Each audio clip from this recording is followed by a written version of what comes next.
potential fraud and so on. So he asked me if I would be able to accept Bitcoins for payment. So that was probably in the middle of 2010. At the time where Bitcoin was still very new. Like there was only a few hundred people on the forum and so on. So I looked into it. I found Bitcoin interesting as a technical aspect, looking how it worked and so on. So I've implemented at the time Bitcoin payments directly using the original Bitcoin D, which the idea was basically for each order, create a new address, then pull the address to see if Bitcoins came on it and automatically confirm the address. It was a really simple process for that, but it worked. So I was probably the first actual business, like a registered business, accepting Bitcoin payments back in 2010, because it was still the days of people selling an pack of socks or someone buying a couple pizza for 10,000 Bitcoins. So it was still very early in terms of Bitcoin history. Right. So how did you go from accepting Bitcoin for one payment, where you offered one service, to actually owning an exchange, which turned out to become the largest in the world? Quite a few things happened, but the main thing is, as I got involved with the Bitcoin community, lots of people were still starting on the technical side. So Jed, who was the original Mongox founder, Judd McCallum? ended asking, yes, Jed McCallum, ended asking me quite a few things in terms of technical help. And 2011, I think in January, he sent me an email asking me if I was interested into buying and taking over Mongox. And for me at the time, the idea sounded interesting because Mongox was a kind of business that could be fully automated. So I could just keep it running while doing something else I thought at the time. So I was interested, but at the same time, I didn't have any cash on hand. So I told him, yeah, that would be interesting, but I don't have any money to buy this right now. So he told me, yeah, I don't need money. You can just take over and do revenue share for 6 months and so on. So, I mean, that sounded very interesting, like a very, very good deal. So I took him on the offer and I took over Mongox. So we did the contract and everything. So I started operating Mongox in March of the same year. So March of 2011, you took over MTGOX? Exactly. To me, it almost sounds like one of these devil at the crossroads myths, you know, where someone young and aspiring to do something great meets someone who offers them a great deal. And it almost feels too good to be true, and there's always a catch. Yeah, there was quite a catch, actually, yes. So Mongox had been operating since 2010 in July, and the Rhino system that was made had quite a few issues that I had to fix, but ended being fully hacked in 2011 in June. But one of the biggest things that happened is actually when Jet got in touch with me in January, and I agreed. We went through the contract in February, and the passing of the server access was in March. But right before the server access was given to me, basically some Bitcoin were stolen, and that actually accelerated Jet sending me the access to the server, because he just contacted me one morning telling me, okay, Bitcoins are missing, and asked me to look into it and just give me the access to the server at the time. Okay, so basically your first experience with the exchange was that you lost money? Basically, yes. That would be, I guess, relevant to the rest of the story with Mongox, because as Jade told me, because the contract was already signed and everything, so I had to take over and handle it. I didn't know what to do at that point, and Jed gave me basically 3 options to go with: to either try to raise funds to buy Bitcoins back, or to I forgot the second option. The third option was just to buy back Bitcoin over time slowly. But he was very adamant that customers knowing about this would mean the end of the business, so I would have to keep that under wraps. Okay, so what did you choose? From the 3 options he provided, because anyway at the time there was no funding, no one really looking into investing into Bitcoin. All of the VC firms and so on, nobody knew about Bitcoin then yet. So the only real option that was possible at all was the third one, which was to be buying Bitcoins bit by bit over time. Okay, so was it a good solution in hindsight, or do you wish you chose something else? I think for the best. We know now, we've seen this happening with other exchanges, and the best solution is transparency. And the way it's been done is basically to issue temporary a coin representing the missing Bitcoins that can be traded or exchanged when the Bitcoins have been earned. So it's a little bit of the third solution, just to earn those Bitcoins back. But the transparency aspect is actually very important for this. So what you're describing right now sounds like what Bitfinex did with the Leo token when they issued a token just to cover for the funds that were stolen from the exchange.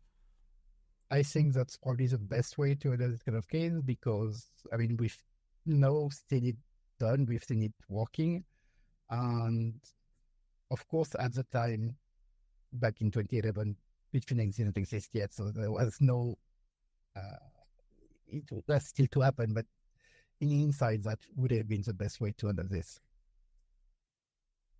Interesting, but at the same time it was difficult to create tokens. I think this was 2011.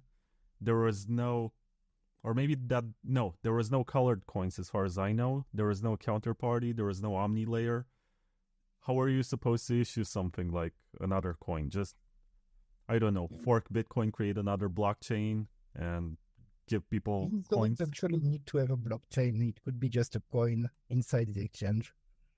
As long as it serves as a balance and you can trade it, that would have been more than enough. And the actual issuance of the coin could be something that happened later or not at all.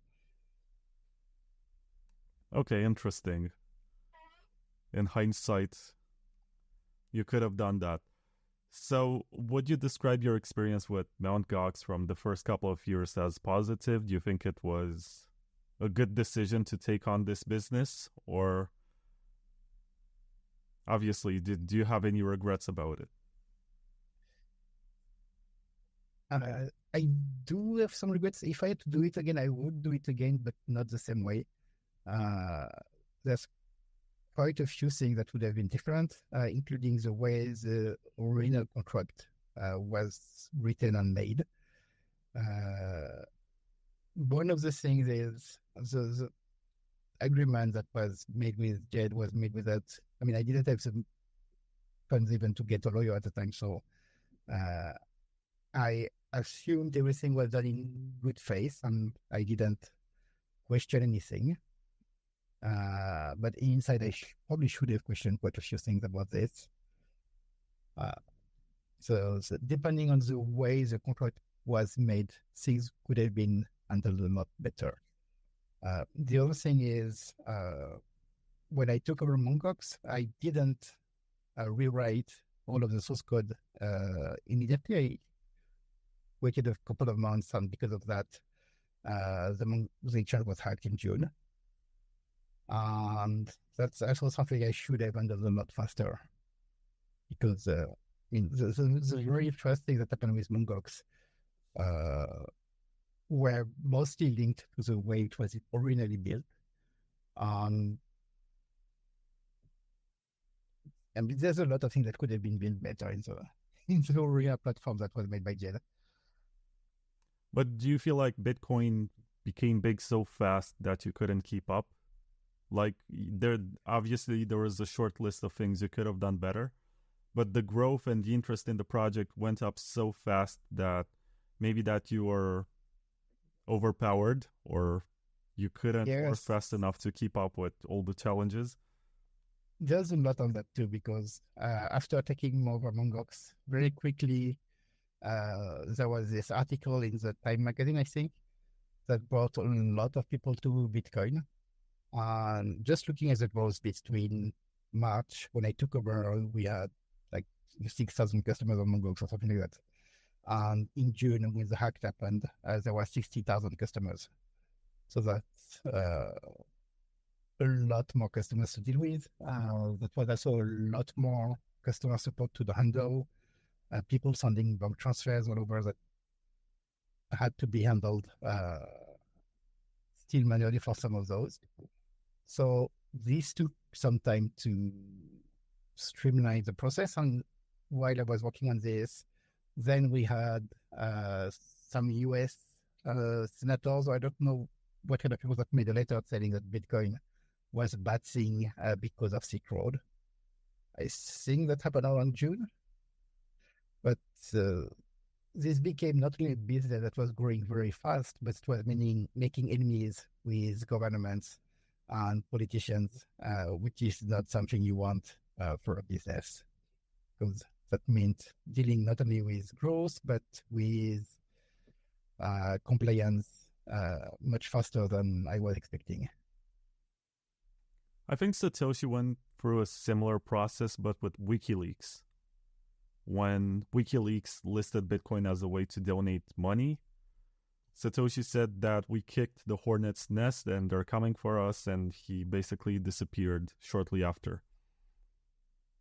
The difference is that you did not disappear, you stuck around.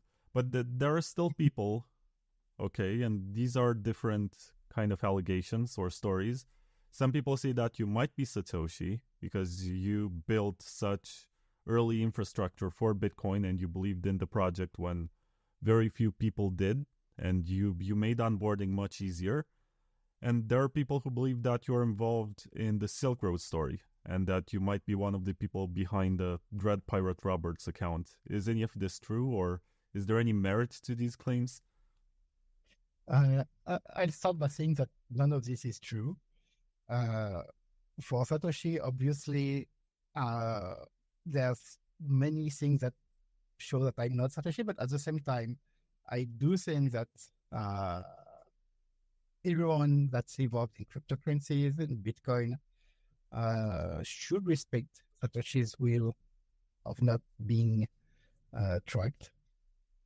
So the question of who is Satoshi is kind of a taboo thing, I believe. As for the Great Pirates Robert thing, that has to do, that has a lot to do with the US government investigation that initially looked at me, mostly because Great Pirates Robert's initial web hosting company of choice to host a page outside of the Onion network to explain how to get to Silk Road was my company, which was one of the first hosting company accepting Bitcoins. And I think they just looked at this, looked at the servers of my name, and didn't think further than that. Yeah, to me, it's interesting that you are associated with maybe two of the biggest names in the early history of Bitcoin. Not associated by participation, that's not what I'm implying, just that people think that you are one of these people. Yeah, for Silk Road, it's very easy for me to say that it's not because of the way it's been built on. The idea behind Silk Road is to allow people to buy drugs, and basically it's a darknet market. Uh, that goes a little bit against my own ideas of what things should be. For me, if you want to do something that's currently not legal in your country, the best way is to vote or to get it to become legal, or to just move to another country. And we live in a world where it's fairly easy to move around. So we are very lucky with this, I believe. Okay, that would be my way of thinking. You want drugs, you can move to Amsterdam or whatever place that would be more legal, or you can, as things have been happening in the US, it seems to be legalized locally. I have a few. So, first of all, I have to say that I agree with voting with your feet. If you don't like something, just go somewhere else. I don't think we've ever seen this degree of freedom of movement or accessibility to flying in the history of our civilization. So, it's fairly easy in most parts of the world to just go somewhere else if you don't agree with your government. Secondly, I've received some questions from people who basically hold the UB keys that at some point you were handing with the history of Mt. Gox and the hacks. At one point, you were giving out these secure devices for securing their accounts, which I think is interesting. And do you believe that any of these hacks could be prevented if you look at it from what you know right now and the ability that you had back then? To be quite honest, in terms of hacks, Mongox has been receiving uh, multiple hacking attempts every day. So Mongox ended being hacked as we know today, but the number of hacks we actually prevented versus the number, I mean, there was only one hack, which is all it took for Mongox to be defeated, basically. But how to say this exactly? Because there was so many hacking attempts every day that we actually stopped. It's a little bit like, the game where you have to tap on things that just come up on. The more you tap on this, the more come up. And at some point, you cannot keep up with this. So the number of hacking we were getting was kind of the same thing. You protect something else getting attacked. And it's, sorry, I don't have the right words for me coming right now in English, but it's a never-ending battle, basically. The only thing is, as an exchange, if you lose just once, it's the end of the game, while hackers get to try again and again and again. So it's actually very stressful, and you really don't get to rest at any time. And for the way this hack actually specifically happened, I don't have all of the details because some of those are in the head of law enforcement, and typically when law enforcement investigate something, they don't tell you what they find. But I do have good information to believe that the hacking that really took down Mongox happened not by remote access, but through physical access to the servers. Oh, that's interesting. It's definitely something that we're going to find out more about if this ever becomes like a public reveal as part of the investigation. Are the Japanese authorities still researching this case? Because I know that some customers of Mt. Gox received some of their Bitcoin, but not the amount of coins that they had, but the amount of US dollars that they had invested into coins at the time. And I'm curious to know if there are still any investigations into this, or if modern blockchain analysis techniques have pushed the research any further. In terms of research, I mean, the main thing that we know, and we knew that since 2017, is that 500,000 Bitcoins, actually more than 550,000 Bitcoins were laundered by Alexander Vinnik. who was arrested in Greece, spent some time in Greece and spent a few years in France before finally arriving in the US, where he was tried. He pleaded guilty and then ended into a prison exchange with Russia. So we know that most of the Bitcoin actually went through his hands. So it's not a matter of tracking these on the blockchain. That would be a matter of recovery. The only issue is because it's back in Russia, I don't think there's any reason for anyone to want to return anything anymore.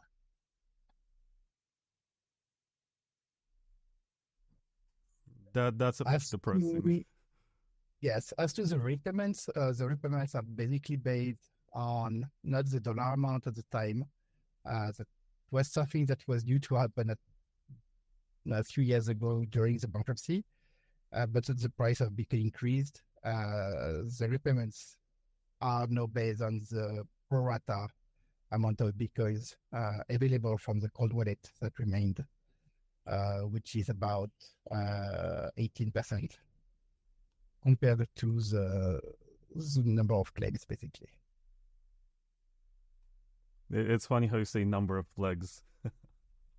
You said number of legs, right? Number of claims. Sorry. Oh, claims. Okay, sorry. I just misheard it. It's like counting sheep or something. You're like, oh, number of legs. Excuse my French. Pardon. It's actually the French word that people use. Pardon my French. I do want to ask you about the elephant in the room right now, which is this post that you made on the Bitcoin Dev mailing list and also on Bitcoin Talk. But before that, I want to clarify, what does a hack actually mean in the case of Mt. Gox? Because people famously talk about it, but there's not much information about how this happened. Was it accounts being targeted directly? Was it employees leaking information about their access keys or something?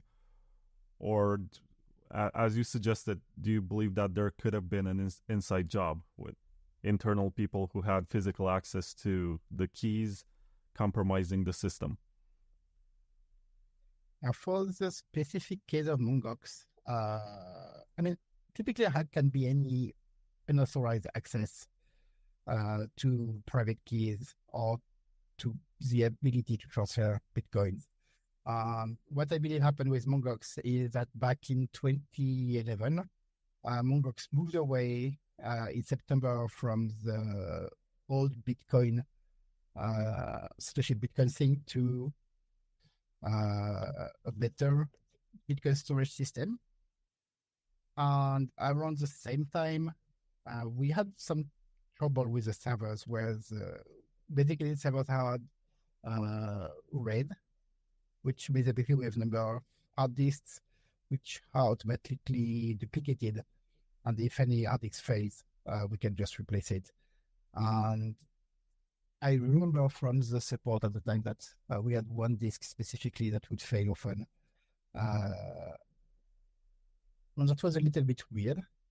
And I would just open tickets and people would replace the disk at the time. But it sounds possible to me actually today that the hard disk just didn't fail, but someone could have been taking the hard disk out and look what is on the server actually, which would give them access, among other things, to the Bitcoin wallet file, which at the time was not encrypted because there was no encryption method in Bitcoin D back in 2011. And that would have given them access to all of the Mt. Gox private keys without me knowing that anything happened, because the explanation I got from the company at the time was, yes, it just, the hard disk failed, so we replaced it, and that's also, that seemed like a technical issue, not an actual attack. Yeah, we also need to remember that at the time, self-custody was much harder than it is today. Yes. If anything, I think you guys were pioneers with the idea of using the YubiKey to secure your account. Nowadays, I know that we have hardware wallets. We have BIP39, which was created for the purpose of simplifying private key management. We have, as you said, encryption in your wallet. We have multi-sigs. We have much more sophisticated setups to prevent this type of hacking. At the time, hacking Mt. Gox meant getting access to a wallet.dat file from Bitcoin, the client, that you could download. And I guess that wasn't much of a challenge. Yes, so the biggest change that actually that is useful for exchanges today is BIP32, which is basically HD wallets, the deterministic, hierarchical deterministic wallets, where you can have one private key that could be stored offline into a secure system. And you can make public keys for this wallet on the fly, on the server, for example, on the server doesn't need to hold any private keys. It can just receive Bitcoins, and for any sending of Bitcoins, you can queue these and handle this into a separate secure system. So that's a much better design, but that's not something that was possible back in 2011. Yeah, I want to ask you more questions, but for now I have to plug some sponsors. And I need to ask you if you installed Cake Wallet so I can send you one Zcash from Cake. Yes, actually, I do everything so now. That's good. So if it's possible for you, normally I would, if you showed your face on the camera, I would ask you to show your phone with Cake and the address that I can scan with my phone. But since I can't, I'm going to ask you to send me as text your Zcash address. And the beauty of it is that you can basically swap into any coin that you want. I understand that you're not much into Bitcoin nowadays and you prefer Solana. You can swap into that and you have some privacy advantages for doing so. Or you can hold the Zcash. It's up to you.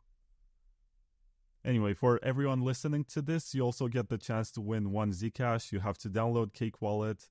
And the only way you can prove that you did download Cake Wallet is to send me a screenshot. So post a screenshot on Twitter with your Zcash address from Cake Wallet, or send it to my email, which is bitcointakeover@protonmail.com. Send a screenshot of your wallet with the address, and one lucky winner will get one Zcash until next week. So participate into this, and thank you, Cake Wallet, for basically doing this giveaway. Another sponsor of this show is SideShift, which is this actual, not exchange, but it does fulfill the purposes of an exchange. It's a swapping service where you can trade something that you have for something that you want much more. So for example, if you have Bitcoin and you want to exchange it for USDT because you think we're entering a very severe bear market and you want to preserve the purchasing power of your money, you can actually do that on SideShift and they have pretty good liquidity. Or if you think that you want to buy the dip with the USDT that someone sent you, you can swap your stable coins for Bitcoin, which I think is much better, on sideshift.ai. It's SIDESHIFT.ai. And I'll also plug Brain's hash power, which needs no advertisement because just this week they were able, not they, but someone renting hash rate from their service was able to find a full block with the hash rate that they rented, which is amazing. What you do is actually pay with your Bitcoin to rent hash rate and hope that you're going to either mine a full block solo, or you can join a pool and try to get part of the reward according to your contribution. Or you can even do evil stuff like trying to 51% attack other SHA-256 chains. That's the beauty of it. You pay for it and you can direct it anywhere that you want. So check it out. It's hashpower.brains with a double I, BRAIINS.com. And Mark, did you send me your address? Yes, I did. Okay, is it here in our chat or is it on Twitter? It's on Twitter. Okay. So I'm going to show this to the camera. This is your address. This is my Cake Wallet which has some Zcash balance. And I'm going to, let me see if I can do this from this point of view. I'm going to send you 1 Zcash for joining the show. And it's not from me, it's from Cake Wallet. I don't pay my guests, but it seems like Cake wants to.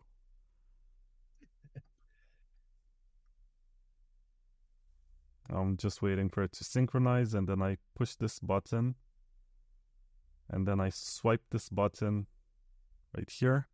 Oh no, that's not how it should be. I did something, a gesture in iOS that switched to the previous window, and now it's sent. So congratulations, you received 1 Zcash from Cake Wallet. Thank you, Cake, for sponsoring this. And yeah, the beauty of it is that you can use it for anything you want. It's integrated with some DeFi features thanks to near intents. And you can even pay directly into Bitcoin or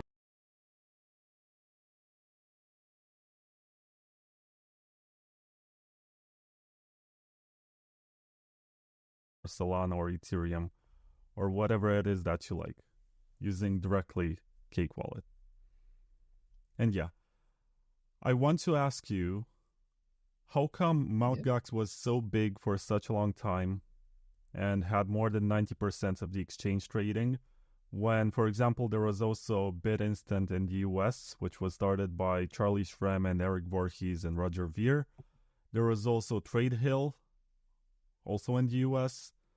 And I guess, I'm not sure when Bitstamp came around, but that one also, I think, was the first one in Europe. There was also Amir Taki, who was running Bitcoin in the UK.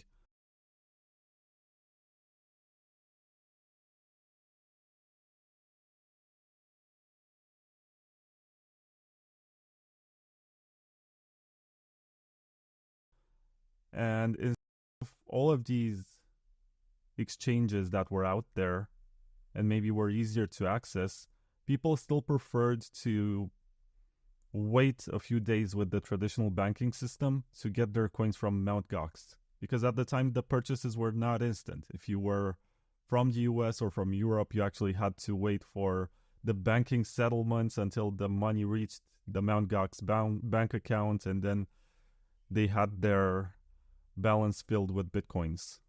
It's kind of a mind blower. Yeah, actually, a lot of things happened over time. With Mt. Gox, I've seen a lot of exchanges come up, appear, and disappear. Query was one of these. But Mt. Gox also tried a lot. I mean, I tried very hard to support and handle local payment methods. So those were not instant because anyway, back in the days, you didn't have an instant wires anywhere. But you could still, for example, if you were in the US, we supported a service called Dwola that would allow you through ACH, that would take a few days, to do payments to Mt. Gox and credit your account. So that's one of the things actually I've set up back in the day. Before I took over Mt. Gox back in 2011, Mt. Gox mainly took Liberty Reserve, which was, I think it was based in Costa Rica, kind of not a virtual currency, but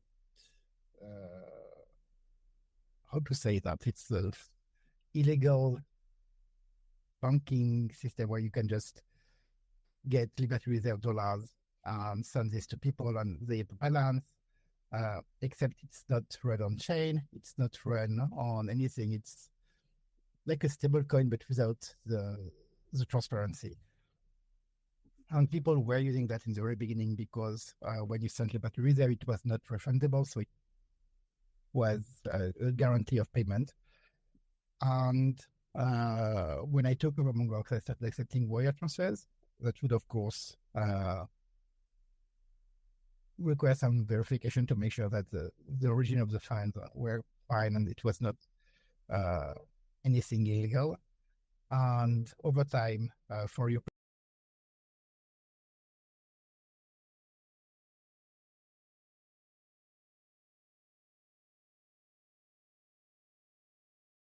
customers, I would accept SEPA transfers. We set up initially in France, then moved to Poland. In the US, I was accepting dollar. In Japan, I would accept domestic transfers. We also had bank accounts set up in Australia, in Hong Kong, and over time, we tried to improve our coverage as a global exchange, which was not easy because Bitcoin initially, when I went to, for example, the Japanese regulators, they would say, yeah, it's not a financial instrument, so we cannot tell you anything about Bitcoin. And it later became cryptocurrency. I mean, the cryptocurrency thing became part of the law, and everything is much clearer today. Like if you want to run an exchange, you know exactly which licenses you need to get and so on. But back in 2011, FinCEN in the US, FSA in the UK, and so nobody really had any rule on how to handle this. Actually, dealing with customers around the world was a bit painful. One reason was, for example, we had a bank account in the UK at Barclays, which was a very nice bank, and we would tell people, yes, you can do a UK transfer to this account and so on. And people would actually go into the bank and make cash deposits directly to our account. The bank hated it. I tried to tell people not to do it, but they would do anyway. So that actually cost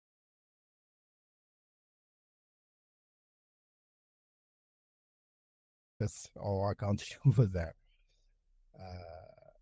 But still, Mongox managed the number of transit methods around the world for payments to be made. And we did set up a number of rules on protection around this. So if I saw, for example, a lot of transfers coming overseas from the same bank, one thing that happened, for example, one day is we typically only got 3 or 4 wire transfers from the US every single day. And one day there were 15, all coming from the same, I think it was JP Morgan Chase, so Chase Bank, all between $2,000 and $3,000 and all different names. And that seemed very suspicious to me, so I didn't credit those transfers immediately.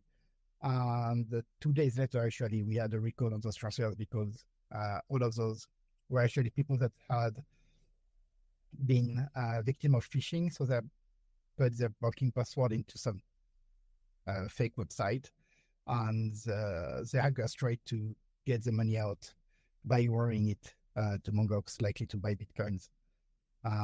That's basically the kind of things we had to deal with.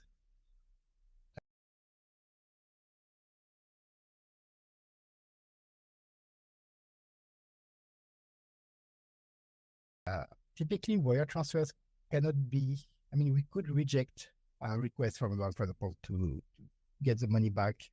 But that's typically not a good thing because then the bank will put us on a blacklist. So next time customers want to send money to Mongox, it wouldn't go through.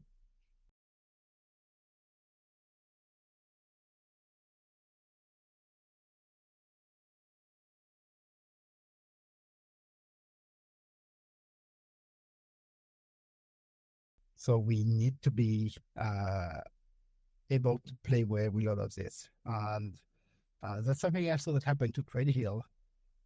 TradeHill accepted deposits without running any checks. And I think they have $40,000 that were recalled through Voila. And I remember, I don't remember the whole stream, but I think they did a stream on YouTube or something like that, where there was,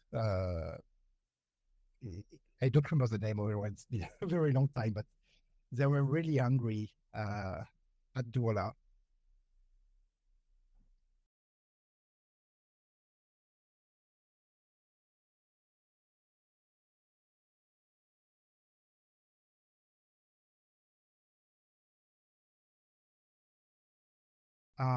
For me, at the time, I didn't think it was Vola's fault. It was more like risk management and overall business management issue. But I think that specific case cost trading a lot. That's why we don't have trading anymore. But basically, Mongox, I was able to deal both with handling a lot of transfers locally in different countries.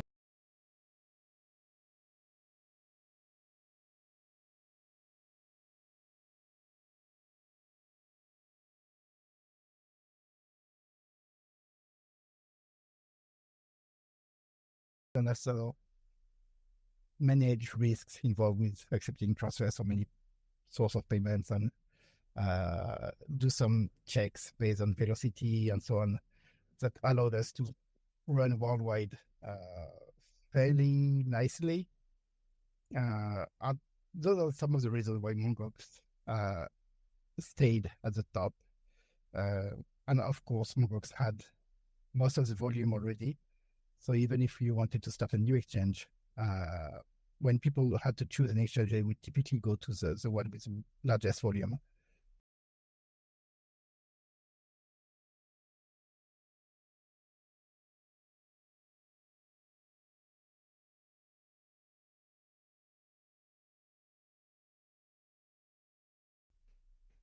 So back, especially in 2011, 2012, exchanges didn't lie about the volume yet. So if you looked at websites like, I believe, CoinMarketCap, which was not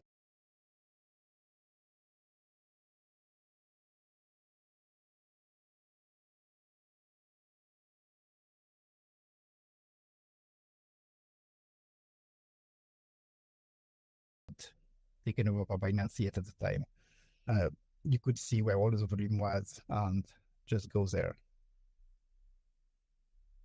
Yeah, really interesting story.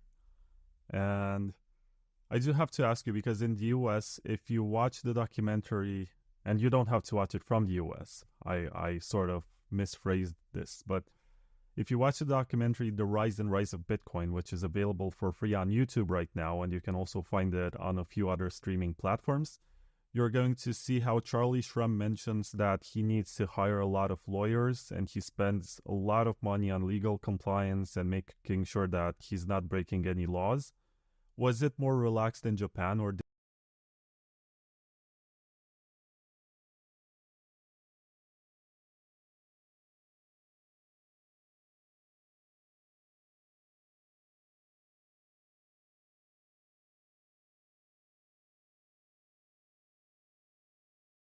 did you also have huge legal expenses every month just to stay in business and make sure that you're not going to get arrested? We had a lot of business expenses, legal expenses, mostly because we were engaging with governments and regulators from the very beginning. Things in Japan actually were not that bad because the regulators gave us a response, which was not a yes, not a no, but it's not our role to respond, basically, which was a kind of a artistic gray.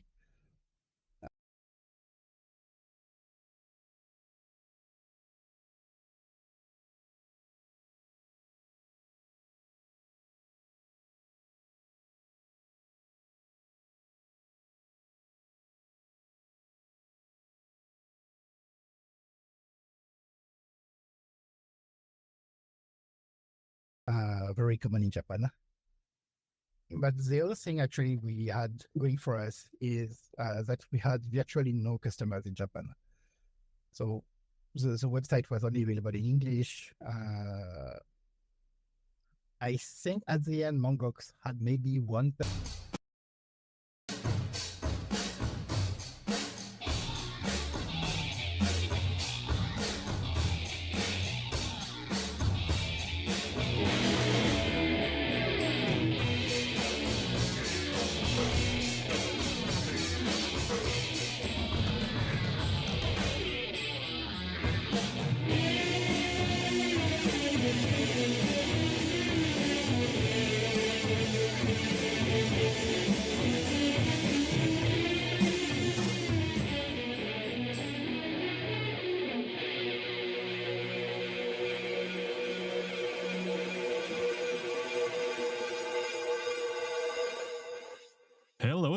to the Bitcoin Takeover podcast. This is season 16, episode 42, and we are live with Michael Tidwell, who is best known for organizing TabConf, the longest running technical Bitcoin conference. And also, this episode is sponsored by SiteShift, Citrea, Layer 2 Labs, Bitcoin.com News, Noans.com, and I think that's it. Thank you very much for being here, Michael. And we're going to talk about some Bitcoin drama. You have this roulette thing behind you, and I have some chocolate eggs in which I put some tickets. Basically, the gimmick of this episode is that we're going to talk about some Bitcoin drama that's happening. I ask you who is to blame, and you ask me who is the solution. The answer for who is to blame is on the wheel behind you. The solution is in one of these 8 eggs that I stacked in this bowl, and I'm gonna pick one randomly. And really, you have to trust me that this is random because I can rig it, I think, but I don't want to. Yeah, it's not like the eggs are clear or anything where you can see the little paper sheets inside of them. I mean, they're, all folded up and stuff. So, hey, good to be on the show. Thanks for having me. It's not like I can't put some random pen marks or whatever on them. So, I mean, I trust you. I trust that it's going to be random. I'm sure. I trust your wheel trust you as well. That you didn't put some weights on it. Exactly. Everything. What do we even need cryptography? I mean, come on. We have all this trust going on. I think we're inventing something new right here on the pod. Sure. I've seen you use the wheel with Rob during one of your podcasts. By the way, you also do, what's it called? The Block Time show? It is Block Time podcast. This is the Block Time Wheel of Destiny. And I've seen you do this in a situation where it was always landing on you're a spook. And I thought that was so funny. Thanks for enjoying the subtle humor that we put into the last episode. I think it's not for everyone. There's a few people that watched the episode and said, I don't get it. And then there's a few people said it was hilarious. So, it doesn't appeal to everyone, but, I'm glad some people liked it. Right. So let's start with the first question, which concerns what's happening right now with Bitcoin Core versus Knots. Knots being basically a carbon copy of Bitcoin Core with some changes by Luke Dash Jr. Yeah. Do we discuss it first, or do we just spin the wheel? What do you want to do? Just for demonstration purposes, let's spin the wheel and find out who is to blame and what is the solution. And then all right, we can talk. Oh, round and round it goes. Where it will stop, no one knows. Drum roll. My youngest child is like really fascinated with what's going on right now. Okay. All right, who are we blaming? We are blaming, of course, the plebs. It's obviously the plebs' fault. Oh no! Oh no, the plebs. We sound like Dan Held right now. I mean, if we just didn't have those damn plebs getting in the way, getting manipulated so easily, I mean, we wouldn't have this problem. I think their IQ is no higher than 80, and they also got educated by midwits like Peter McCormack and Giacomo Zucco or whatever. Yeah, is Giacomo considered a midwit? What's the midwit range? Is it like 100? That's a good question. I do like how you basically confirmed that McCormack is a midwit. Yeah, so is it like if you're just a little above average, you're probably like a midwit? All right, come on. Hello. Not the first time we have a kid on the show, but the first time a kid shows his face. Yeah, I tell them this is work and they don't believe me. So it's like, what are you going to do? He's not a pleb, is he? Hey, can you picture the 7? Right. So for the people who are listening to this on Spotify, Michael just went to another room, basically to take his egg. I'm back. Let me pick an egg. So I'm just going to touch multiples. I couldn't find a larger vase that's transparent, and I had to shop for chocolate and toy cars to be able to get this. And it's too large for my bowl. So basically just told me I'm gonna close my eyes and tell me when to stop on one of these. Just say stop. I'm gonna take that one out. I don't know if I ever want to tell you to stop. This is great. Yeah. You just fumbling around with these balls and they do feel nice. Okay, stop. It's this one. So, on the issue of Bitcoin Core versus Bitcoin Knots, the people who are to blame are the plebs. But here we have the solution, which is use tabs. Can you see this? Does it focus? I see it. I think I understand what this means. It does require some context. So if you could explain what this is about. It goes back to the scaling debate, 2017, scaling Bitcoin. Yeah, why don't you kick this one off and I'll follow suit. Right. So there was a question from Aaron van Wierdum, who right now is the editor-in-chief of Bitcoin Magazine. And he asked, Adam Back was on stage. I think it was Scaling Bitcoin, if I'm not mistaken. There's a YouTube video of it. And big blockers have been using that for many years. Basically, Aaron asked Adam Back, what should users do to avoid high fees in that environment until Lightning gets shipped or we get a proper sidechain or whatever? And Adam Back famously replied, use tabs.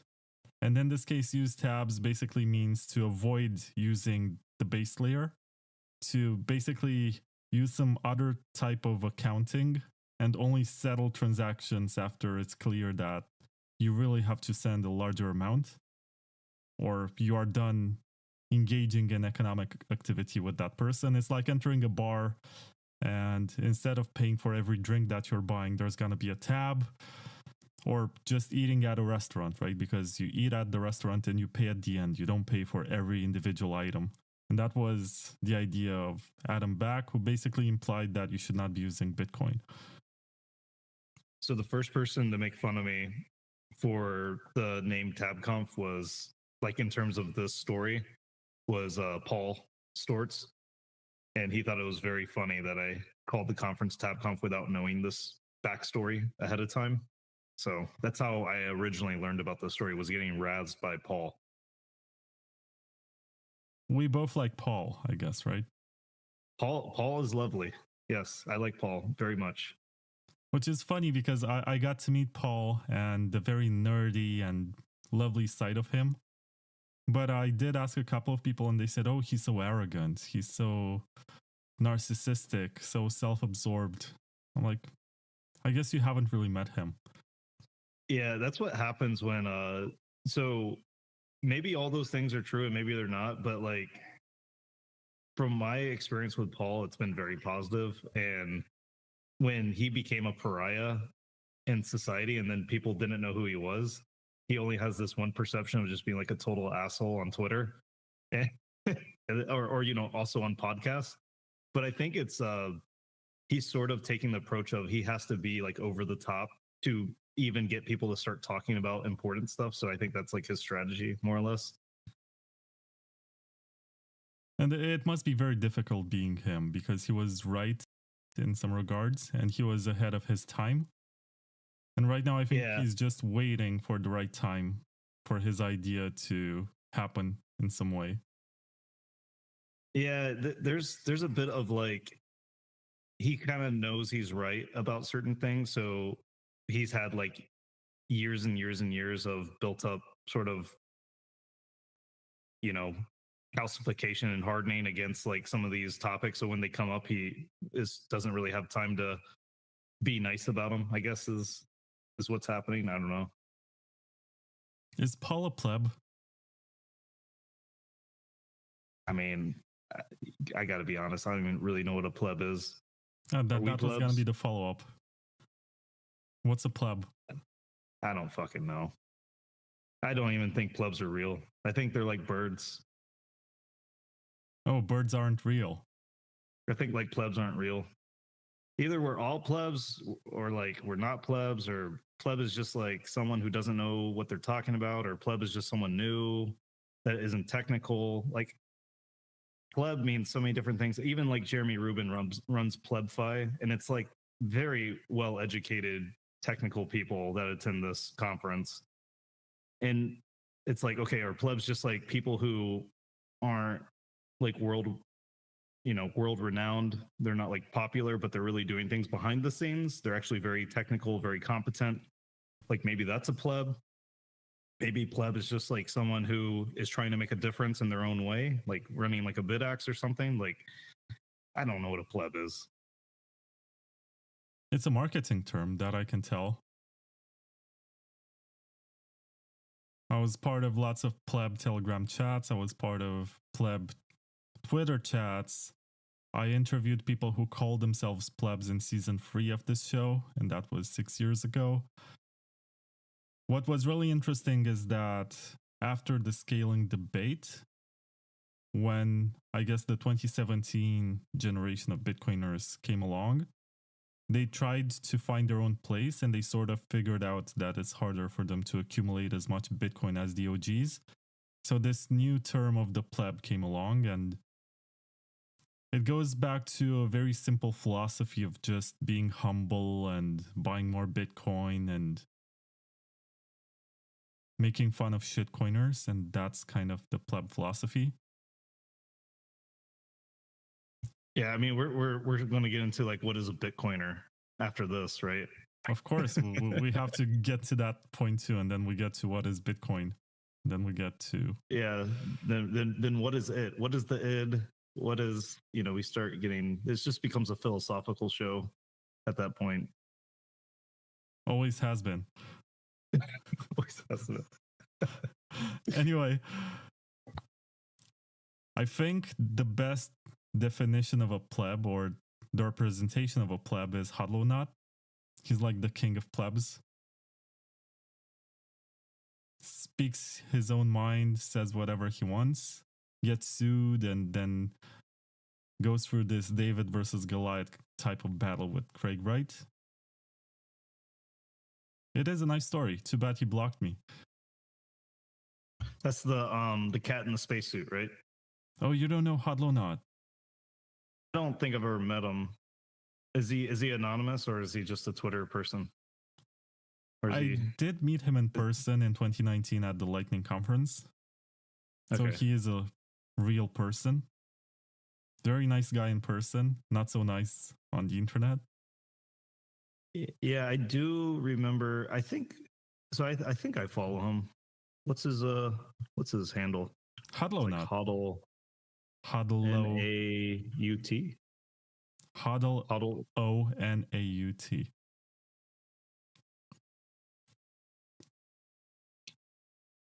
Okay, yeah, we actually follow each other. Man, this guy's good. This guy's popular. 150K followers.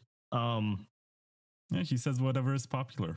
That's why he is popular. Yeah. Well, I would say that I think I've only ever seen one thing that he said that I might disagree with, and it might have been about drive chains. I can't even remember, but most of the things that he talks about, I'm on the same page with. I don't really think he's ever said anything that has I just turned my head sideways, because there's a lot of people I respect in the space that think drive chain is a bad idea. I can't remember if Hodlonaut's one of them.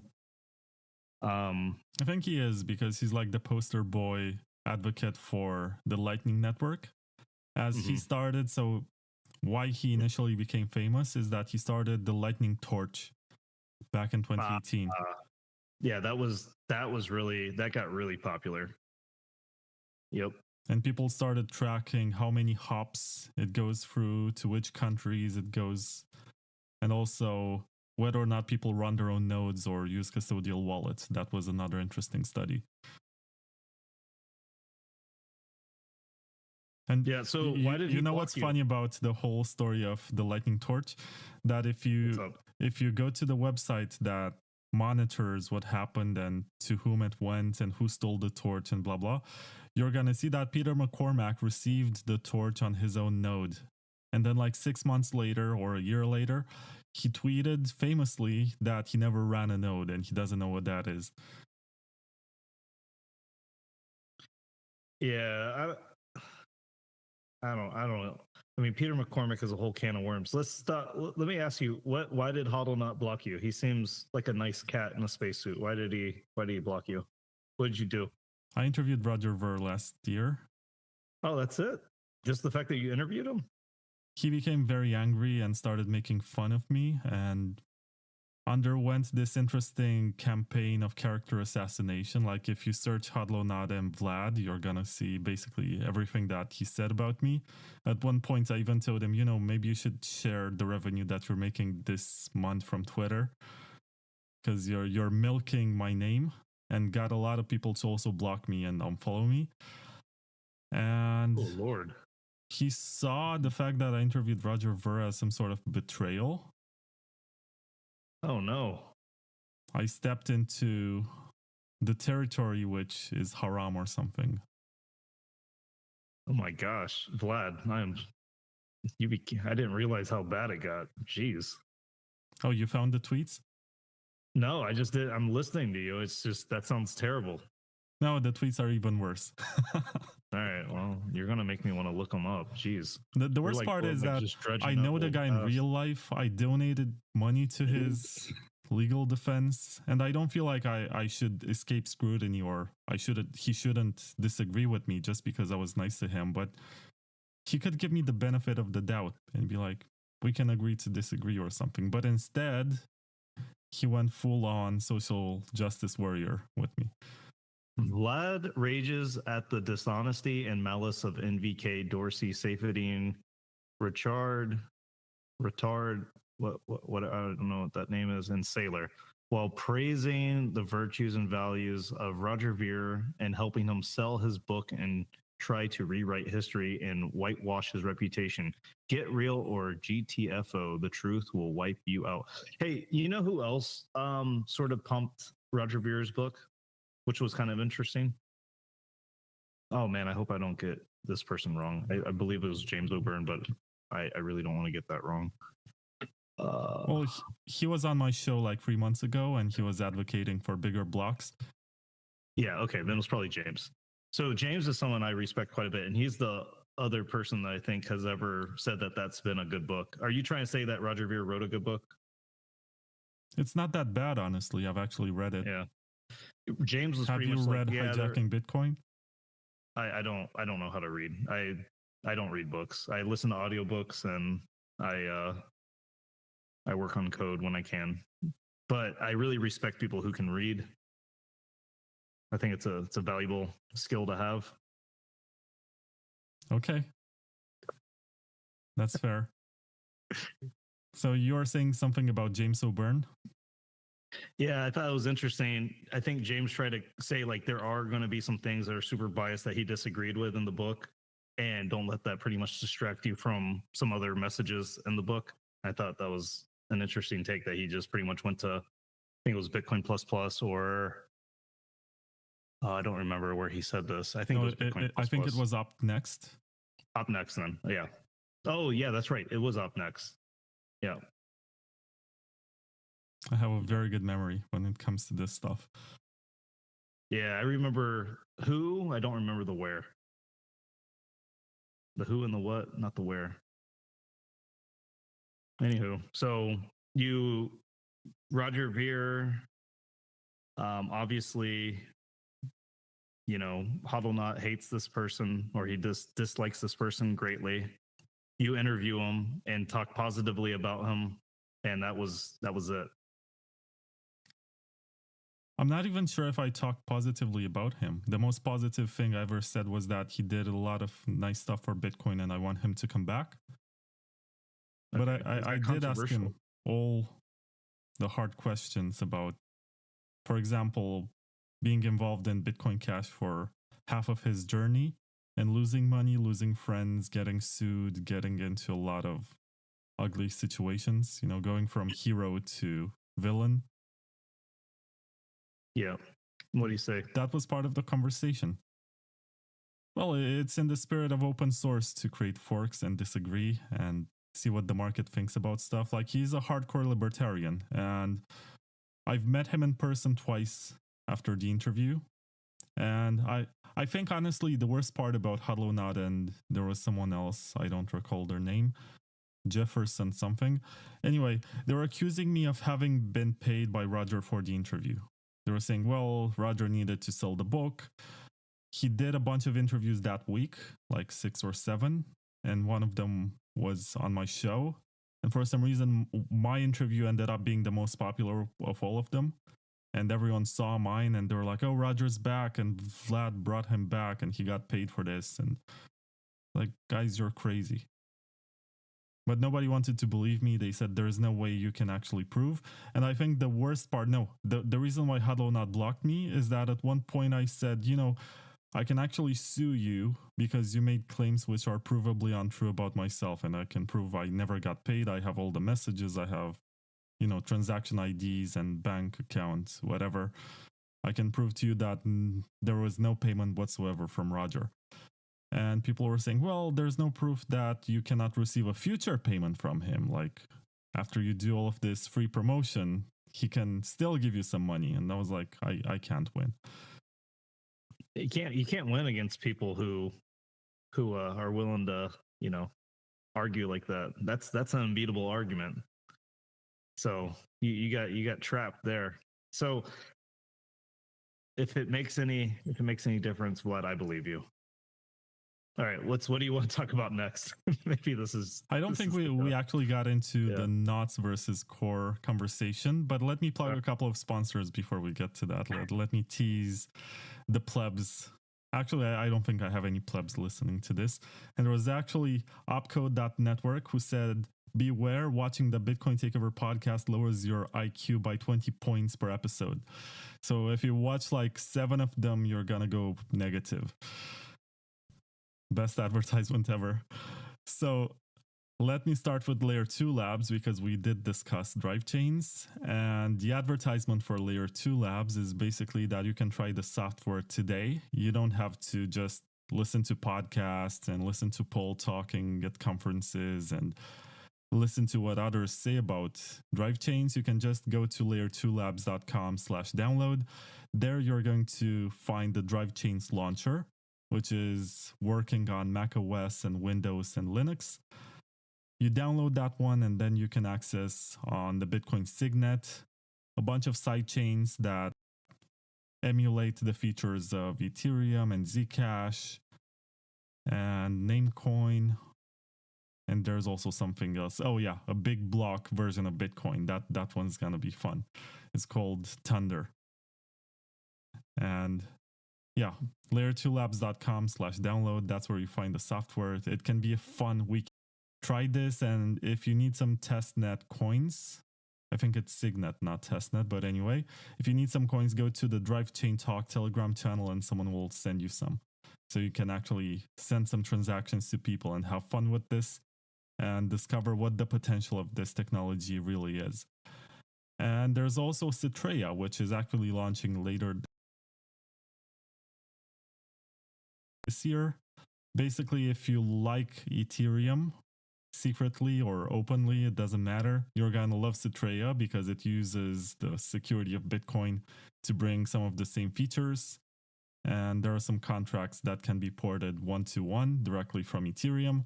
I think the target for Citrea is the 100K WBTC that's locked on Ethereum right now.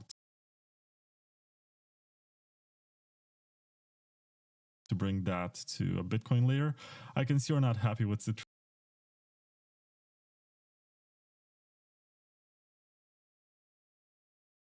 Michael. I'm gonna let you talk about it. What else is there to say? They're the first optimistically verified ZK rollup on Bitcoin. And previously they needed some kind of Covenant software to work, but they were able to figure out how to launch without it. And yeah, they're possibly the first ZK rollup implementation that's going to launch this year. Alpen Labs, since they discovered their new Glock implementation, they seem to be in delay mode. And I think if we have like 4 of these ZK rollups operating on chain, we're going to end up having another scaling debate. So that's going to be a lot of fun because they use Bitcoin as the data availability layer.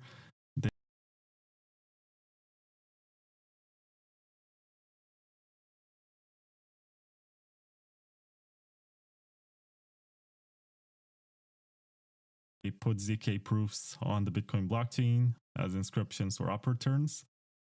And that's going to be a lot of fun.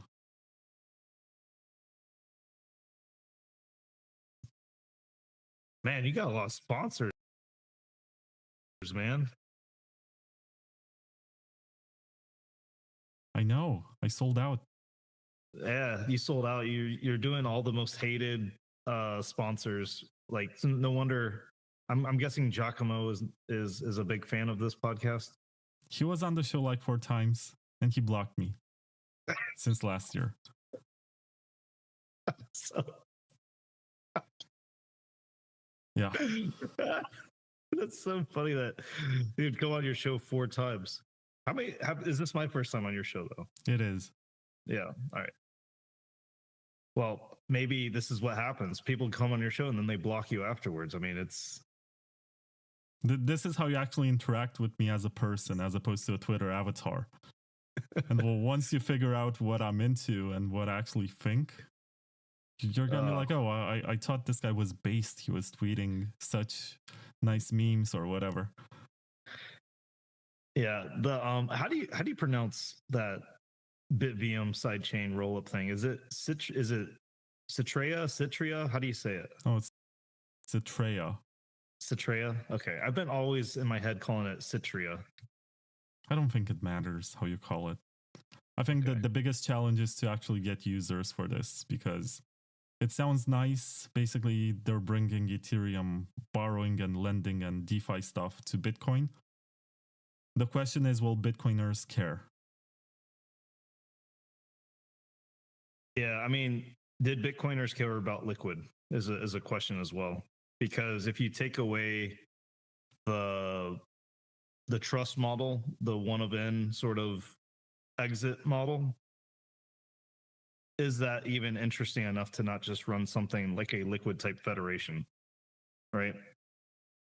Well, Liquid is a federation. It's not a proper sidechain, and Blockstream sort of half-assed their promise. They launched this nice white paper in 2014 and said they're gonna offer the two-way pegged sidechain, and they never actually followed through. They gave up and they launched the federation, and they have plenty of excuses for it. The funniest one, actually, is from Andrew Polstra, who was on the show last month. And what he said is that there's this article by Vitalik where he explains that he can deploy a smart contract on Ethereum, which gives bounty to people who reorg Bitcoin. So basically, Ethereum becomes this layer of bribing miners into acting against their incentives on Bitcoin.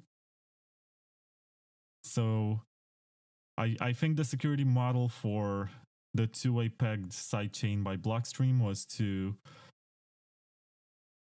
basically bet that there's not going to be any 100 block reorg. In the case of drive chains, it's, what does Paul say? 13,000 blocks, I think. Some very large amount of blocks. But okay, so the point I was trying to make isn't necessarily the specific implementation of Liquid, but a Liquid like federation, like a idea of just a threshold federation, trusted setup sort of idea. Like, is the potential interest in BitVM going to be that it's not doing that? Is it, in terms of like the exit model outside of that, roll up side chain? So that's what I'm wondering. Are people going to care about that, or are they going to care that when you get to that side chain, you're going to be able to do all this Ethereum stuff? Well, that's a very good question. But because you could I think it's a huge opportunity for these swapping services to make a lot of money. to be honest. Right. Because even in the case of Liquid and Lightning, there's a lot of activity from these swapping services that take a fee for... I don't even think they perform the channel closing or the peg out. They just have liquidity on both sides and they let you get in and out for a fee. Right. But like arguably you could have other sort of trust models that allow you to do all those things once you're in said system, said sidechain. So like, is it going to be like the technology? Is it just going to be the user experience? Like, you know, what will be like the driving sort of thing? Is it just going to be like philosophically, this is like a good model and like it's interesting, so people are going to like delve into it more, like it's more sexy, right? Because it's more like quote unquote decentralized. Like what I'm curious on, you know, what the potential motivation is going to be. You know what I mean? Well, if you ask Citrea, they're going to say that inheriting the security of Bitcoin is one big advantage. And I agree with this because WBTC on Ethereum is custodied by BitGo. And there's a trusted setup on top of a trusted setup. So in their case, it's going to be more trust minimized. I think that's primarily the reason why they launched. And also, they can have all of these cool apps that already exist on Ethereum, like decentralized market makers and decentralized exchanges. They can have their own version of prediction markets and Uniswap and everything that's interesting. The question is, will Bitcoiners care? Because once again, I'm not sure how many Ethereum users will actually want to move to the ZK rollup on Bitcoin. Yeah, it might just be like a killer application, a killer use case is what drives a lot of the traffic. You know what I mean? Yeah, exactly. So how do we circle this back to Bitcoin Core and Bitcoin Nuts? The original question. How do we do this? Oh, that's a very good question because I think how do we make sure we blame the plebs while doing it? The drama actually started when Peter Todd posted on the mailing list that the upper turn limit should be removed because you can already inscribe data and you can use services like the Marathon mining slipstream, which basically relays transactions without even using Bitcoin's internal mechanism. You just pay a mining pool to put data inside of a block, and you don't have to ask for anyone else's permission for this. It will just get mined. And he basically proposed this for projects like Citrea that would benefit from an upper turn increase. Because Citrea can go both ways. They can use ordinal inscriptions to put their ZK data on Bitcoin, or they can use upper turn. Upper turn is more efficient, is prunable from nodes, and less harmful because it doesn't bloat the UTXO set.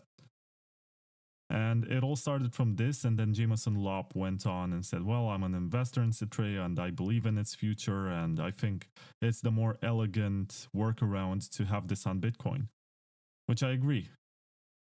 It's preferable for Citrea to use upper turn as opposed to BRC20s or something. Or stamps. The stamps are most fun. But the plebs are the ones that actually believe that Citrea is gonna put kiddie porn or what was the other one? Like dick pics and something that... There's the new term that I feel like everyone just learned about. It's like a 4-letter acronym that starts with C. It's like CASS or it's some like child, you know, whatever, some 4-letter acronym that's been thrown around. You know what I'm talking about? No, I don't. It's like everyone, like just look up Matthew Crater. It's all he can talk about. Oh, the dean of the Bitcoin University, such an esteemed educational institution. Yeah.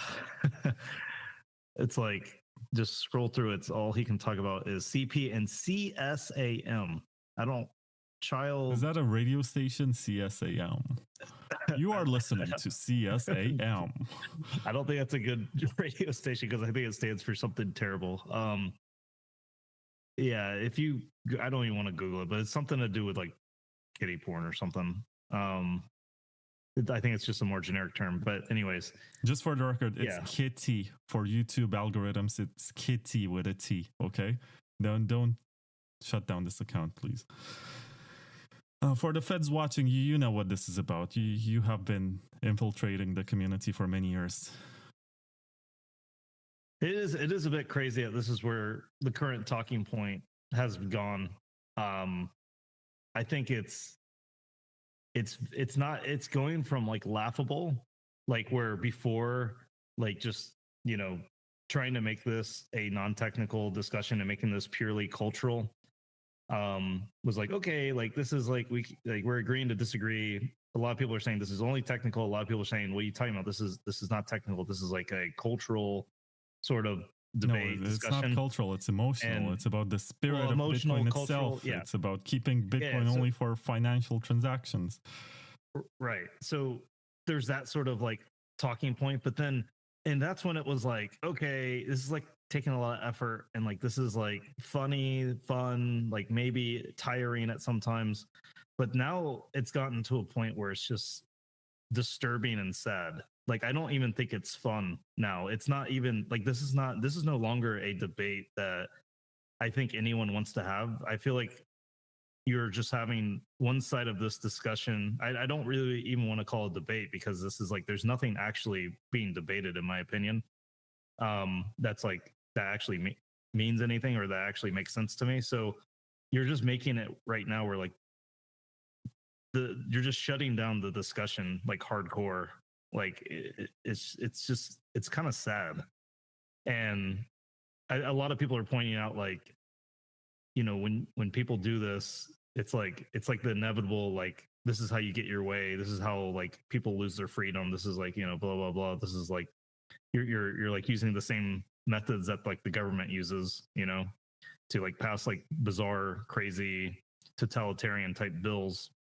So it's like, I don't know. It's just getting to the point where this no longer seems like a Bitcoin discussion. This seems like just like a really sad, terrible discussion now.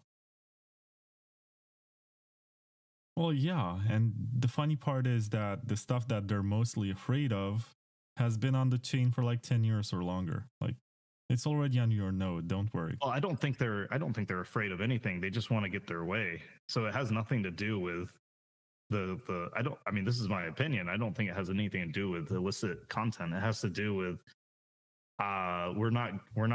we're losing the culture of Bitcoin. So these people might as well be like pedophiles. And it's just like, what? Like, okay, it's like I don't get my way, so now everyone is a pedophile. Like that's like your argument line of thinking. It's like, well, if I'm not going to get my way, I'm going to scream in the middle of Walmart and cry until I get my toy, kind of thing. Like this is like their nuclear option or something. I mean, the real nuclear option is just rejecting blocks and forking off, but they're not going to win that, because they're going to become like the next Roger Ver types, right?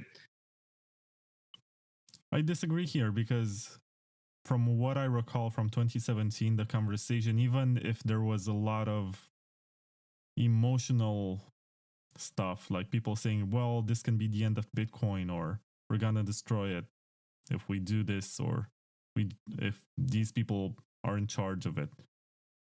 But the conversations were very technical. Like they were actually asking what should be the block size limit, or is there anything... 100%. The comparison obviously is not perfect, so don't nitpick me on how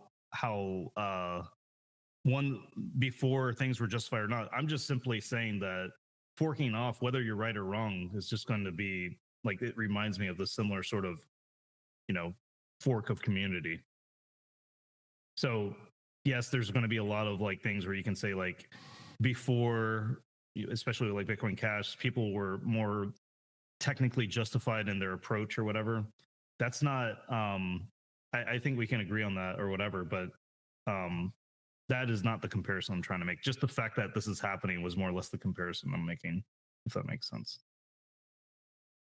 Yeah, so I did say this on Noster, I think. I use Noster sometimes, and I did mention that knots can actually lead to an accidental or even intentional hard fork. And if you look at the repo, it's like 1,000 commits behind Bitcoin Core, and it's also 1,000 commits ahead of Bitcoin Core. So there are lots of divergences. Is that a word? Divergences?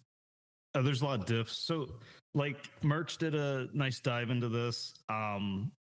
Pretty surprising. He just did like some numbers, ran the numbers on how many lines of code were changed. And pretty much there's more lines of code that are different between knots and core than there were total lines in the original implementation of Bitcoin. So it's like, we're talking like a non-trivial amount.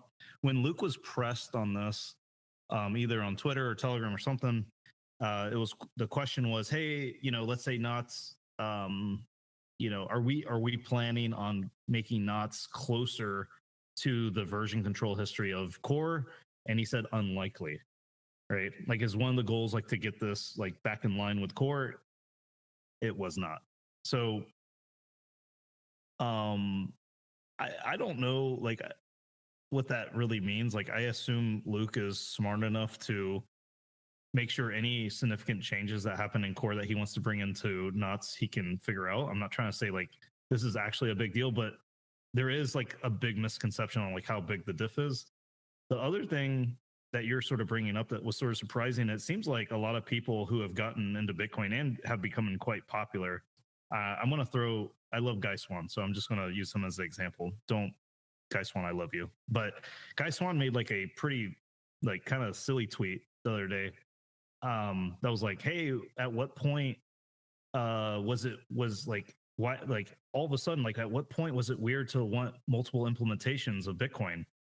And I'm like, that's never been a thing. Like, I'm pretty much saying like, yeah, when was that? And there's been, I don't think people like understand Satoshi, Gavin Andreessen, like no one advocated for multiple implementations. This was always considered what you sort of brought up, you could accidentally fork the network if you have two really popular implementations. Now, whether or not that's a good take, I don't think, I think that's up for debate. I think you can say, hey, Satoshi and Gavin did not have good takes, and here's why. We can like make the kernel this, lib Bitcoin that, knots this, whatever, multiple implementations makes the network more robust. You can make whatever argument and you can back it up with facts and figures and tech, whatever. But to say that this was like the normal way of thinking, and like to sort of like make it seem like the crazy people are the ones that say, hey, like when you have more than one implementation, it's dangerous. Like, to act like that's weird is like the weird part. Like, that's actually been the norm. So it's like either people don't know history or whatever, or they're trying to like sort of manipulate history accidentally. But like, if we think it's a good idea to have really popular implementations of Bitcoin outside of Bitcoin Core, I think that's a really interesting debate and should be discussed, and we should talk about it. But it shouldn't be this thing where it's like assumed to be the right answer. Well, to be fair, there's lib Bitcoin, which goes back to 2012 or something, and it's a complete rewrite of the Bitcoin Core code in C++. And I think that one has made some interesting progress with Eric Voskill speeding up initial sync and being able to do things which are not possible with the current state of the code. Like you need some complete redesigns to be able to get to that level. There's also, so you mentioned Gavin Andreessen, who took over the repo. He did write BIP 101 in what I think was 2015. And he did advocate for Bitcoin XT and Classic afterwards. I'm not sure about Unlimited, which also came along. I'm not sure if he was a fan of that one, but he did say in 2017 after the fork that Bitcoin Cash is the repo on which he started working in 2010. So to be fair, there was always this alternative implementation. But I do point out that people who always show these graphs where they say, look at Bitcoin nodes adoption. Now we have this percentage of nodes, and it used to be 1% a few months ago, and now it's like 10. And they also project into the future, and they say that in 1 year, they're going to be like the dominant client. It goes back to Peter Risen. And for the record, I do love Peter Risen. He was on the show. He did some useful research, and he's constantly pushing the limits of the Bitcoin design. But back in 2016, he went on stage for one of the Scaling Bitcoin conferences. And he was saying, well, Bitcoin XT used to be at 1% last month, and after a month, it's at 15%. And we're going to be the dominant client by the end of the year. And this, I don't know, you can call it Eternal September or something. It just keeps coming back with people who come up with these ideas. And I guess every generation of Bitcoiners wants to fight for something. And in this case, it's the most stupid something you can fight for.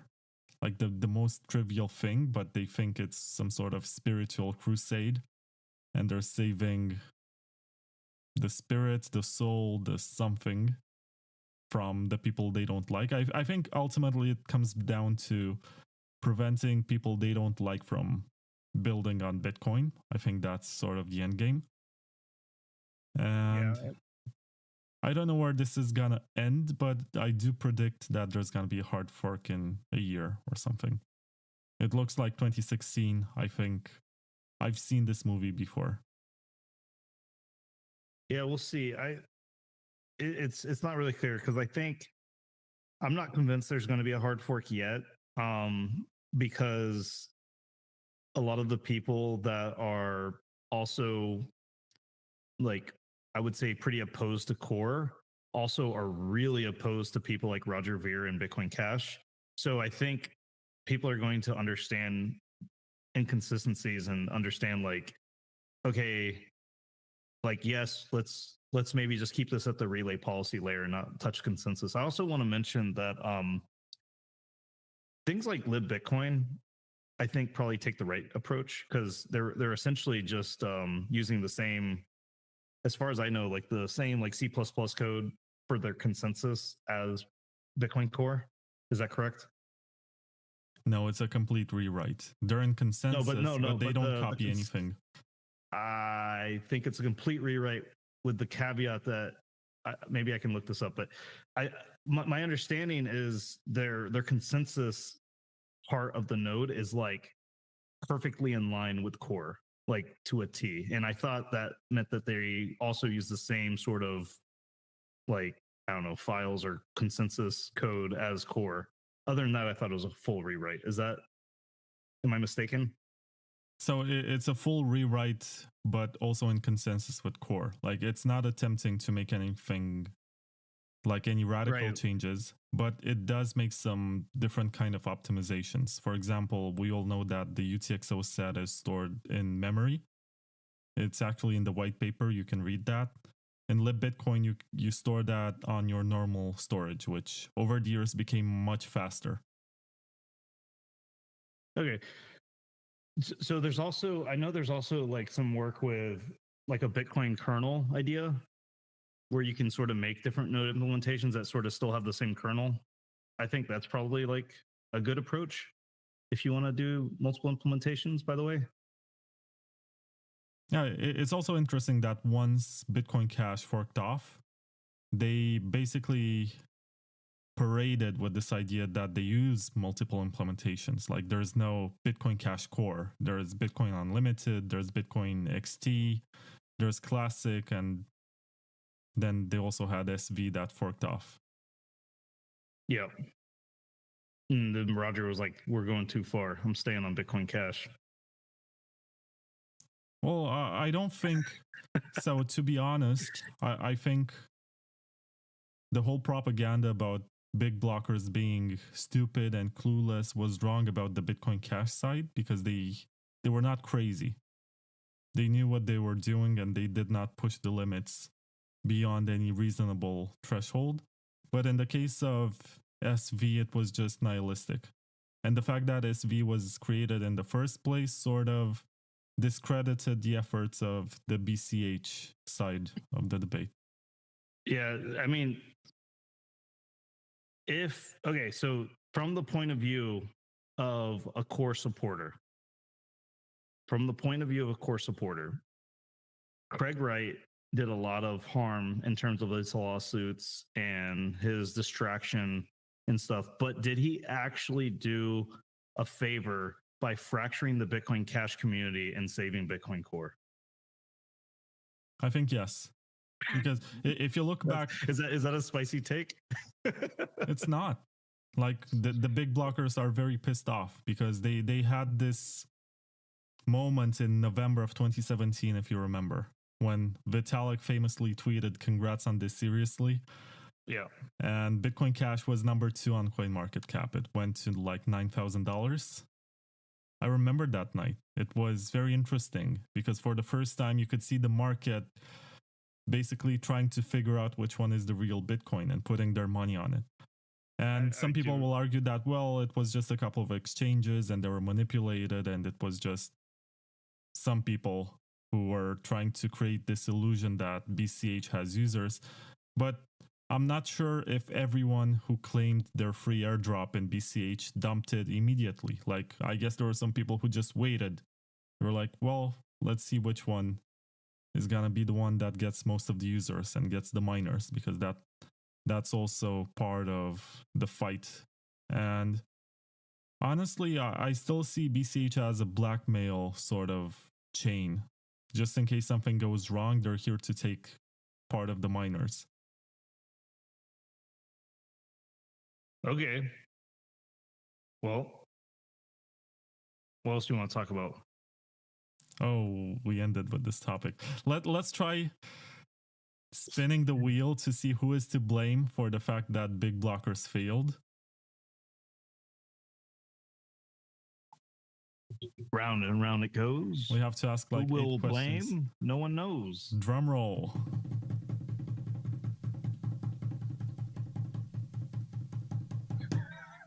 It's Vitalik. Vitalik. Of course it's Vitalik, because most of the builders went on Ethereum. Like the guys wanted to build stuff on Bitcoin and they could not after the scaling debate. They went to Ethereum, right? They didn't go to Bitcoin Cash. The wheel knows all. The wheel knows all. That's so obvious. Like how could I not see that coming? Let's see what the big blockers can do. You tell me when to stop touching the balls and just grab one. All right, I'll tell you when to stop touching the balls. Oh.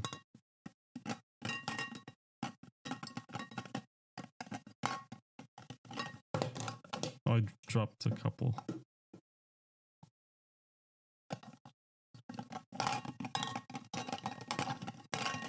Are you enjoying this? Oh no! I got tricked. He left. Man. This sucks. Hit that subscribe button and the like button. I'm gonna wait for him to come back. I dropped a ball. I guess this is gonna be the answer. There's another one under my desk. I guess he went to the bathroom or something. I got tricked. It's not fair. But we're gonna find out the answer. So Vitalik Buterin is to blame for the fact that big blockers were not successful. I cheated, Michael. You left me hanging here. You went to eat. Hey man, I had a good snack. So okay. I didn't tell you to stop. I'm really upset that you stopped. All right, stop. Wait, I have to choose between two of them. All right, hold on. There's a sign. The fact that you have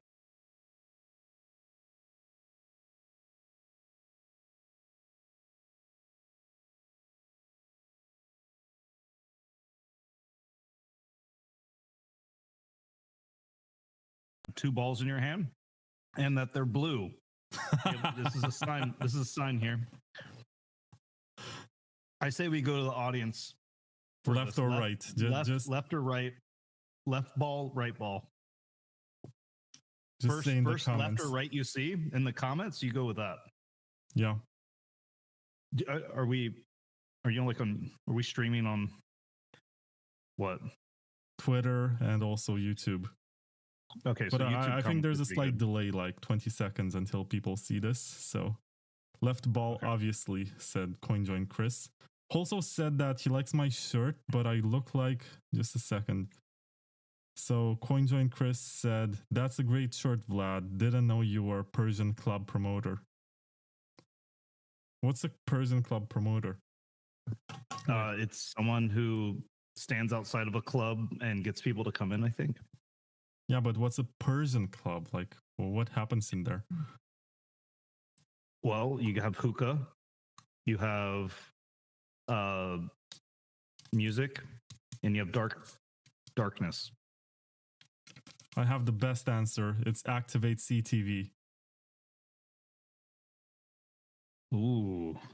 So the premise was big blockers blame Vitalik and big blockers need CTV. Yeah.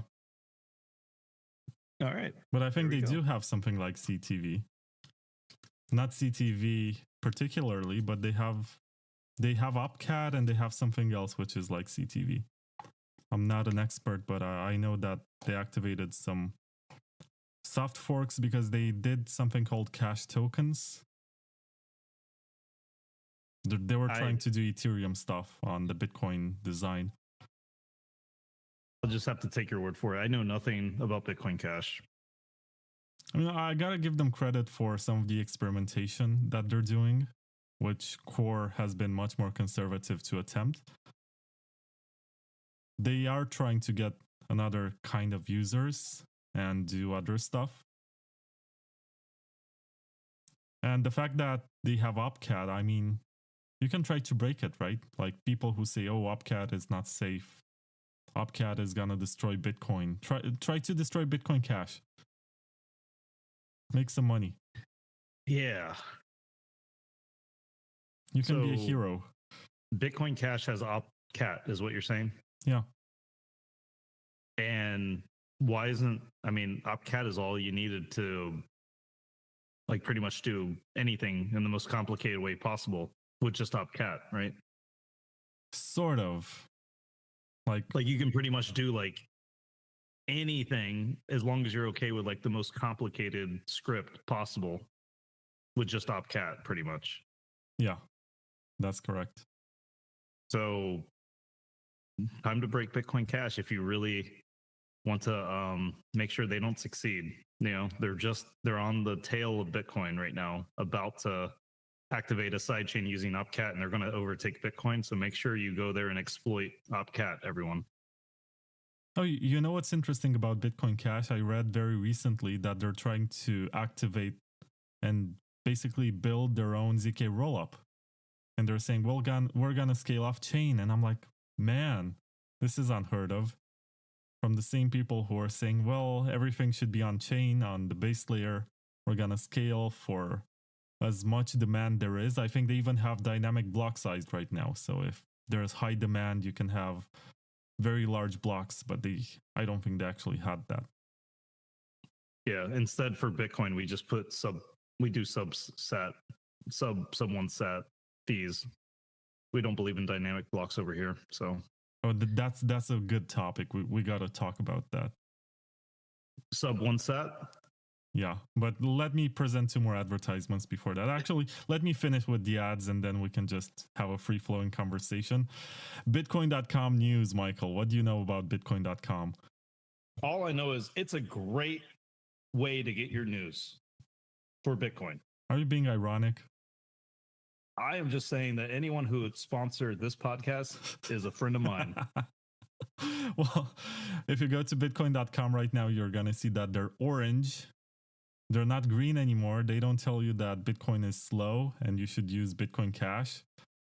And after this rebrand, I think their news section also became better in the sense that unlike Bitcoin Magazine or other competitors, they don't focus too much on the US, and they also report what's happening in other parts of the world, which once again are not the US.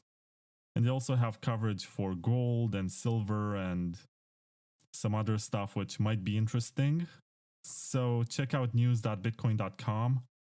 And I think their journalism is decent. Like, you will definitely find something which is interesting to you, and I don't think you find it somewhere else if you want to stick to the Bitcoin world, because I think CoinDesk might have them too, but I'm not allowed to say that. Anyway, I would say, news.bitcoin.com. can I add something? I would say they're not just decent, they are superb. Superb? Superb. I heard superb with a V. No, I said superb with a V. If you say so. Also, there is noons.com, which is a peer-to-peer exchange. Are you aware of Ray Youssef's work with Paxful? Yeah, that guy is either a genius or batshit crazy. I love that guy. He's like a WWE character, full time. Dude, he is like saying some stuff that I have no idea about over there overseas, and I'm just like, I have no idea, and I'm just like, man, this guy is super opinionated. He always talks about fighting the forces of evil and having only 5 years left to turn the course of this dystopia. And noons.com is his peer-to-peer exchange. Basically, what he does with it is to onboard people from the global south. What that means is mostly Nigerians and Middle Eastern people, but also from Latin America. And that's sort of his target audience. He calls them his lions. And he has a spot exchange, which is not as interesting as the peer-to-peer exchange, because on the peer-to-peer exchange, you also have a marketplace for gift cards and for lots of interesting stuff. And they also have a debit card, which I find the least interesting, but for some people that is interesting because they can spend their coins using the Visa network. But if you go to noons.com and you register and you provide liquidity for this market, whatever you put into the system is going to end up in the hands of these African hustlers who are going to be able to put food on the table and participate in this global economy. So it's interesting from this point of view. If you are ideologically aligned with this mission, check out noons.com. And last but not least, I got to mention SideShift, which is the place that's going to benefit the most from all of these spread out layers of Bitcoin. Like there's going to be Citrea, there's going to be Alpen, there's going to be Arc.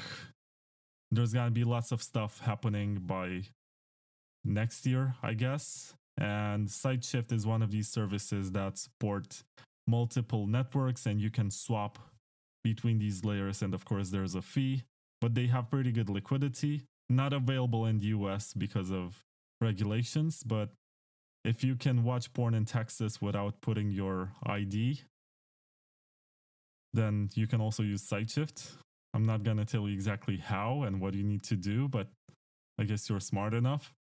Anyway, if you're not from the US, you can use SideShift, and they have low fees and good liquidity, and they also have the Trump coin if you're into that. But mostly, I think it's useful for if someone wants to pay you in CBDC wannabes like USDT or whatever, and you don't want to hold on to that, you just go to SideShift, you pick the USDT to Bitcoin pair. They send the USDT to the address from SideShift, and you get the BTC to your own address. And you don't have to worry too much about this. And it's also integrated with Trezor and Cake Wallet and Edge Wallet and a bunch of others. Anyway, check it out. Really cool. Nice guys. And Andreas Bracken, the CEO, was on the show. He's also the CEO of shitcoin.com, which is another can of worms. All these sponsors sound great. Happy to hear that you're being supported by all the most lovely Bitcoin companies in the world. By the way, has Ray ever been on this show? That's a good question. Has he? Ray He was alongside Nicholas Gregory from Commerce Block when they were building CivKit, which is this peer-to-peer marketplace that's built on top of Nostr, and that one ended up being the base, basically, the base layer for noons. So yeah, Ray was on the show. But not Ray's alone. I should get him alone. Yeah. Ray's passion and motivational energy is very impressive. Yeah, he said he could sell shoes. No, he was also alone on the show. I remember. We were talking about Final Fantasy V. And he said he's the kind of guy who does the side quests and the extra difficult super bosses and everything else. Like, he completes the game. And that's the way that he approaches his mission here too. Like, he's willing to fight everyone. I actually love that analogy. He's willing to do the extra secret boss hard fights and not just say mission complete without completely 100% completing it. He also said he could sell shoes. As in, what does that even mean? Sell shoes to like a shoe salesman? Like what does that mean? No, it basically means that he's not successful by accident. It's by virtue of his salesman skills. Oh, I thought it was like one of those puns where it's like, I could sell shoes to a man with no legs, something like that. I think he can do that, to be honest. Like, he's very charming. Met him in Mexico last year. He was hanging out with another OG. I remember his face. Nick Spanos, yeah. Nick Spanos, the first guy to build a stock market exchange for Bitcoin when the price was like $1. Very interesting guy. You should get both of them at TabConf, by the way. All right. You heard it here first. Ray and Nick, you're invited to TabConf. I'll see you there. They have to go through your registration process on GitHub. I mean, if they want to talk, they can just come. Nice. I'm going to let them know. They might be interested. Oh, yeah. But they don't like the US. Like, there's so many people. I get a lot of really interesting people that say like, "Oh, I'm not going to travel to the US." It's sad for me to hear that. It was also difficult for me last year. It's a funny story because for the last 3 or 4 years, I have been sending magazines to TabConf, but I never actually attended. And I met you last year in Nashville, and you basically said hello to me, and you said, how come you never came to TabConf, but you're here? And yeah, the simple answer is that I didn't have a travel visa for the US, and the people from Bitcoin Magazine actually helped me get my travel visa to have it within a month on time for the conference.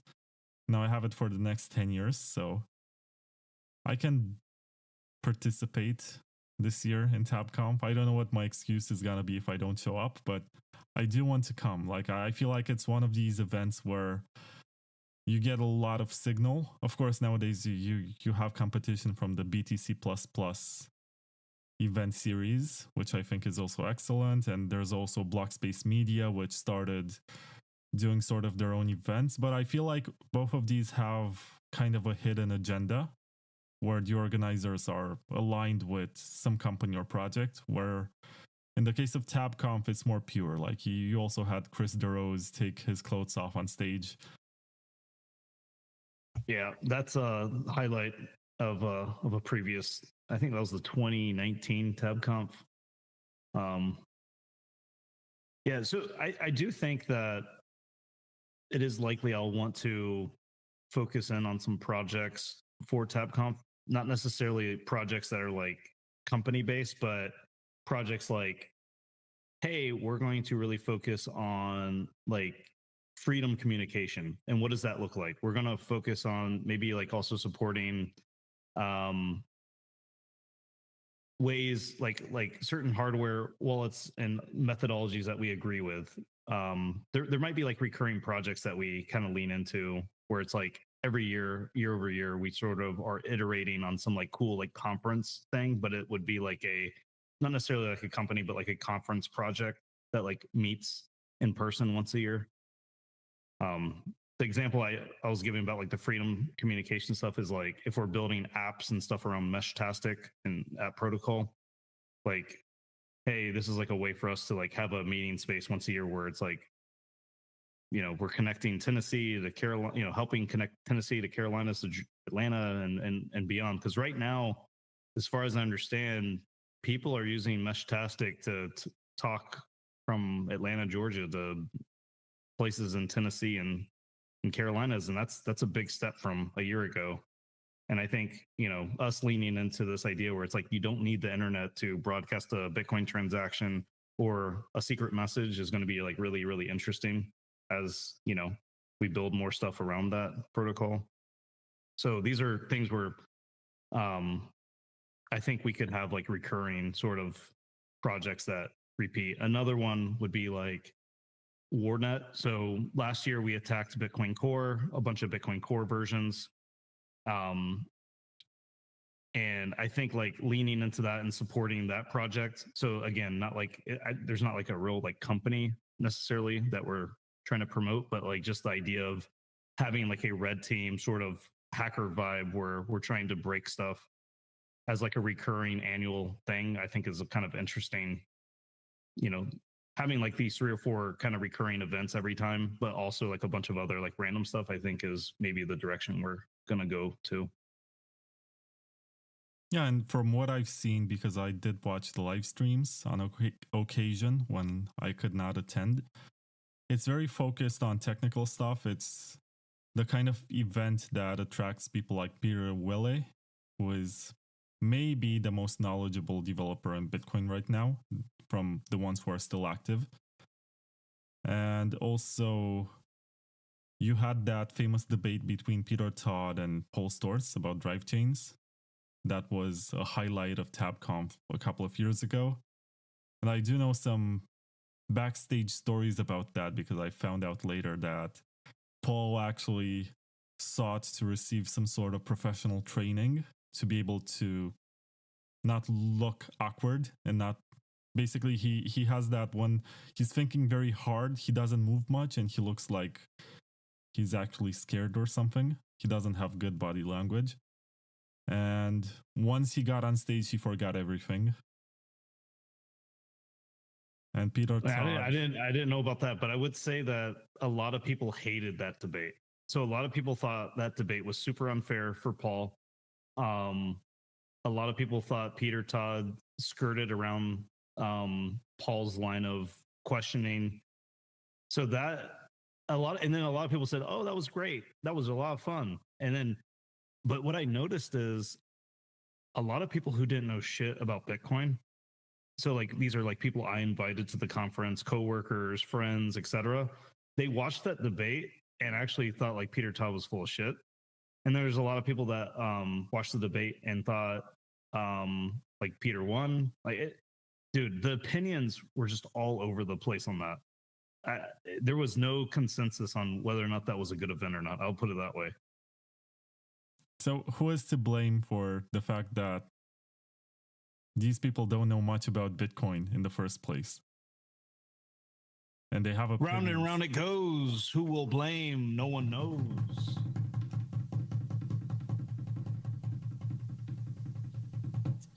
We're blaming the people. We're blaming the people themselves. We're blaming the plebs again.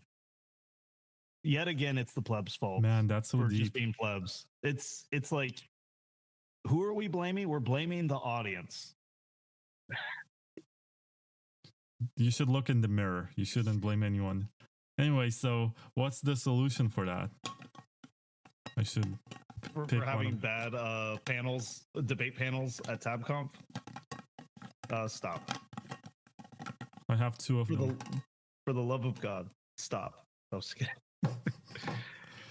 Left or right? All right. You can mention in the chat. Yeah, chat. Are we going left ball, right ball? I'm looking at the YouTube chat. There's like 7 people watching. I don't even know if anyone is someone bold enough to make a comment on your live stream. No, left or right. With no context, just left or right. I think the Twitter chat is more active. How do I get there? Jackknife said, "Uncanny how accurate this wheel is." 486 OG said right. So yeah, there's a delay in between what we're talking and what they hear. I'm opening the right ball. I hope it's the right one. Also metaphorically. My God, I swear this is not scripted, okay? Do you see what it says? I think I think we really need to reevaluate like fortune tellers, and like we need to reevaluate our thinking about what's that little thing where like people move stuff around the board. It's got like a little like glass and it like spells words. What's that called? Yeah, I know what you're talking about. It's not tarot. It's we need to reinvestigate tarot cards. Maybe Ouija or something. Ouija board. Yeah. So we need to like look back at all this stuff, because it seems like the answers are just, the universe is telling us the answers to these hard questions. Attending TabConf obviously fixes this. So the piece of paper inside of the ball, which people chose from the chat. So there were 1, 2, 3 people in the chat who said right, and I picked the right one. And it says attend TabConf with an exclamation point. This is beautiful. Like, the plebs are to blame themselves for the fact that they're not educated. And to fix it, they need to attend TabConf. Like, I swear this is not scripted. It couldn't be any better. Like, I have some very interesting answers in here, but this one turned out... I wish it was the other one that says subscribe to Bitcoin Takeover podcast, but it didn't land. I just got this one. Wait, was the left one subscribe? I don't know. I haven't opened it, but it's one of the 8 options. Got it. Now there's only 5 of them. So at one point, that's going to be the answer to the question. I spoiled it. But yeah, attend TabConf. How much is the ticket? $121 worth of Bitcoin or fiat USD or whatever. And that does provide you lunch and breakfast. That provides you hardware devices. That provides you access to all official after party events. So essentially we lose money on every ticket we sell. You're going to get, it's pretty much a break even ticket price, more or less. So we're not out here trying to make money or gouge people. We're out here trying to maximize people to come to the conference to actually learn and make a difference in Bitcoin at a technical level, not just an emotional level. It's really, once you figure out Bitcoin is a good idea and it's interesting, this is what is next. How do you want to do? What do you want to do to like help this thing that you think is a good idea? And we really focus in on that. If you can't afford the ticket, we don't even deny you. Like, this ticket is pretty much like, please support us. But if you, for some reason, cannot afford the ticket, you can go to the website and click grant. And we have sponsors that really want to help Bitcoin, where we help people come to the conference. So please, like, just be part of this vibe that we're going for. We're really trying to make a difference here and do interesting, meaningful stuff, and not just have a conference where you listen to yet another panel or talk that is like, doesn't really make a difference, that tells you Bitcoin's a good idea. Like, the idea is, we're not going to go up there and tell you about price number go up. We're not going to tell you like, oh, look at these historical charts to make you feel even better about your Bitcoin bags. Like, we're going to be talking like, what can we do to actually make a difference? So conviction is not like part of that formula, in my opinion.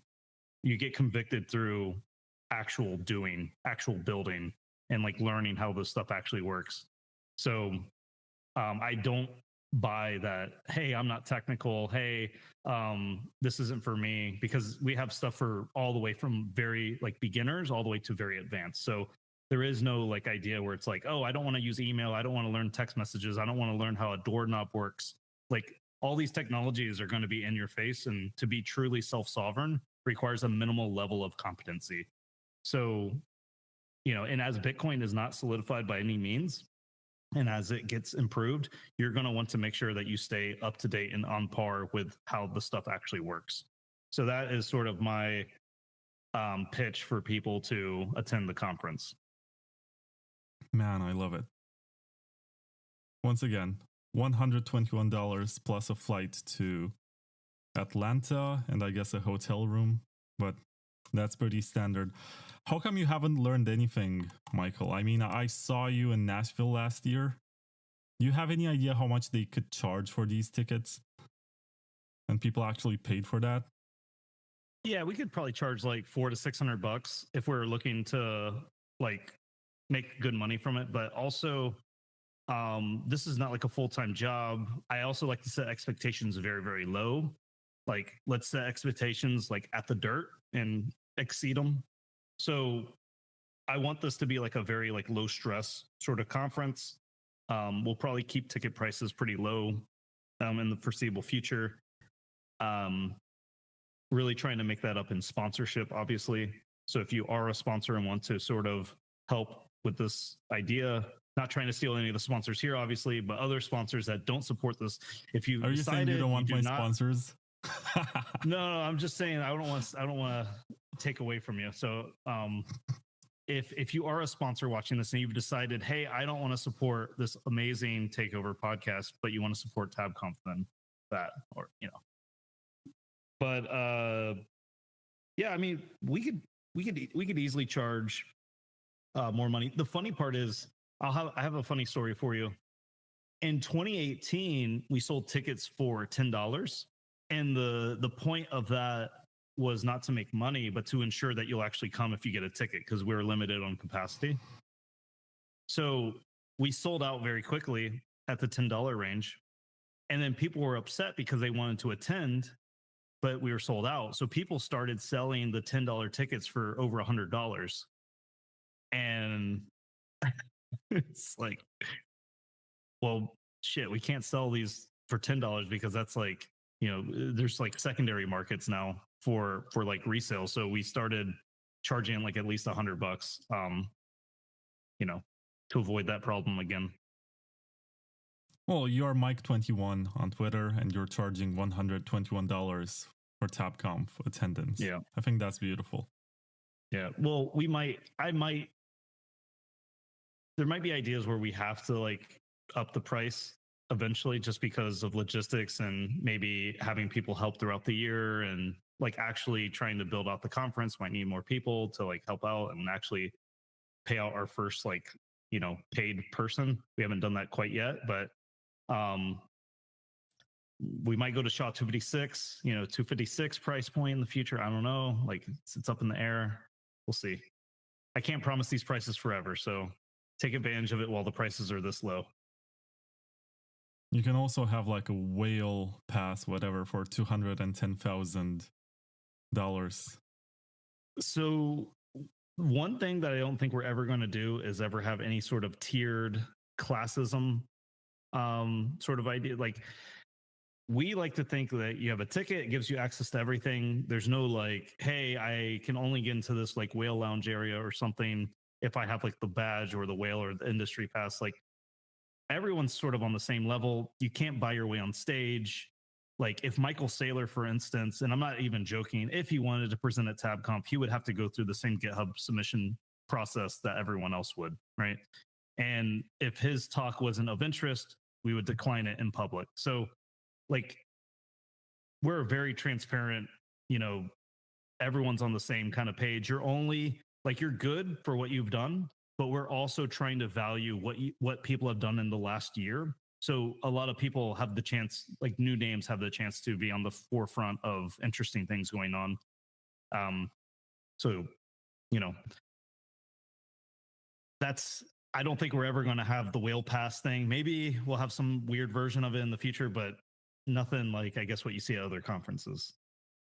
Well, I respect that, because usually the conversation is that here in Europe, we have the same kind of approach where you pay for the ticket and everyone has access to the same places.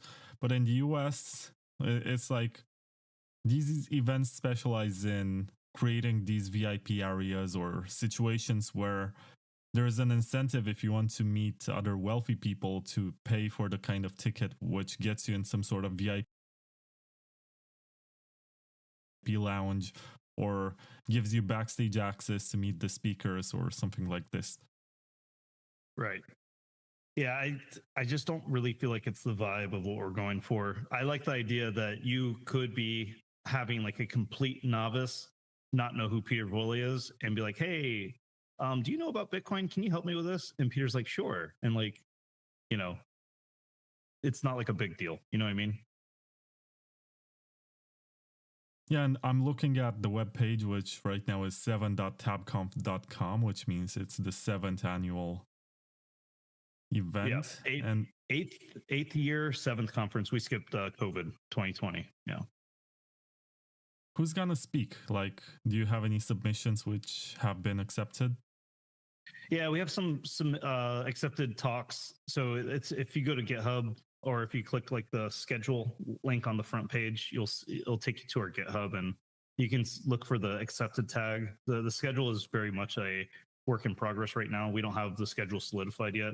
We do have like high level ideas of the schedule, but just not time slots slotted yet. And we are still like gonna be accepting like more content and stuff as we move forward this and next week and stuff. I'm thinking I can submit something to propose a talk, but I'm not gonna say exactly what. I don't want to influence anything. I don't want listeners to put pressure on you to accept it or whatever. I'm just gonna. No, that's how it works. If they go on there and they concept act it and they concept knack it, but they give no technical rationale behind it, you know, I don't know. We might have to ignore some of these things if they're anonymous, you know. But if we have a lot of people start, you know, acting and concept acting about this, you know, hey, you want to increase your time slot from 80 minutes to infinite minutes, like maybe we'll have to do it. You know what I mean? Bad joke. I don't know if that joke landed.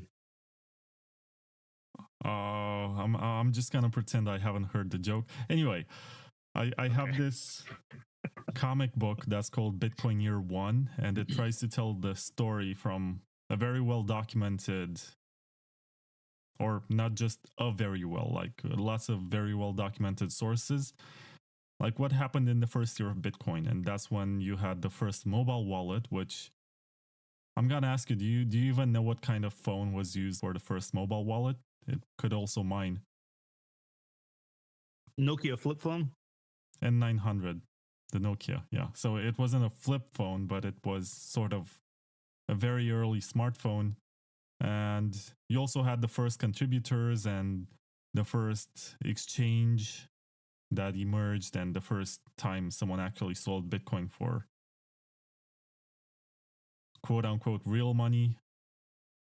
And there's a lot of this history that people should know if they become serious about this, because I read so many bad takes about who Satoshi is and what he is. And I'm like, there is no way this can be true, because I've spent so much time on Bitcoin Talk and on the MetsDAO cryptography mailing list, and I see all of these conversations, and Satoshi was not secure about himself. I mean, he was insecure, that's what I mean, about his idea. He was not some sort of almighty god. He made mistakes. It sort of feels in his conversations with Helfini that he was being,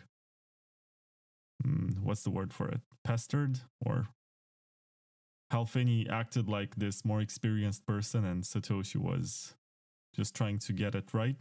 And there's also the story from Marty Malmi, who told me, it was actually on this podcast, if I'm not mistaken, it's episode 12 of this season. And he said that he's very much convinced that Satoshi couldn't be the NSA or some sort of almighty AI time traveler or something, because he was struggling to configure WordPress. Like, he was just a guy. Okay, so can we phrase this in a like problem sort of statement, like whose fault, who do we blame for Bitcoin becoming a religion to some people and worshiping and idolizing Satoshi? Or is that fair? Or is that like a fair spin the wheel proposition? Or how do you want to phrase it? Well, why do we idolize Satoshi? Who is to blame for this? Drum roll. Satoshi. Well, we're uncovering the truth here live on the podcast. Why do we idolize Satoshi? It's Ocean's fault. Ocean is the blame. You guys. This one might make the least amount of sense, or maybe it makes the most amount of sense. It makes a lot of sense. Only the blue eggs will let us know. We'll actually clarify. Yeah, well, we have a solution here, okay? So we have a solution, and it will actually make this make sense. You know, now that I realize it, is Ocean a sponsor? Do they give you this blue ball basket thing? Because that's kind of like what they're... Oh, they should pay me for this. The mempool kind of looks like this. Stop. That's a good one. Yeah. Let's see what the answer is. So how do people stop idolizing Satoshi? What should they do? Drum roll. This is the stupidest answer possible. It says just hodl. I think, you know, every once in a while it's going to be wrong, and it's going to be right in deep ways. I think if we feel like it's originally a bad solution, we're just not thinking deep enough.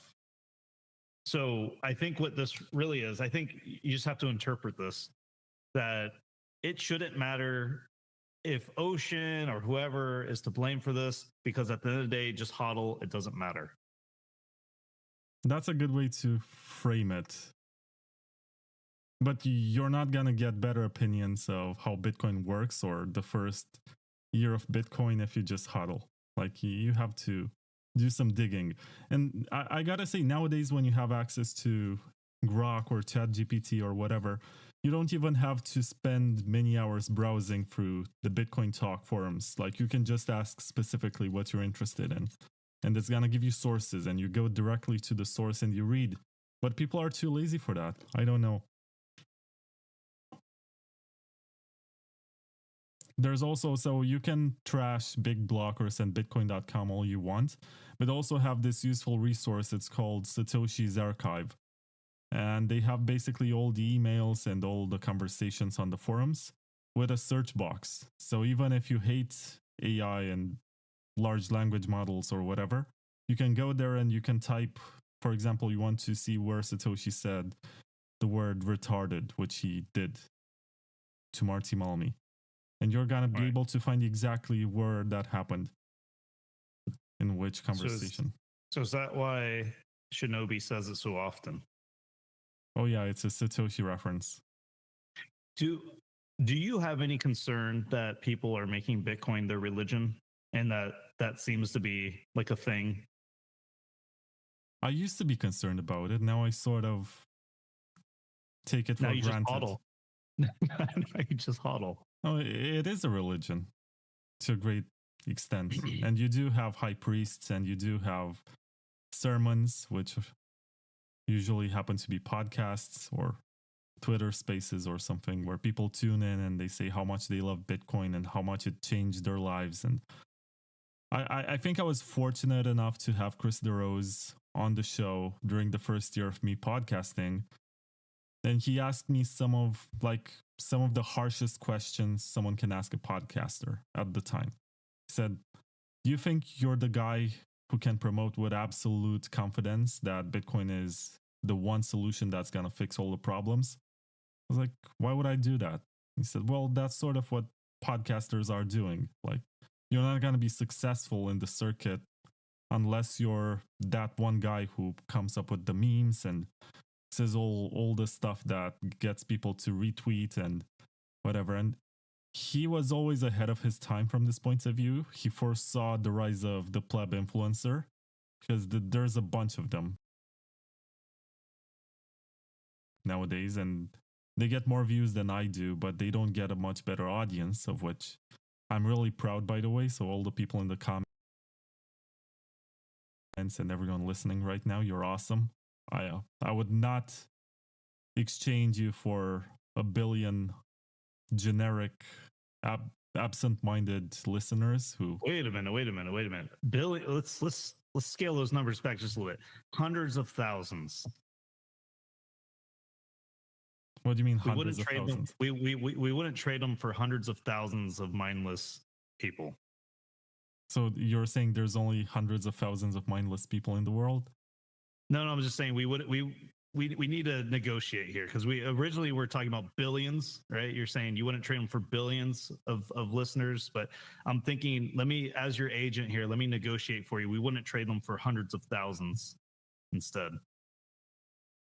I don't care too much about scale. It's fine. You get my point. Right. I love these guys. They're smart. My jokes are landing flatter than a pancake today. Have you had pancakes for breakfast? I have not had pancakes for breakfast in a very long time. Oh, you're part of the church. Are you a carnivore right now? Nope. Have you embraced the full diet that cures all illnesses and makes you stronger and makes you lift harder and fixes all of your problems except for constipation? Carnivore diet? Yeah. I went keto several times and I've never been constipated, so I don't know why that's a trope, but a ketogenic diet is amazing. I love going on that at least once a year just to feel like I clean out my system. So I do that annually a couple times maybe for like a few months. But I don't go on it year round or anything. But I know, like, is it some people that because you got into Bitcoin and someone influenced you? Like, have you read the Bitcoin Standard and that made you reconsider your life? No, I did it for health reasons. So I wanted to clean up my liver. I want to clean up my I just wanted to feel like I cleaned out my body, stopped drinking a lot, and then I just felt so much better. I lost a bunch of weight, and it was like non-visible weight as well, which was interesting. No, I'm very much pro keto. I mean, obviously, it might not be for everyone. There might be like some weird health thing where you shouldn't go on keto, but for people that can go on keto, I think it's amazing. I mean, I think it's been nothing but beneficial for me. I've noticed that when I am on keto, that I have more mental energy and more like mental acuity. Like I'm like, it's easier for me to like think. So if you take your statement and replace keto and meat with Bitcoin, that's the average Bitcoin podcast. Yeah. I don't know if it's healthy to be on keto year round, though. I think there's people that do it and they're healthy, but I don't know if everyone, you know how like, I'm not like I don't know shit about diet and health really, but I know a lot of bro science stuff. I wonder if certain types of people would be negatively impacted from like a year round keto diet or like carnivore diet. What do you mean certain types of people, Michael? Yeah, so like genetically, like some people might be like not adapt, like not like not have like the right parts and the right body chemistry to have that sort of diet. You know, I assume that has something to do with it. You're not helping. And I'm not either. I'm asking questions like, well, what do you mean? What kind of people? And some of them might be on the wheel behind you. Yeah. So should we spin the wheel to see why not all people should be on keto? I don't think that's a good question. No. It's not a real problem, I think it's a serious problem. Okay, so who is to blame for the fact that not everyone is on the keto diet? Drum roll. This is probably the most important question we've asked all podcasts, by the way. I like salads. Is it plebs again? Is it plebs again? Yeah, it's plebs again. I don't see the needle. I don't know.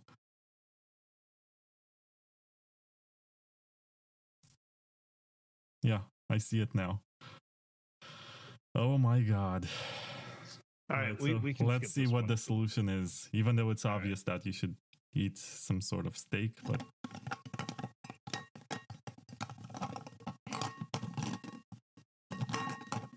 Stop. Please stop. Stop rimming. Stop rimming it like that. Did you lick your finger before you put it in there? That's disgusting blood. I can touch my nipples too if you want.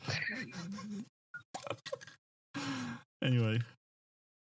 Oh, this is the best one ever. Activate BIP 300. I feel like I'm playing Cards Against Humanity or something. All right, so I assume if you're going to clip this, you have to clip this part. So, Paul, we have determined that really the ketogenic diet and blaming plebs for not everyone being on the ketogenic diet, the only solution really is to activate BIP 300. This goes along with like everything is fixed by BIP 300. So this is actually accurate. This is an accurate solution. Okay. Once again, what do you think about drive chains? Like, since we're gonna clip this, I think drive chains gets too much criticism from too many people I respect. It makes me I don't really get bothered by the flybys that critique drive chain, but when contributors throw like stuff like MEV kind of conversations or whatever at drive chain as being a bad idea, I don't necessarily buy it. And that seems to be the only real critique from people I respect in the space against drive chain, and I don't buy it. Now, with that being said, I'm happy. And the other kind of situation is like, oh, well, drive chain is a bad idea. No one's going to use it and it's going to die and miners are going to steal. I think that's okay. Like, let miners steal, like prove that it's bad kind of thing, almost mentality. Versus just saying it's a bad idea, miners are going to steal or whatever. The MEV conversation gets a little bit more complex because it's building off like a sort of like, I don't know, like Ethereum kind of ideas of like, hey, you can like order transactions, or you can like, do this stuff where all miners are going to have to, run these side chains in order to do the said ordering and stuff like that. But I mean, we're talking about hypotheticals, and we're also talking about ideas where there wouldn't be a market for conveying said optimal sort of ordering. Paul sort of has a retort to many of these things. Whether people want to agree with those retorts or not, I think would be interesting to listen to. But I don't think there's ever been a forum that has been two people talking about this stuff at a very technical level that is like digestible, because it seems like whenever any of these conversations go on, either the really technical people don't want to get involved, like they just don't want to be bothered with this conversation, or so that sort of happens, or it becomes like this weird sort of like character assassination stuff that's like not helpful at all. It's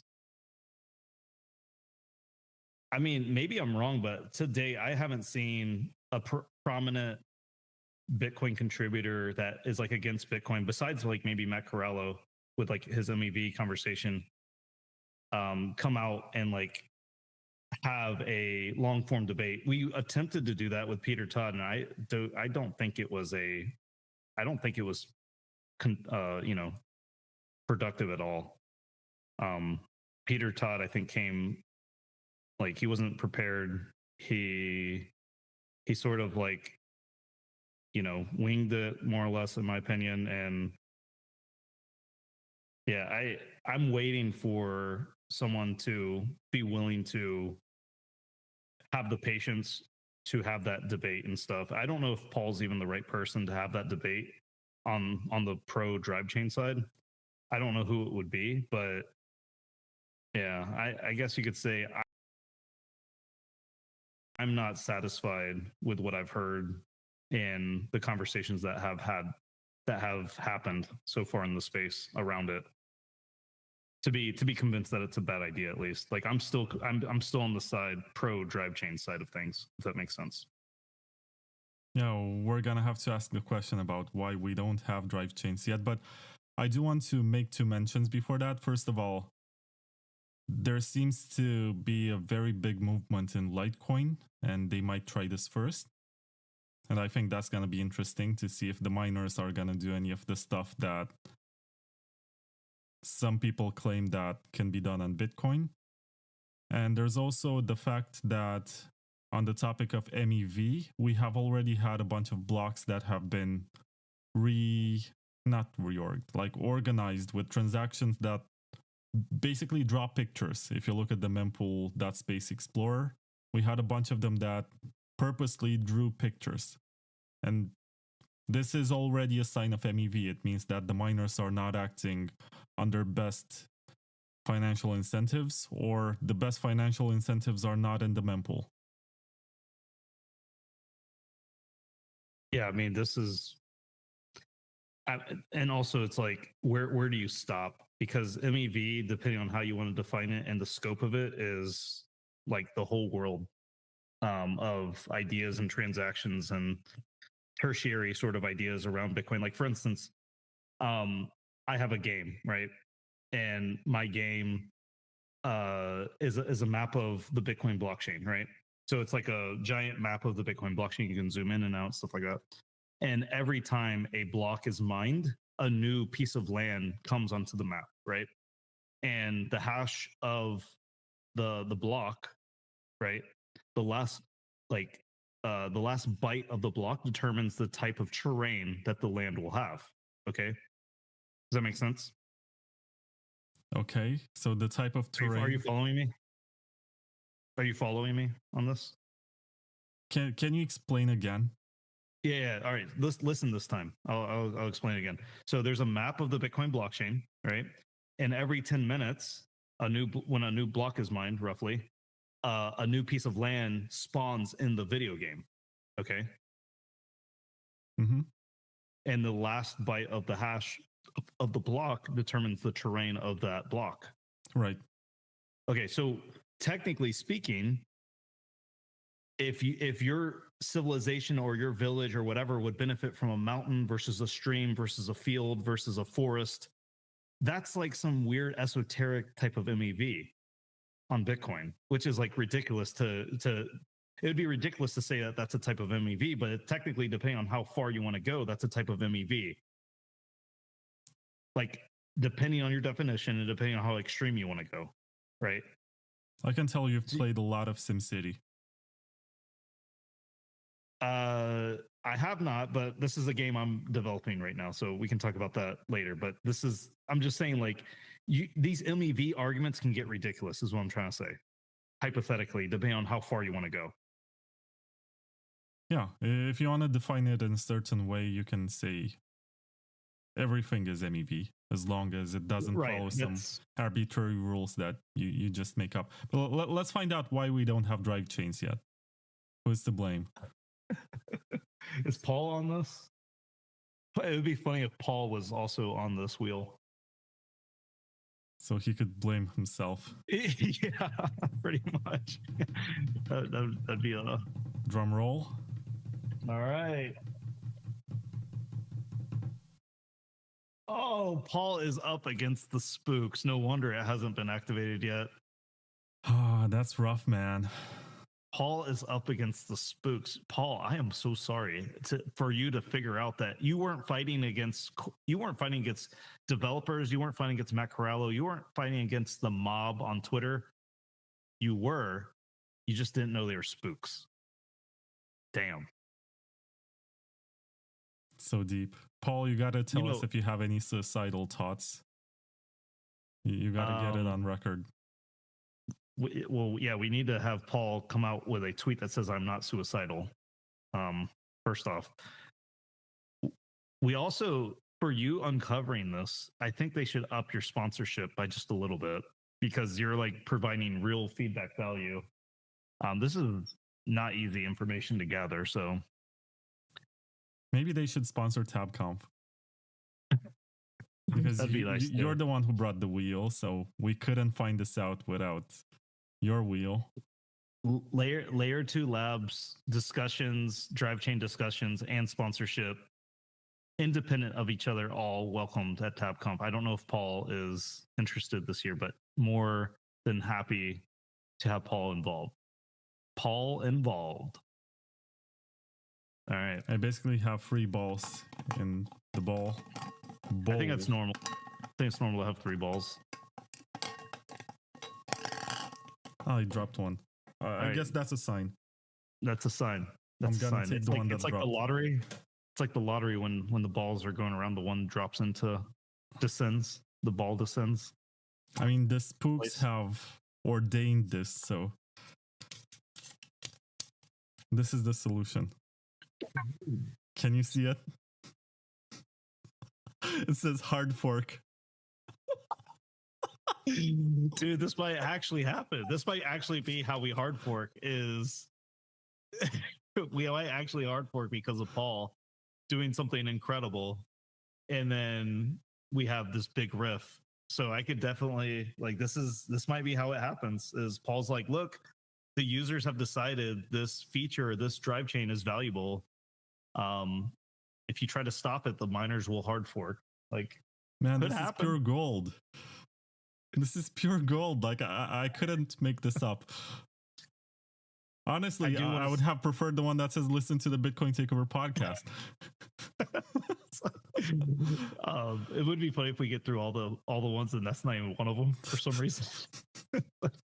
But if Paul's listening, we do want you to know you're not going hard enough. You haven't hard forked yet. And I think that's really what's missing here to get drive chain in.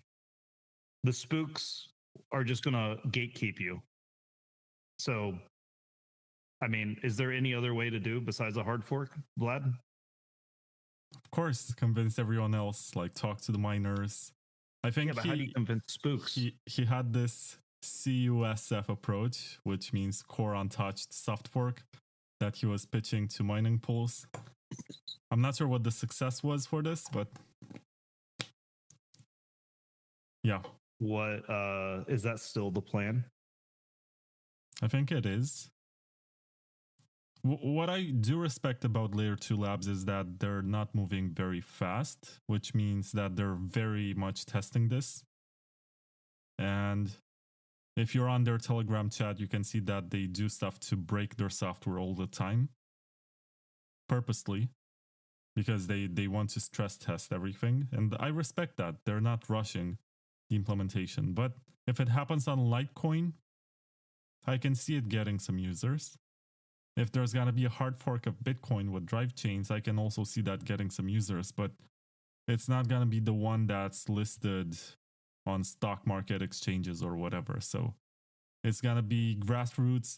The spooks are not going to be there to provide the number go up component. So I can see why he is still trying to push this on BTC as opposed to forking off. Yeah, the Litecoin conversations are real interesting. I see that as a trap and also not a trap. Like it could go either way. One, it could be like, oh, it's on Litecoin. See, no one's using it. Because that could easily be like a thing. It could be something like really, like you start getting down these weird talking points of like, see, like blah blah blah happened on Litecoin. See, that's going to happen on Bitcoin, or it's like, oh, it's a shitcoin technology. Like it's on Litecoin. Why would we bring that to Bitcoin? It's for shitcoining on just like Segwit and Lightning. Yeah. No, it's just like I could see it being a trap because of like some weird kind of like logical, like weird, like point, and then people are like, oh, see, the other thing is where it isn't necessarily a trap and it could be a good thing is you say, hey, look, see, it's on Litecoin, hasn't been exploited, even though the security budget of Litecoin's like way less. We had a bunch of contributors that said, hey, why don't you deploy it to Litecoin first to like test it out before we bring it to Bitcoin? And I've heard Bitcoin contributors say like these things exactly. It at least gets rid of that as a talking point, or it helps convince them. I don't know if it would actually help convince them at all, though, in reality, but it would at least get rid of that talking point. It would potentially legitimize the security idea around it and the game theory around it. So that is like the positive side of bringing it to Litecoin first, in my opinion. I mean, a lot of stuff was tried on Litecoin before it ended up on Bitcoin, starting with SegWit and continuing with Lightning Network applications. I think Phoenix was on Litecoin before it was on Bitcoin. Right, and LND, I remember very early versions of LND was trying to do swaps between Litecoin and Bitcoin, if I'm not mistaken, weren't they? Atomic swaps, yeah. Yeah, but like they're trying to do it like as like a Lightning channel kind of idea. Yeah, that was sort of part of the proposition for Lightning, that it's gonna replace exchanges, and of course, we didn't get to that point. Yeah, we just got to the point of trying to make Lightning just work on one coin versus trying to swap them between multiple chains. But I guess the next big thing is going to be these Taproot asset channels that are swapping stable coins. I'm trying to fake like an enthusiastic face about that, but I seriously don't care about stable coins. Oh, whether you care about them or not, there's so much. A lot of people are saying like this is going to be the next thing, you know. So, yeah. That's a very depressing thought, by the way. And the way people are just okay with it, and they're like, yeah, it helps people in third world countries, and a lot of these guys are under the paycheck of Bitfinex/Tether anyway, so they look the other way. They're like, oh, Tron, it's a shit coin, but at the same time, it's the one that is most liquid when it comes to USDT. And if you look at the price charts, actually, I think not USDT, Tron outperformed Bitcoin since it started being the home of USDT. And that's not something people talk about, but it happened. I think, yeah, I think like there's this idea that Bitcoin sort of failed to scale quickly for user experience. So you have like these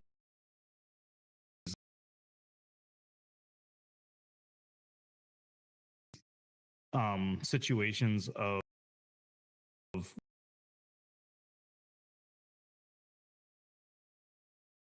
where you have a lot of interest wanting to get in Bitcoin, but then it's caused some bottlenecks, and it's caused like some high fee markets, and it's caused some situations where things are impractical. So then it's like discouraged a big wave of people coming in, and then you wait like a few years, same thing, wait a few years, same thing. And then you get to the point where people are like, oh, they already have like ideas of Bitcoin from like 6, 7, 8 years ago. And, those people have already moved on to other things. And it's like, oh, now the solution is going to be like, well, Bitcoin obviously can't work, but these stable coins can. And it would be really nice if instead of us pushing these stable coins, we just had like Bitcoin that worked for them. And then it's like, wait, the stable coin is Bitcoin, or whatever. Like the idea is like, we're not trying to push like a USD dollar on like some financial system that just, thwarts and circumvents the existing financial system. So like in terms of like the same sort of currency, like it would just be nice if we were able to do that like legitimate S-curve adoption, I think that's really where like these things come in, like Fediments, stable coins, like all these ideas, even like Lightning and Arc, like they're all because like, going back to like the 2017, 2018 sort of discussions. It's a bit desolating when you think about it, that the only solutions that raised a lot of money to get built are the more centralized ones, as opposed to the ones that actually fulfill the mission. It almost makes you wonder, like, yeah, of course, people are gonna start flame wars in the comments and say, wait, Lightning is decentralized because you can open a channel and look, the fees are low, but can most users open channels right now and transact on Lightning? Or is it non-custodial Lightning use the more popular version of it? And I don't think that's true. I think most users have sort of embraced the idea that they're going to accept custodians with Lightning. I think there is a very nice meme that goes back to the Rick and Morty episode with the robot that passes butter. But the meme was that the robot asked, what is my purpose? And the Rick Sanchez in the Bitcoin world said, you get Bitcoiners to accept that. Oh, and the robot is supposed to be the Lightning Network. And Rick Sanchez said, you get Bitcoiners to accept that custodians are part of the economy. And the robot is very sad, like, oh my God, it's horrible. Was that a layer 2 meme? Might have been. Layer 2 Labs meme. That sounds like something that they would come up with. They have very good memes. I don't know why they don't become more popular. So just to be clear, I think it's the spooks once again. Just to be clear, I am a fan of Lightning. I think Lightning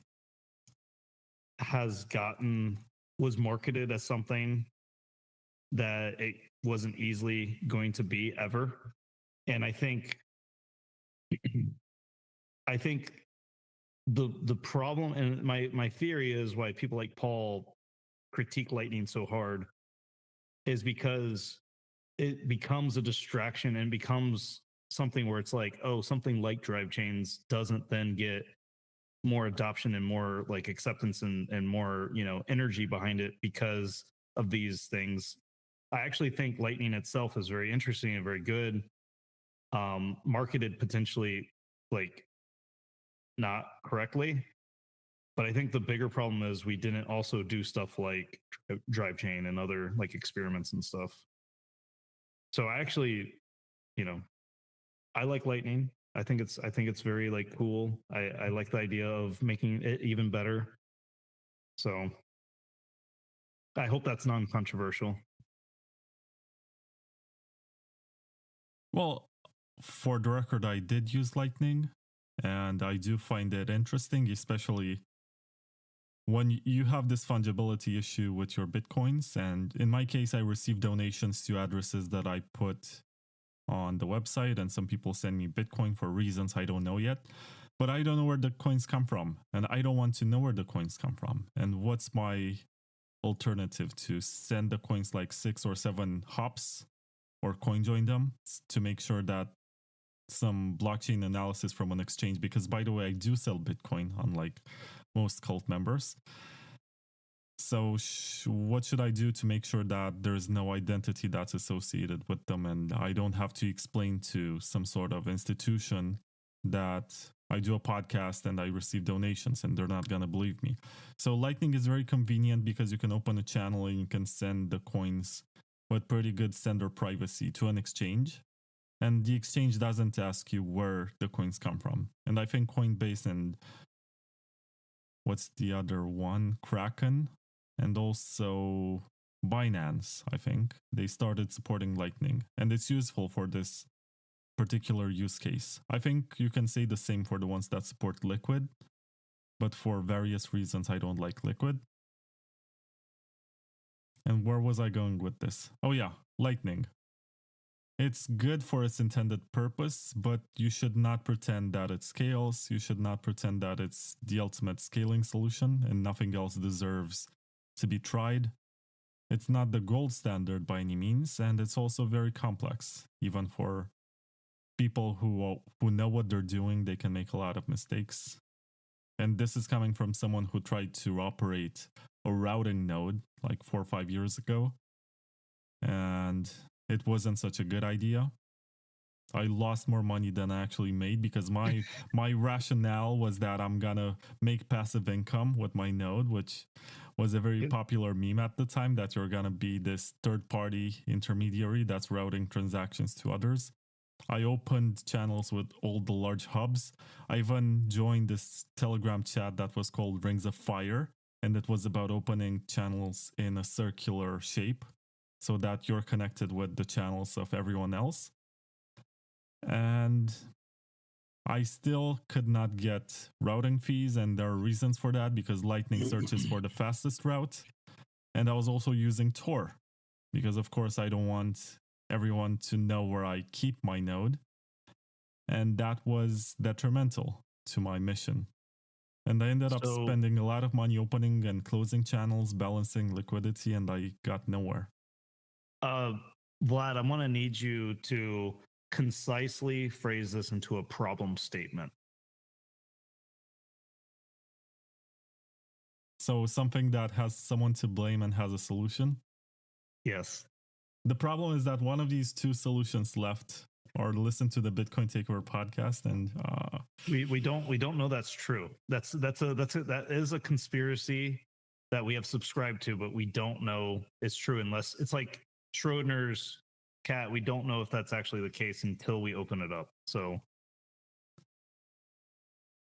why isn't Lightning what it was promised to be? Okay, so the problem is Lightning. The problem is Lightning did not live up to expectations. Is that fair? Yeah. Who is to blame? Who is to blame for Lightning not living up to expectations?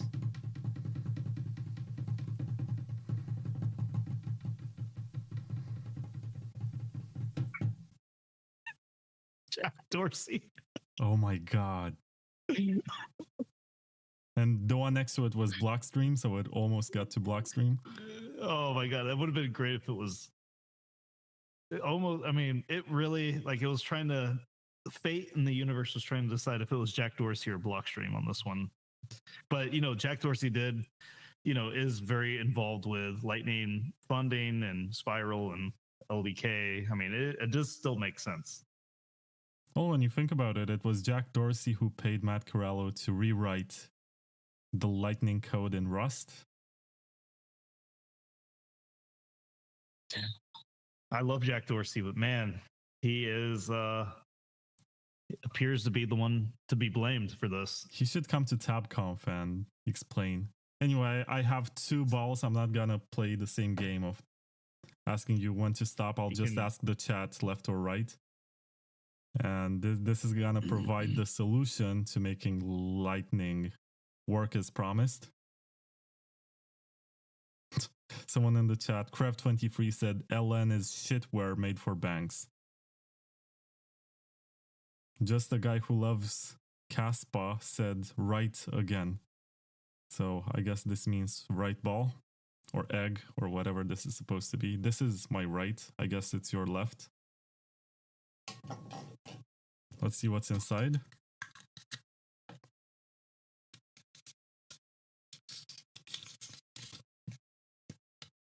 Oh yeah, predictable.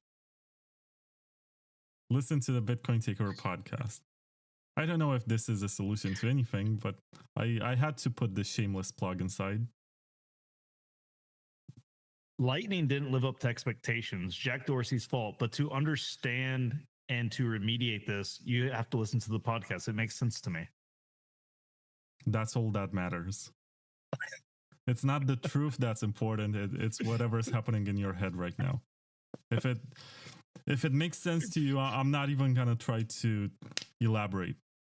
It's enough. And I have one last solution, and we have to think of a very good problem for it. I don't even know which one it is. I feel like there is a problem that I want to address, which is how many damn Bitcoin conferences there are. Like, period. Oh, I want to make one too. So many. I mean, there's just so many Bitcoin conferences, and you know, I plan my conferences a year in advance, and then people are like, "Oh man, that's right in the middle of this, and this." I'm like, "Whoa, what the heck?" Those weren't even planned 6 months ago. Like, doesn't matter what time of year, there's always a Bitcoin conference, it seems like. Yeah, I don't know what to say about that. It's just that people like to travel and people like to make money off of other people's knowledge. So, yeah. What can I say? Like, I can think of a bunch of conferences that emerged after COVID, and I can argue that they're much worse than the ones before COVID. I can also argue that we never got to the same intellectual debates that we had during the Block Size Wars, when it felt like you had the brightest minds coming up with solutions, and then many of these solutions never went anywhere. Yeah, it's kind of. I would say the best conferences we've had in Bitcoin were probably the scaling conferences, and I would put TabConf as a second to that, or whatever, like behind those conferences, just because they're like OG original conferences that really tried to do, I think, something in the same vision, which is like progress Bitcoin and have like meaningful kind of conversations. I'm not OG enough to talk about this, but there was one in San Jose in 2013, and people swear by it. They say it was the one that changed their life. For example, Sergio Damian Lerner, creator of Rootstock, and also the first person to suggest that Satoshi might have mined 1 million Bitcoin. He attended that one, and that's when he decided he wants to go full Bitcoin and work in this space for the rest of his time. And Gavin Andreessen, he was pretty big. I was surprised. I think a couple of weeks ago, I asked people on Twitter, what do they know about him? And the most common answer was that he's the one who spoke with the CIA, and he's the one who scared Satoshi off and also said that Craig Wright is Satoshi. And these are the only 3 pieces of information that people know about him. And it's kind of sad because he also created multisig on Bitcoin, for example, which he doesn't get credit for. Yeah, I mean, he maintained the project for years. The thing that was weird about Gavin, especially, I have a couple emails with him back and forth, but the thing I don't like is he came out on his like Ninja blog, whatever he used to use, or if he still uses it, posted that he may know who Satoshi is. It's this Craig Wright guy. And then like a day later or something, he posted, I may have been fooled. This is why. And like he like writes out like, oh, I think I was fooled. Right. I think the word was bamboozled. Yeah, whatever. But then he's like deleted it. Then he deleted that post, which doesn't make any sense. Or he removed it at the time. I did not understand that. I think the common wisdom surrounding that moment is that he was sort of he might have signed some sort of NDA with Craig Wright. Right. I think that's something where it's like he broke the NDA and he had to like delete that post, but it was the post that was talking about how he got tricked. And if he had to delete the post that he got tricked, that's really freaking sad. Just saying. Anyways, just wanted to charge my light. Ignore the whole process. We should frame a question for this, like who is to blame for the whole Craig Wright situation? It was one of the darkest episodes in the history of Bitcoin. Yeah. Who is to blame for Craig Wright? What, becoming popular or tricking Gavin or just doing everything that Craig Wright did? Because even today he's on Twitter and people, drum roll, people think that he's Satoshi. I had Daniel Kravis on my show, very smart guy, but he, for some reason, argues that Craig Wright teaches him about Bitcoin, which is laughable. Roger Beer. Is that the answer? It doesn't make any sense because I think Roger was like really against Craig. No, the story between them is that actually Roger gave him the benefit of the doubt, and I think later on he disliked them. He sued him in court and actually won. because they were having these private conversations about Bitcoin and stuff. And at one point, Roger mentioned that there's this checksum in Bitcoin addresses. And Craig Wright was like, no, there's no checksum. And Roger realized, wait, the guy who created Bitcoin doesn't know that there's a checksum. And that was his eureka moment. That was like a weird, okay, this is me not understanding pay to public key hash maybe all that great, but there was like some weird technicality where it's like, it's really hard for me to understand that specific point because okay, and correct me if I'm wrong. I'm happy to be wrong on something technical, but my understanding was all the clients and all the ways that anyone ever produced like a pay to public key hash, interfacing with the one addresses on Bitcoin, all had that checksum at the end.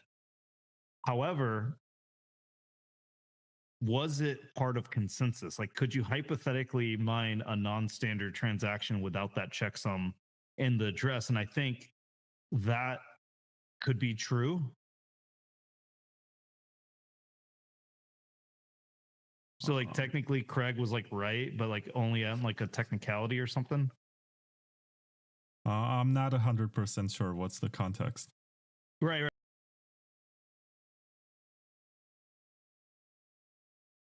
But like most people, like whenever you deal with those one addresses on Bitcoin, the pay to public key hashes all have that checksum, right? And it's like very standard. Like every time you interface with it, every wallet, everything, blah, blah, blah, you always have that checksum. It's produced like in a standard normal way. But then I'm wondering if it's like some weird technicality where it's like technically you don't need it and it's going to be like a burn address or something. But it was weird because I think also Craig, whether he's right or wrong, I think it's like he also said like, oh, there's definitely a private key behind this because I don't know. I forget the argument. It was some weird. Regardless, it was either like a actually, kind of thing that didn't really make a whole lot of sense and was sort of irrelevant, or it was some sort of like Craig just totally didn't know what he was talking about. It was either one of the two, I think. Well, either way, it was like the eureka moment. It was what Roger needed to understand that Craig Wright is not Satoshi. We also have a solution for this, even though I'm not sure if there can be a solution, but it's the best one. Can you read it?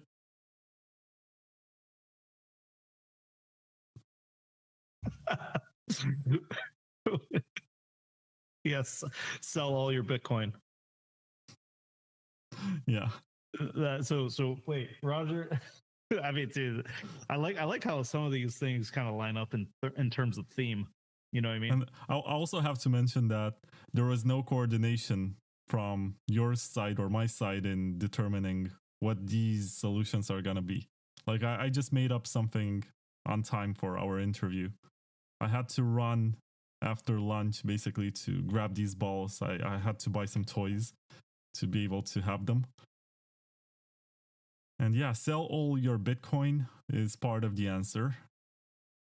I was thinking this is going to end up as an answer for the conversation about Bitcoin knots. Like, how do we solve this community conflict? You sell your Bitcoin, but yeah. Maybe we should, as you said, evaluate or reevaluate this fortune-telling methodology. It's peer-to-peer. It's also decentralized in some ways. And it's random. What do you think is a legit reason to sell all your Bitcoin? Like, what's the catastrophic event that is going to make you say, okay, I'm done, I'm out? So I think it's going to be something along the lines of a boogeyman sort of thing where the technology is broken, there's no clear recovery path, and you're just trying to exit before other people can. Some sort of like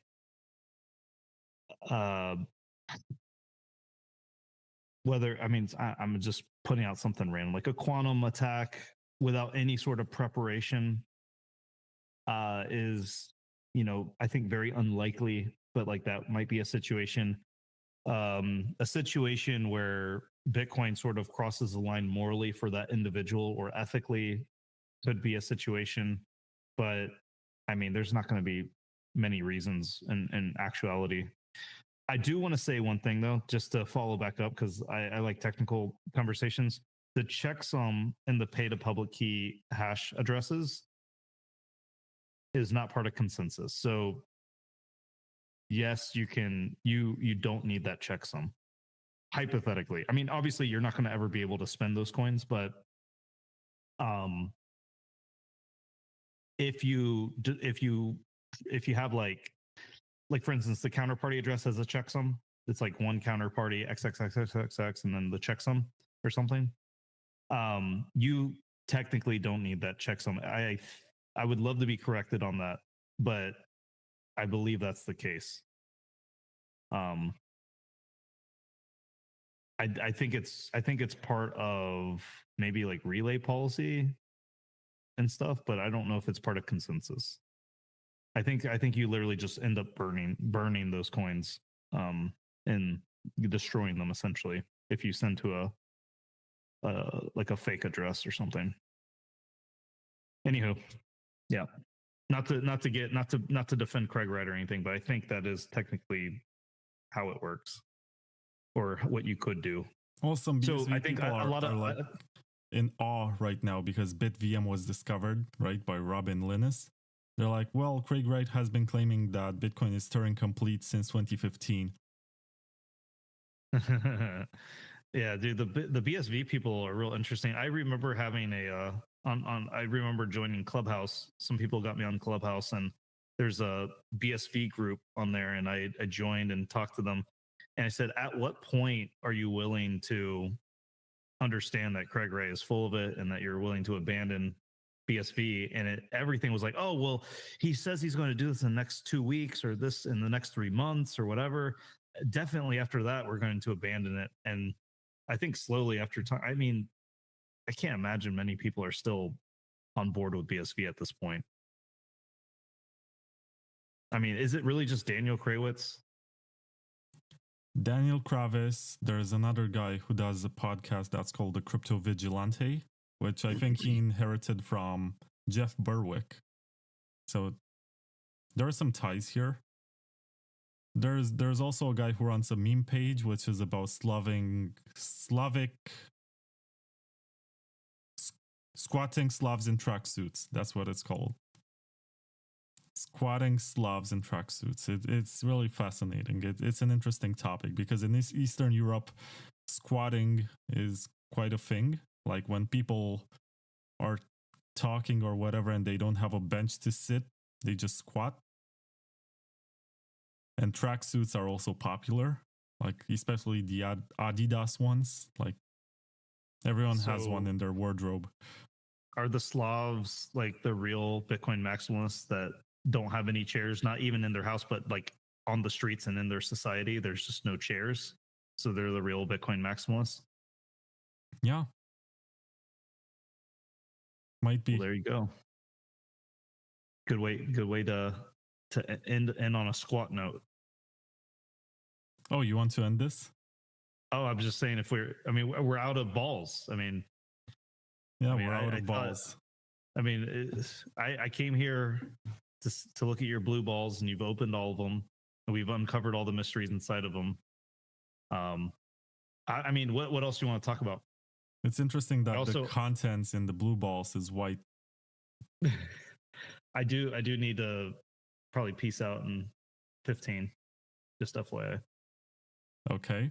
I just wanted to ask you some practical advice. You've been around for a long time, and there seems to be like a mental health problem in Bitcoin right now. Some are becoming overzealous and others are sort of losing interest. Like, how do you navigate all of this noise and chaos? And how do you even find some kind of voice who is reasonable? because of course, I'm not sure how objective you are in this conversation where Ocean Mining and Knots are trying to say that Bitcoin is being attacked and this is a CVE. It's a hack. They're exploiting the code. They're raping everyone's nodes. I don't recall all the narratives that they have been using, but where do you find some sort of clarity in all of this situation? And what do you recommend to people to actually do when they stumble upon this manufactured crisis? Yeah, it's a great question. So I think it really depends on how and why you got into Bitcoin. When I got into Bitcoin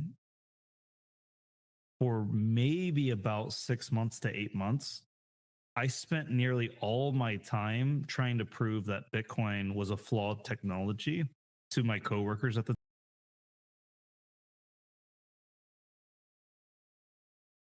time, where I worked in an IT center, like a software developer, hardware, everything was just, a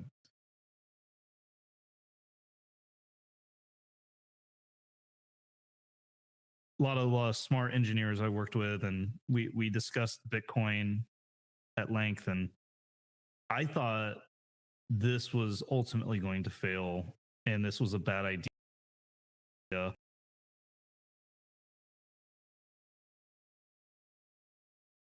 And I spent a lot of my time trying to do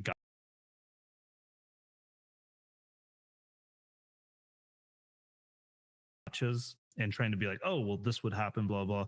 And the more that we talked it out over the course of 6 months, and the more me trying to defeat and prove that Bitcoin had bad ideas, it seemed to have some sort of answer that addressed like nearly every concern I had, to the point where like I wish I was just dumb and like whatever. Like I wish I just FOMO'd in and figured out how to like buy Bitcoin earlier than I did. But maybe I would be like super rich. But I spent all that time trying to figure out or trying to prove that Bitcoin was a bad idea, and in the process of doing so, convinced myself like, holy crap, this is actually a very elegant solution to all sorts of problems that I thought it would be subject to, and to the point of absurdity. So I actually take a different sort of idea. I have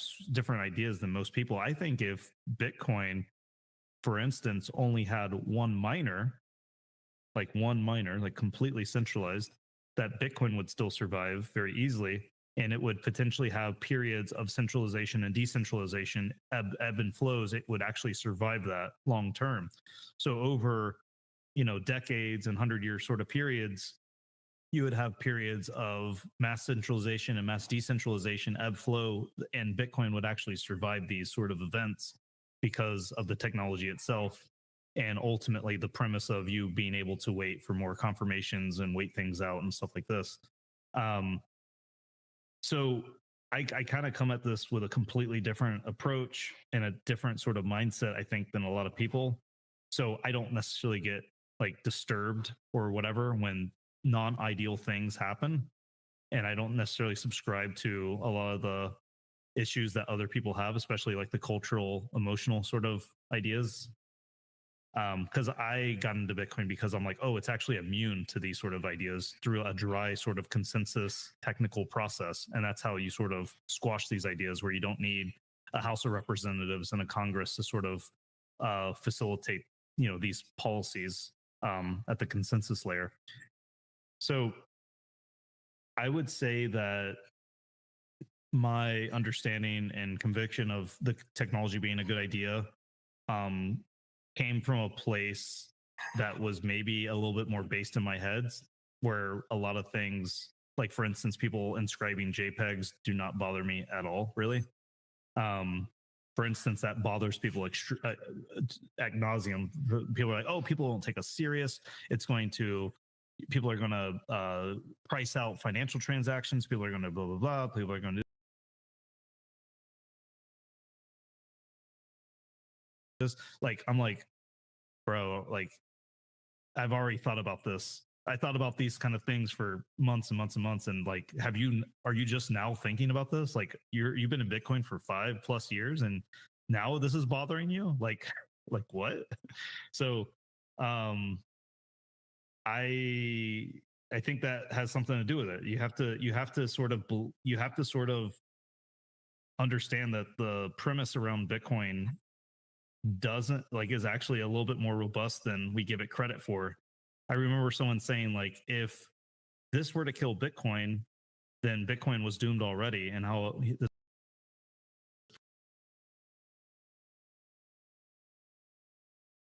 person on Twitter today got like a bunch of flack. I forget who it was, but like I kind of like I think it's like it makes perfect sense to have that sort of opinion. I think that people do not have that opinion. They believe that Bitcoin is secured by the community around it with the squishy soft layer. And this is actually also where Greg Maxwell and I sort of have disagreements. We agree to like disagree on some things. Like Greg, like I'm even at the point where, like, again, a point of some people may think this is absurdity, but whatever like Bitcoin is whatever the most people like say like this is Bitcoin. Like if Bitcoin Cash hypothetically got more hash rate for extended period of time, the price of Bitcoin Cash became like vastly greater than BTC Bitcoin. We would be calling Bitcoin Cash Bitcoin, and I would be okay with that because that is how Bitcoin, in my opinion, in my head works, and that's how you resolve these sort of super controversial conflicts. Is you fork, and instead of trying to guess which side is going to win, you just say, "Fuck yeah, I don't care. Like whatever happens, happens. That's going to be the new Bitcoin." Now, this is where a lot of core contributors will disagree with me, like people like Greg Maxwell and others that are very respectable in the space. I think it's like if everyone calls a shoe like a guitar, then even though it makes absolutely no sense, it that's how language is changing, that's how culture is changing, whatever. It's like you can't really control that. So yeah, I think that sort of helps where you can kind of be a little less emotionally disturbed when a lot of these events happen. So that's my long answer of saying why, like showing like why some people are more resilient to, events than others. That's my theory, at least. Right, but let's assume that we're talking about someone who doesn't know anything about how Bitcoin works and just follows the opinions of people, which is a large majority by this point. So where should these people seek clarity? Like, obviously, they're not TabConf. Yeah. So I think that's like really important. You have to know how Bitcoin works. You have to clear up these misconceptions. I think if you didn't start by questioning Bitcoin and you didn't start by saying Bitcoin was a bad idea, I think you're doing it wrong. I think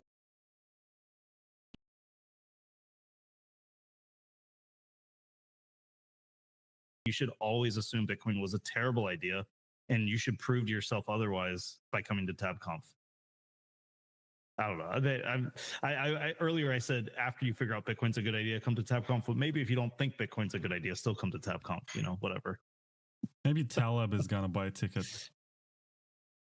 Yeah, I think it would be really fun if we did have a bunch of critical thinkers that were not fans of Bitcoin, actually like not fans of crypto, period, even, or just not fans of Bitcoin, whatever. Have meaningful debates. I would just want to make sure that was curated in a way that wasn't just a waste of time, because I can easily see those things just being like, slop entertainment as well. Oh, get David Gerard, the guy from R Butcoin. Also Wikipedia editor. We'll see if he comes. Yeah, that would be fun. I'm sure he'll come one day. I'm really happy that you keep going with TabConf. It seems to be, I'm not sure if it's growing every year or if there's like a constant number of attendees, but the fact that it's still happening and it's still going means a lot. There's a lot of value in traditions, and I hope that this year I'll be able to join it under some capacity. And I do want to present you my comic, which once again is called Bitcoin Year 1. and it was drawn by my girlfriend. I'm very proud of the outcome. And I basically, I'm trying to make it kid friendly and also make it friendly to anyone who doesn't have the patience to read a book or scroll through lots of Bitcoin talk threads to come to some conclusion about what happened in the history of Bitcoin. And if this becomes successful, I can do about basically, I think the second year of Bitcoin is more interesting. It's when we got Gavin, it's when we got Laszlo, Vladimir van der Laan, and all of these people who changed. Was it Greg Maxwell who joined at the time also? I'm not sure. His stories. I think Greg was like a 2010, 2011 kind of joiner, but he might have been earlier. I don't know. Yeah. Anyway. But I will say, so I kind of lied. I do like to read sometimes. And one thing I love reading about is history, especially of the space I'm in. And one book I really much enjoyed was Aaron with Weird Van Weerden, yeah, the Van Weerden. Genesis book. That is my favorite book, hands down. Is that I of all the books, or I also just the Bitcoin books? All the Bitcoin books. So far, that granted, I haven't given really much effort to any of the other books, but I really enjoyed that one. I love history, where I feel like it's right. You know, I feel like he did like the effort to like, you know, drill into these things. Anyways, so if you're also doing like history, I would probably be very, very inclined to like read it. So thank you. Yeah, I've had Aaron on. He spoke about his book. You can listen to that episode if you want to find out more. Thank you very much, Michael. This has been very much fun, and we actually, if anything, I think this episode proved that there's merit to fortune telling. Oh, what is this for? We're just fortune telling. We're free balling. So we have no more balls. We get the answer before we get the question. Casey Rodermore. That might be the next guest on the podcast. I don't know. That's how you figure out your next guest. You spin the wheel, and that's how you know. So Casey, you're up next. I'm passing the ordinal torch. Was it the ordinal baton to you? You're up next on Vlad's podcast, Bitcoin Takeover. I will listen into that, Casey. Can't wait to see you in action. Thank you very much, Michael. Buy your tickets to TabConf. The website is 7.tabconf, which is TABCONF.com. And or also just tabconf.com. We'll take them there. Yeah. And also thanks to the sponsors, which also Michael absolutely adores. Bitcoin.com News, Layer 2 Labs, Citrea, Sideshift.ai, and no one's. Thank you very much. I'll see you in the next one on Monday when I have Vic.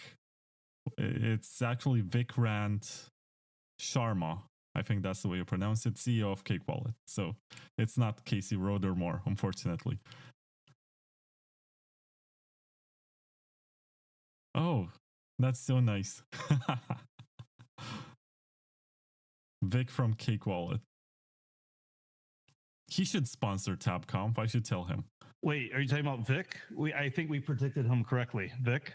Yeah, right next to Vitalik. Yeah. Boom. Then no one will ever know. Thank you, sir. Hope I'll see you in Atlanta. All right, man. Thank you. Bye. Bye.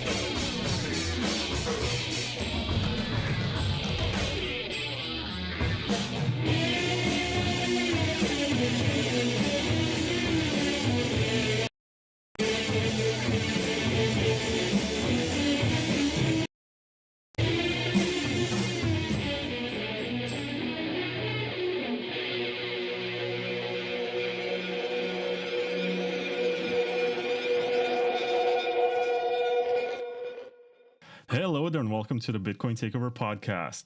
This is season 17, episode 5. We are live with Paul Stortz, who has written a very brilliant article about Bitcoin derangements, and that's going to be like the main topic. For those of you who are not on YouTube and cannot see what we're talking about, it's on his blog, which is truthcoin.info. And I'm going to spell out the URL for those of you who are able to type. It's /blog/derangements. It was published on the 16th of July, 2025. It has been updated ever since, and it's just so good. We're going to talk about this. Hi, Paul. I'm glad you liked it. You know, when I read it, I just think like it looks so ugly, like on the page. It's just this like broken list of just text. And it doesn't look great, but really it has the highest alpha out of everything in the whole industry, because it is kind of about the inevitable destruction of Bitcoin in a way. I mean, that's not really what it's about, but that's the question that it asks us to confront. And so a lot of people think that's so bizarre that they can't even wrap their head around that even being a possibility. But it is nonetheless important to dwell on all these mistakes and why it is none of them have been corrected for so long. Right. So yeah, how do you define a derangement? Is it like the Trump derangement syndrome, where people can't stop talking about something and they blame everything on it? Not quite, but it's a similar thing where there's just something is persistently wrong and it is not fixed. So like you go to the post office and you think, oh, I forgot the letter I was going to mail. You go back home and you get the letter and you go back to the post office, and then you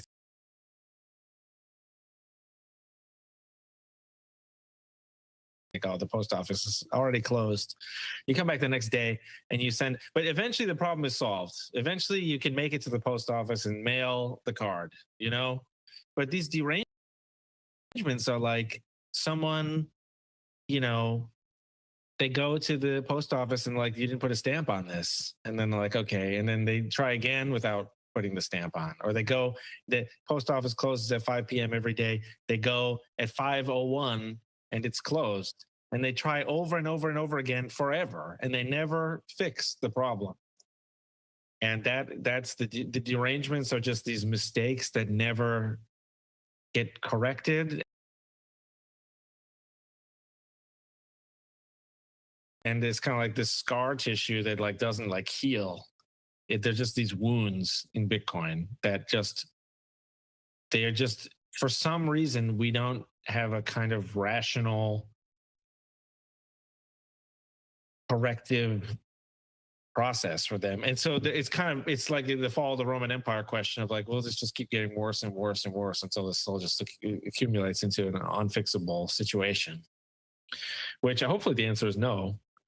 But if there is, we should definitely figure out like what we're going to do, because it's a pretty important topic. But yeah, it just takes the form of just an ugly list with bullet points. It kind of would have been better as slides or something, maybe, but it's just so much text. But yeah, I just typed that out as a list, and then it's my article. But the actual content of the article is top shelf. But I think this presentation isn't very good. Maybe people don't really read anymore, so maybe they'll get a lot out of this podcast format. But yeah, why don't you just let me know whatever you think people would be interested in. We could just go down the list.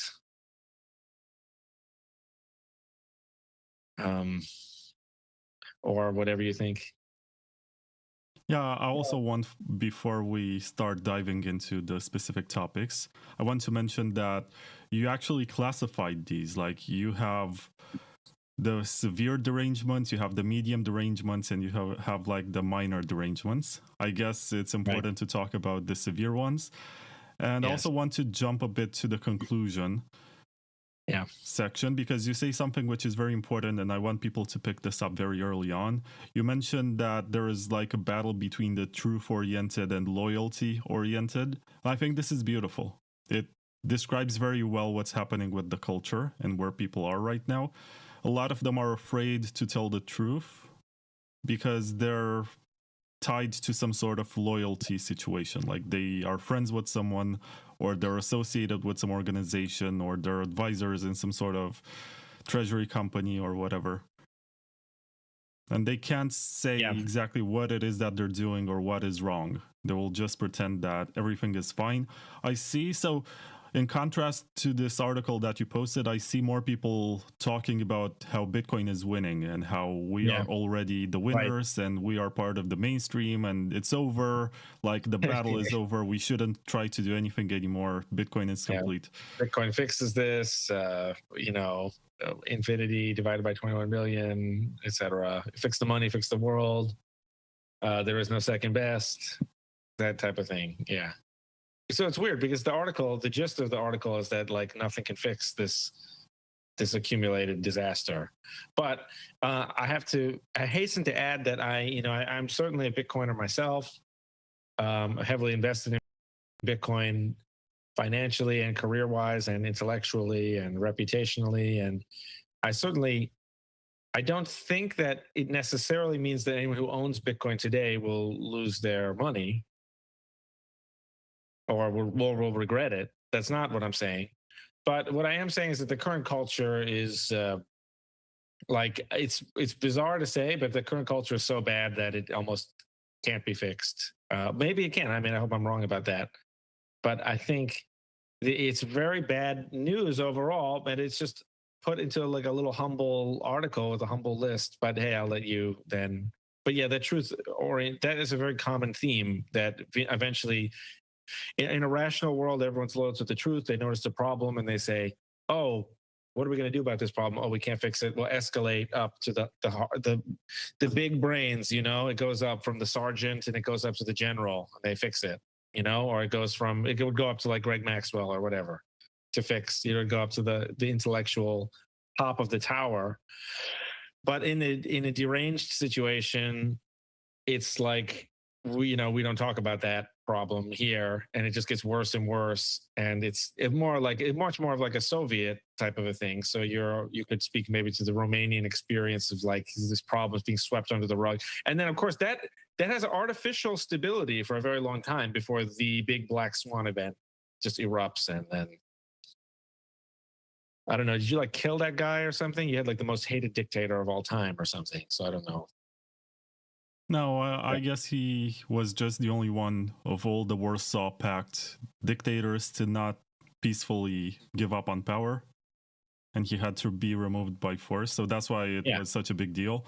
He stayed in power for a little longer. He had the artificial stability, and then he had an extremely unstable. What I assume is he had beaten to death or something by the angry mob of Romanians. No, he wasn't. He was shot. They put him on trial. Like it was all staged very precisely. They flew him with a helicopter and the pilot turned out to be a traitor, and he left him on an open field, and then he was picked up by someone who looked like a normal civilian who was like, oh, I'm just passing by, do you want to go somewhere? You seem lost. And he took them to a place where they got put on trial very fast. They got accused of a lot of stuff that they did not do, but they could not defend themselves. But they sort of deserved some sort of punishment. I disagree that they should have been killed so fast. Like they knew so much, they possessed so much information that could be used later, but they just wanted a clean slate. They wanted. In the past, I understand that too, but yeah, that was like this time that's sort of where Hitler went wrong with the one-day trials, and then you're just like, well, now we'll never know. Anyway, back on topic though. Why don't you will take us back into the article? Yeah, I also want to disappoint you with something. Okay. Because, where is it? I'm on Bitcoin Talk right now. I'm checking my messages. I actually sent a DM to Greg Maxwell. And on his profile right now, which is G Maxwell on Bitcoin Talk, he has a new web page, which is nt4tn.net. And he calls himself a retired software engineer. So he hasn't been active for a very long time. I mean, I think it's debatable. The whole thing's debatable, but like, did he pretend to stop working during the block size war because he was being threatened or something? But I also think just literally he hasn't contributed anything. Like if you think of like he used to be very, very, very, very active on Bitcoin Talk, and he would post all these ideas, CoinJoin, and even Coin Witness, which later kind of became CK Snarks. All that stuff was like posted by him in like 2012 or some cases even earlier, like in a theoretical paragraph and then later fleshed out. No, but my point is that you had this description where you said that it goes up to the generals and the Greg Maxwells, but there's no more Greg Maxwell to speak of. Yeah, but that's implied in the article. Like, where have all the leaders gone? And in fact, I take a couple shots at people later on in the lesser derangements. I say, you know, some of the people have basically abandoned us. Like, a lot of people have just quietly left. But even people like Pete Rizzo is like a friend of mine. I like him, but he, you know, because of the algorithm, they just post all caps lock junk all day. So, oh no, he's getting punished right now by the changed algorithm. But this is the thing: is he's following. He's instead of just posting what he thinks is important. Now, I agree that, you know, if the game has stupid rules, then play stupid games, win stupid prizes. But he's trying to follow the algorithm. But it was just like, yeah, that was just all caps lock. You're not bullish enough. Rocket emoji, like stuff that, you know, a retard would write. So but you know, he has this preeminent knowledge of all this Bitcoin history and stuff. And, you know, Adam Back, another friend and one of the people who supported me for a very long time, you know, on socially and on Bitcoin Twitter and stuff. And I'm very grateful for that. But it's kind of like they're just posting stuff about like the price and retracements and blah, blah, blah, like technical, like price chart, technical in quotes, because that is all just a bunch of superstitious garbage. And instead they should be, you know, they should be taking the lead in a technological sense. So yeah, there is no leader. People didn't even know, for example, that like I pointed that out about the official policy from Bitcoin Core is if anything's controversial, they won't touch it. Then you had crazy Jonas Nick was accusing me of just fabricating that out of nowhere. He had no idea that Ava Chow has tweeted publicly multiple times that is the policy. So he didn't even know that was the policy. And he just assumed that I was like, I don't know, concocting a wholesale fabrication to like slander Bitcoin Core, but he doesn't even know that that's explicitly was said in writing. It's always been said. And so people don't even realize. So there's no leadership, all these conspiracies about Bitcoin Core being captured.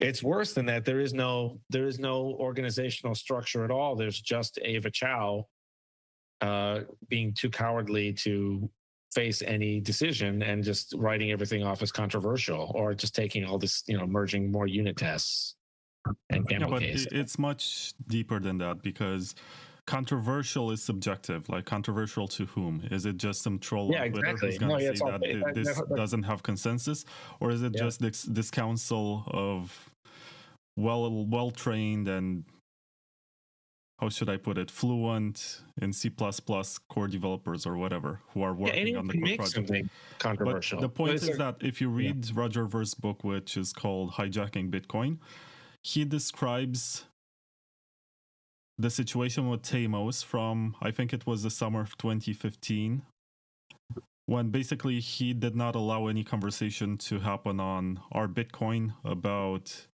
Bitcoin XT, which was supposed to be a hard fork, because he considered that Bitcoin XT is an altcoin.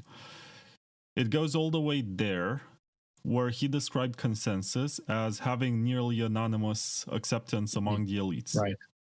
And right now they took the same criteria, which were being used for hard forks, and they applied them for soft forks, which are optional, which is very interesting. Exactly. No, this is an extremely important point. The word consensus means the actual English word means that everyone in the room agrees. It has never been how any real group of humans operates, and it has never been how Bitcoin Core operates. Now, Bitcoin Core is a group of people, but very misleadingly, there's an equivocation where the same word consensus is used by the software to describe the bytes in the blockchain, where everyone has to have the exact same bytes. the exact same order. That is necessary for Bitcoin to function, and that is how it works. And so people kind of play this like maybe kind of hypnosis shell game. They don't realize they're doing it, perhaps. But yeah, it was a consensus in the software, consensus among humans, total consensus required for a hard fork. By the way, that's not true. Just kind of a overwhelming majority would really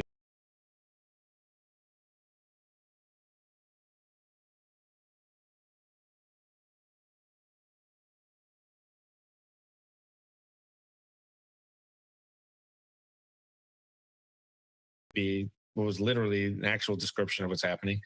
But then the whole point of the soft fork being invented in 2012 is that it does not require consensus. So that the fact that people are now backfilling that requirement, that's like saying, you know, the whole point of like using flying on an airplane is that we don't need to use a boat, but then you keep you take off with the airplane and the airplane just like glides across the surface of the water or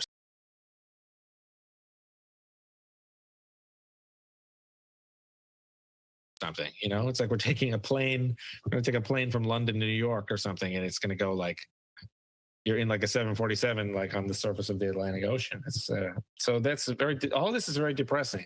The idea that soft forks require consent, that is one of the derangements. The fact that nothing can get done.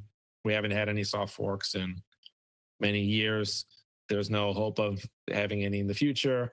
The miners have abdicated their role even to care about their own bottom line. The mining pools mostly care about competing against other pools, so they're not even happy when the Bitcoin price goes up or when transaction fees go up. And the ASIC manufacturers would be the beneficiaries, and the people who own the ASICs would be beneficiaries, but they're diffuse. So yeah.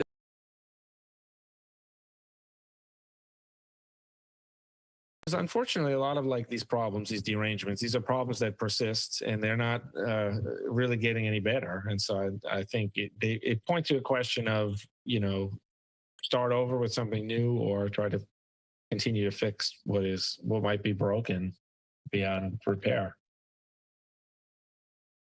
Yeah, it's a very useful conversation to be had, because going back to the block size wars, I don't think at the time the conversation was that BTC was going to become a store of value and BCH was going to become the medium of exchange, and then we're going to see which one the market picks. It was all about, okay, this one is going to activate SegWit and try the Lightning Network,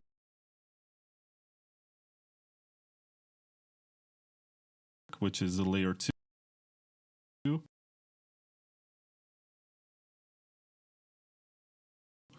And this other one is going to try on-chain scaling, increase the block size.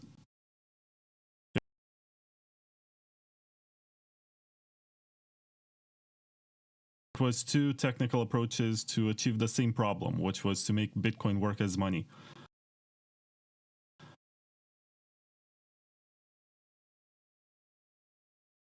But somewhere along the way, Lightning never delivered. Not in the way that they promised, because there's always going to be someone on the beach in El Salvador saying, what do you mean I use Lightning every day?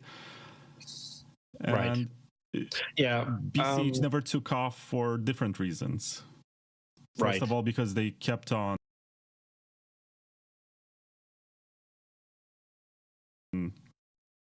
fighting. They had a lot of infighting, and they had two different forks that emerged from BCH. There was BSV and then also the eCash one. I think it's XEC.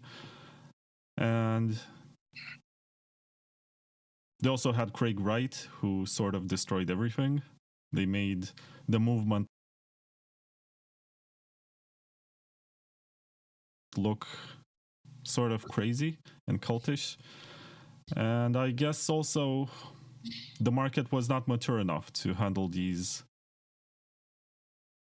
Yeah, it's a separate issue, I think, why Bitcoin Cash did not do very well. And I have been on the Bitcoin Cash podcast trying to explain it to them, and they're not super thrilled, you know, but I think I have a big list. I had a big list is my green table that I published about But there's so many things to say. Like, so if we could just change gears and just talk about Bitcoin Cash for a while, because I think part of the problem with the BTC, Bitcoin Core derangements, is that there's no competition keeping everything healthy. There's just one good project. Then there's like Ethereum, and then there's like some other projects. But if those other projects were, hot on our tail or nipping at our heels, you wouldn't be able to have these derangements. People would get rid of them. It's like if you're fighting a war and one person has one side has like a bunch of DEI, like irrelevant hiring criteria, and then the other side, they're hopeless. They're never going to win the war. Well, then you would fix the DEI problem. But if it was like World War II and everyone is racing and they're both innovating as fast as possible, then you would get really creative really fast. You'd start the Manhattan Project. You would start, industrialization of mass producing airplanes and stuff like that. So a lot to say, but yeah, why did Bitcoin Cash not succeed? Really bad. Well, the idea wasn't good and the execution wasn't that good either. The idea of just hard forking once to the 8 megabyte block is kind of like, what was so special about the number 8, right? Either just remove the cap or don't. And then if you do 8, won't you have to do 32 again? And then this whole headache, it kind of made it seem like they didn't understand this hard fork was why everyone was suffering, because they didn't know how to handle that. So now we're just going to just hard fork all the time, I guess. Keeping the name, I think, added a lot of stigma to the project and like anxiety over who's going to be, fighting over what's the real Bitcoin. The idea of large block L1, I'm not an advocate of that. I think we scale in layers. So I agree that we want the small block L1, large block L2, because you can't do the reverse. Just like weird timing. To be honest, sorry for interrupting you. Sure. I think Bitcoin Cash is doing a good job right now because they activated some of the Satoshi era opcodes. And ironically, they're building layer 2s right now. Yes. I think it would have been easier for them, like if they had, because what instead happened was Amaury Sachet did his thing in August while everyone was still distracted with Segwit 2x. People, Jameson Lopp and Eric Voorhees were talking on Twitter. At the time, it was called Twitter, kids, and they were talking about how is Bitcoin Cash the new large block project? And then the large blocker group said no. Of course, Segwit 2x is still happening. So then we had people selling and buying coins, and during this interim period. And then it kind of just launched like as a surprise. The better thing would have been to pick a new name, give months worth of advance notice, and say, thanks, but no thanks. We on this, BTC team, we're going to swap for a different team, and just tell everyone hold both coins. You win no matter what happens. That was partly what Dan Kravitz. Remember, Dan Kravitz used to say that. He used to say hold both coins. That was in his genius phase. But unfortunately, I mean, I really like Dan Kravitz a lot. I think his mind is a joy. Oh, Daniel Kravitz. Okay. Yeah, he's crazy, but he's really something else. He believes in this guy. There's this debate in biology about, I don't want to get into the details, and like there's a lot of math behind it also, but there's basically there's this continuum of belief on this thing called signaling. And Zahavi is all the way on one side as with Daniel Kravitz. Okay. And then there's another side of this story that doesn't agree with this at all. But Zahavi basically says that the way you prove to your girlfriend that you're worth it, that you're a good person, is to like basically grow as many defective mutations as possible and like become like a decrepit, because you can say, despite having this really heavy peacock tail that's useless and attracts predators and it doesn't help you fly, and it's despite all that, I'm still alive. Okay. Now I happen to be very skeptical of this, as are many biologists who say the signaling works the other way. Like the reason when a lion roars, it's because they're really healthy. They can make a loud, deep roar, and the roar is something that a little tiny mouse can't do. And so the signaling goes kind of the other way, or that there's many variations of this, and we don't want to get into it. But my belief is that this Zahavi theory destroyed Daniel Krawitz's mind and destroyed Bitcoin SV, because Dan Krawitz was like, oh, this Craig Wright, he is the useless peacock feathers. He is the dumb thing that I can attach to my intelligence. And I can say, despite being weighed down by all this stupid crap, this project's like still alive. And the problem with this Zahavi theory is it causes you to evolve like having only one eye and one leg, and like being like misshapen and like just dying of disease, and all so that the women will notice you. And I don't know, but this is this is considered a possibility. This is kind of an open question in biology that people are researching. But this is an extreme view. A lot of people have other views, like women evolve a taste for sort of like the peacock tail that causes the men to, they have like views that are in the middle and views that are like, there are different views about honest signaling. But I just wanted to go on this ramble about this because it's funny to me. I really like Dan Krawitz, but his explicit belief is that the more bad something is, the more good it is. So he has this contradiction living inside of him. And then that was Bitcoin SV. So he was like, great, this is exactly what I needed. The worst idea ever. But, I don't know. I mean, if you go all the way back to 2012, I think Dan Kaminsky was the first one to make a presentation at a hackers event where he basically said, in order for Bitcoin to scale to have today's level of transactions that Visa has, it needs to have 1 gigabyte blocks, and you need to have this type of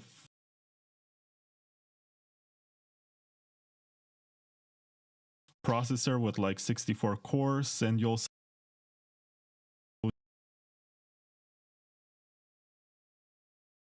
need to have this amount of storage. Like he did the napkin math back in 2011 or 2012. And this idea of having what later Calvin Ayre, or whatever his last name is, referred to as the gigamegs, it took, so from 2012 until 2018 or 19 when SV came around, it's been quite a few years, and people had enough time to think about it and consider it. And it was not something novel. It was just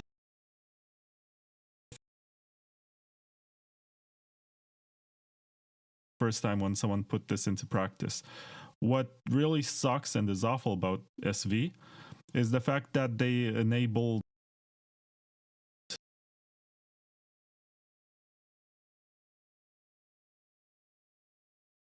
confiscation .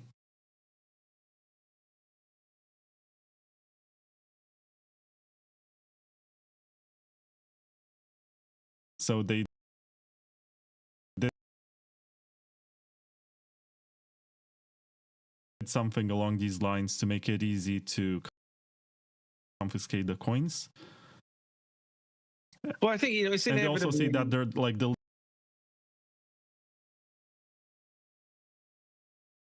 legally compliant. So if there's a court order that the police should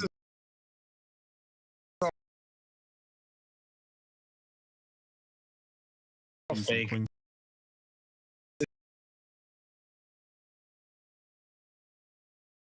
This is all down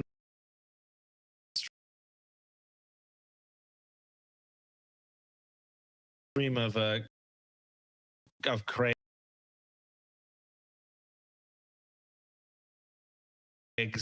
own insanity. You know what I mean? Like, he painted himself into a corner, because at first Craig was going to be like, I'm the real Greg Maxwell, and I'm Satoshi, and I have the ace of spades. I'm the highest card in the deck because I'm Satoshi. And so then he was going to say, like, in the block size war, that would have mattered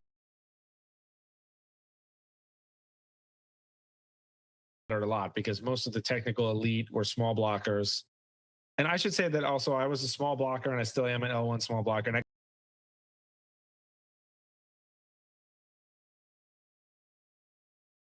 kind of agree with Thamos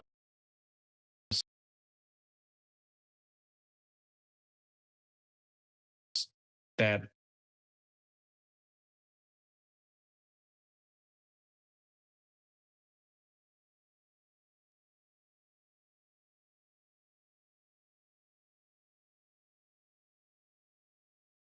explicitly promoting a hard fork, that would be like promoting, fiat currency. It's like promoting a competitor to Bitcoin. They should have. I happen to also think, not to give too many threads, but I think that Thamos's actions actually helped Bitcoin Cash and Bitcoin XT.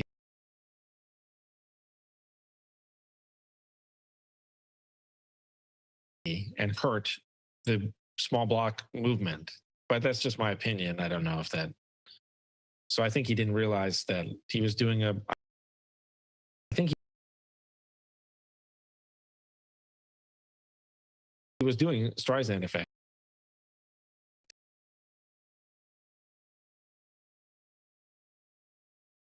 And he was giving cover to all the bad arguments in Bitcoin Cash land.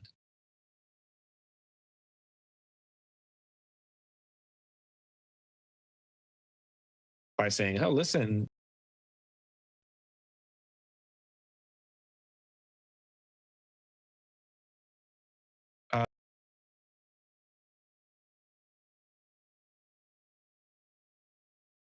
this is all censored or whatever. But yeah, Craig, of course, is crazy. So, I mean, this is related to the derangement point, because it's kind of like, if Bitcoin's going to collapse, it kind of has to collapse. There has to be a competitor. It has to collapse into something. And the question is what? And the answer is, everything else is also deranged. So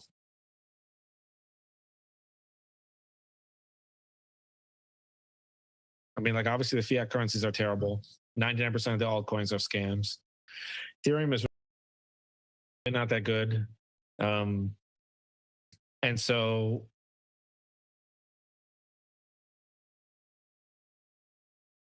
I'm still like 99% Bitcoiner for now, but these problems are here. And the reason I wanted to bring this up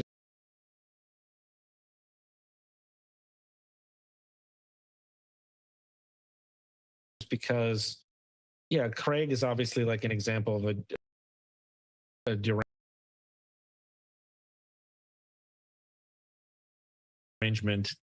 on the large blocker side that was in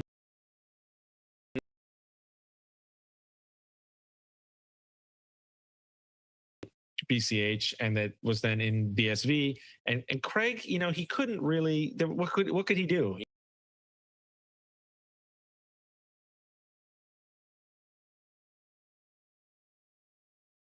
He said,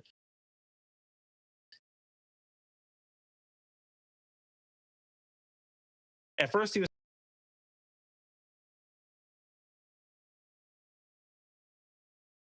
saying, I'm the technical guy, but then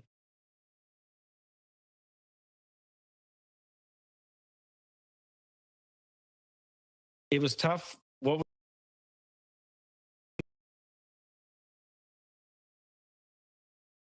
he going to say once you have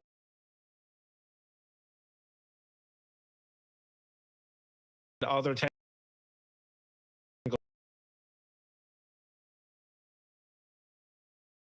people?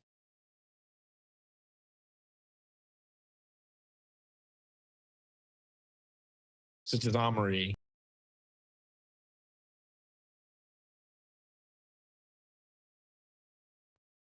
trying to ask him basic questions, or then when they have an actual dispute about that thing, seed canonical transaction ordering, or these other questions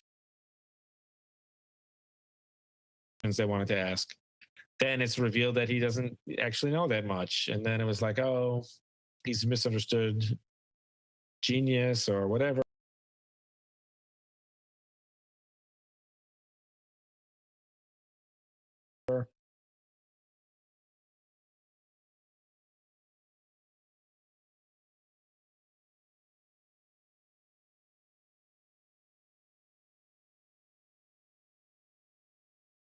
blah blah blah. So yeah, but then it's ultimately becomes clear that he's not that either.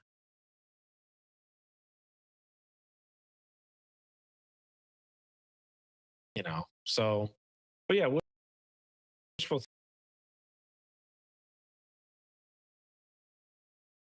thinking is a hell of a drug, and everyone wants, you know, once they become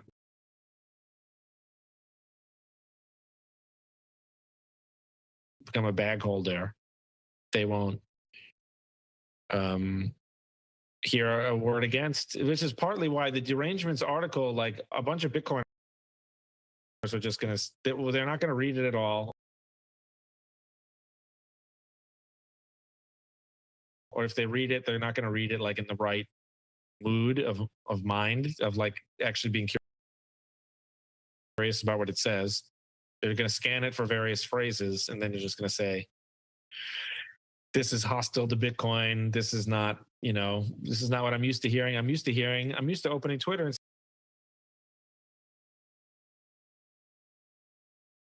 seeing Bitcoin as hope and an AI image, and, you know, because I'm an idiot. And then it's like, okay, well, yeah. So should we talk about like any of them?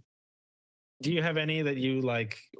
Should we just maybe read them? Why don't you like read just the titles of them all, so that, because people have some idea of what it is I'm so against. But really, what I'm really against is the fact that the culture cannot like admit its mistakes, even when they're like obvious mistakes, or things like the SegWit witness discount, things where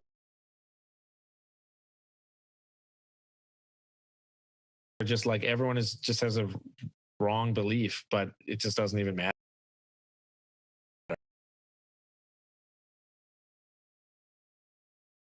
Like, nothing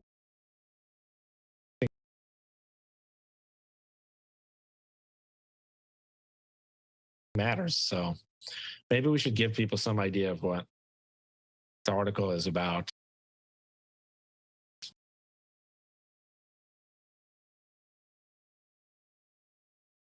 I don't know if you want to or Yes, not. sir. So I was going to mention that you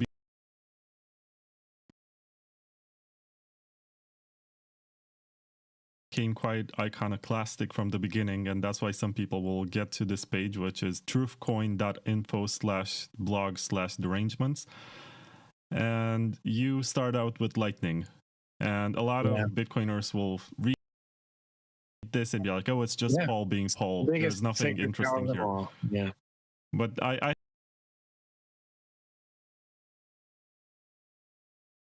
have a lot to say about this, because you also went to TabConf and you were not planning to go to TabConf, and then you got sort of persuaded by Michael Tidwell, and you got on stage and you did a presentation, and the format was brilliant, and it helped you actually be able to get people to debate you and also get people to agree with you, which was really beautiful. And it's interesting how the sentiment changes year after year, to the point where, yeah, you were right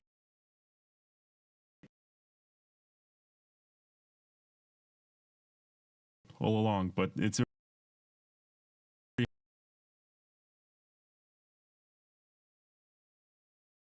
hard. Yeah, I was right. All and their heart isn't really in it.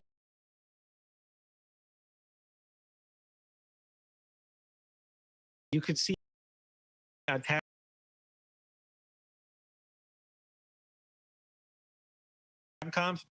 their heart really wasn't even in defending it. There were a few passionate defenders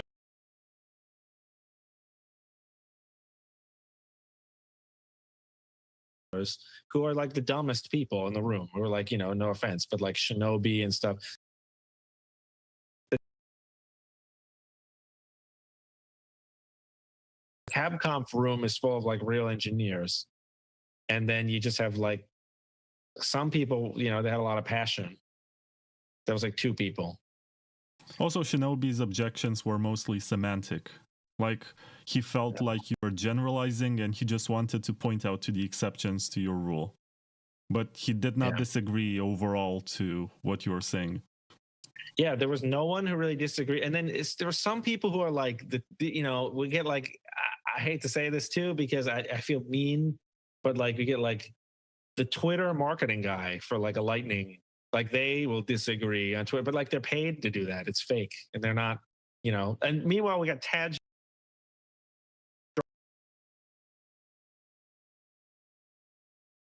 Rajan on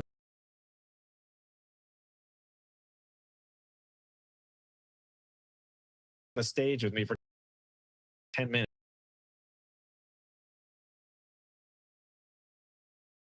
It's like I think Taj Dryja outranks Alex Gladstein and Hannah. For people who don't know who that is, it's because you haven't read the Lightning white paper. By the way, you should.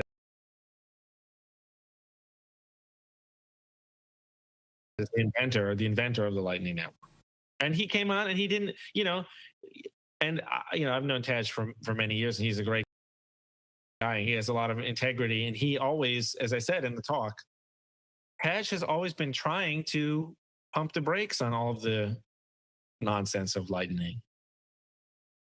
So yeah, he certainly didn't do anything wrong. His invention is brilliant, and he was always totally honest about it.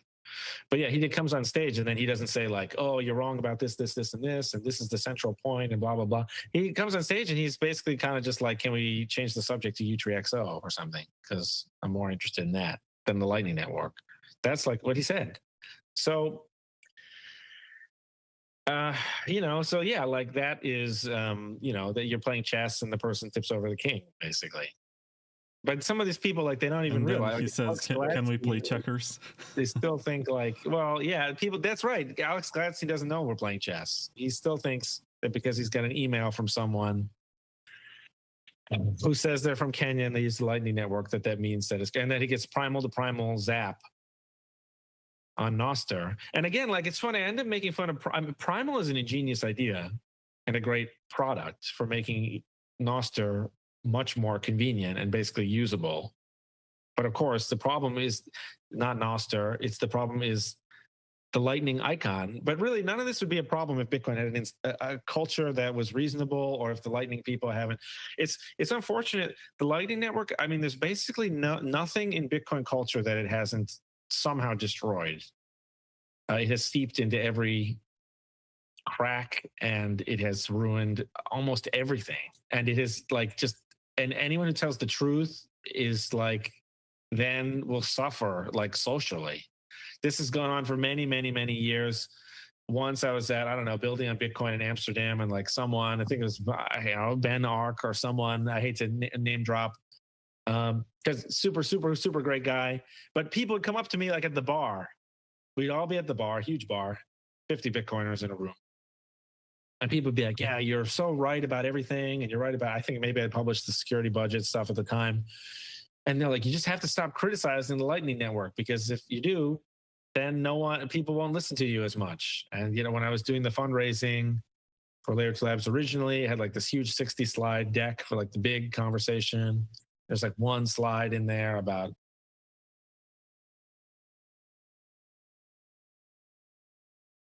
the Lightning Network isn't that good and we can do better. And people would be like, oh, you can't say that, blah, blah, blah. Now revealed to be the truth. But yeah, it's the biggest sacred cow of them all. You cannot criticize the Lightning Network, even though it is literally destroying everything. And, like that guy had to do, I hate to say this again, like, I don't want to do this, but and people have to understand the truth about what's happening, which is that when the guy went to PubKey in New York, they said for the first Bitcoin transaction from a president of the United States, Donald Trump, to the bar to buy for like a beer or a hamburger or whatever.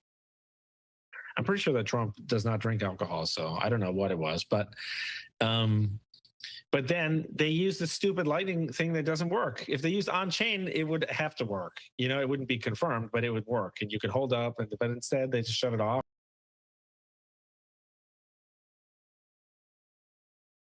And then they have to cover the whole thing up. And then anyone who brings this up, they have to proactively discredit. So it's just a huge engine.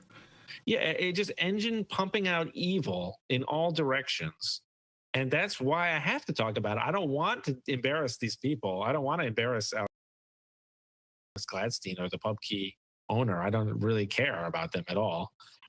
And I hope that they lead long, happy lives of peace or whatever. But people in the audience have to understand, like, there is a huge immune system that will discredit the honest people, not the neutral people. The neutral people who just kind of stay out of it. Everyone who tells you the truth about how bad the Lightning Network is will get the extra lies being told about them to discredit them. And of course, because these people, all the people honest about the Lightning Network sucking, they have integrity, people are going to look for ways to criticize them, but they're not going to find any, because these are the people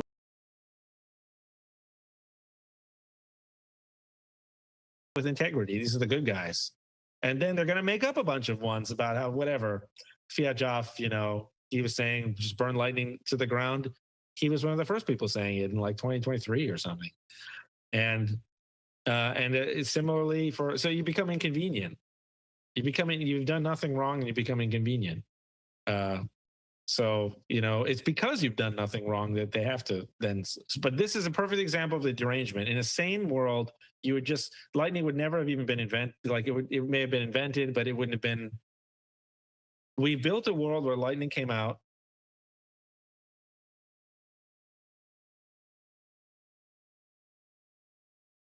And then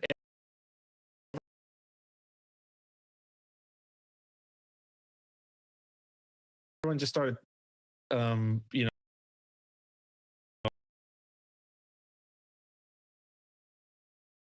log rolling and talking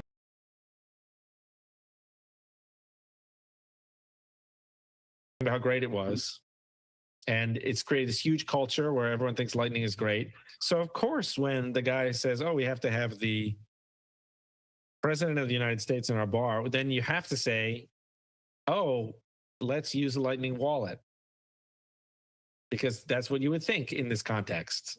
So everyone's an innocent victim of the evil of the Lightning Network. But in a sane world, we would never have even reached this point. And if we did, everyone would say, well, why did that transaction not work? And they would investigate and you would fix the problem and it would never happen again. But since the real truth is that the Lightning Network is terrible technology and it's likely to happen again, and it will happen again unless you use custodial Lightning, which is a huge contradiction, which is custodial Lightning is basically saying not using Lightning.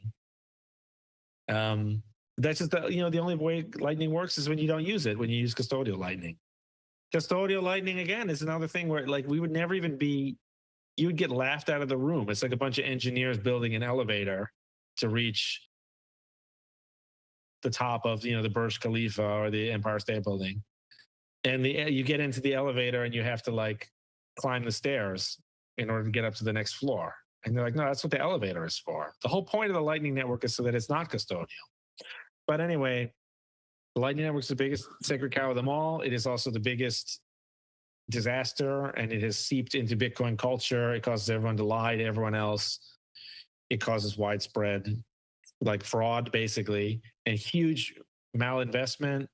It distracts the engineers by keeping them working on useless nonsense. It encourages people to be vague and use a lot of prestige words, confusing words, inbound liquidity,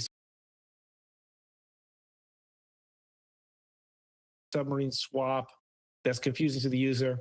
The reason they do that is because you don't want everyone to know. You don't want everyone to see clearly what a disaster the situation is. So they always say, oh, blah, blah, blah, and flood and loot. And yeah, and we got really smart people working on it, blah, blah, blah.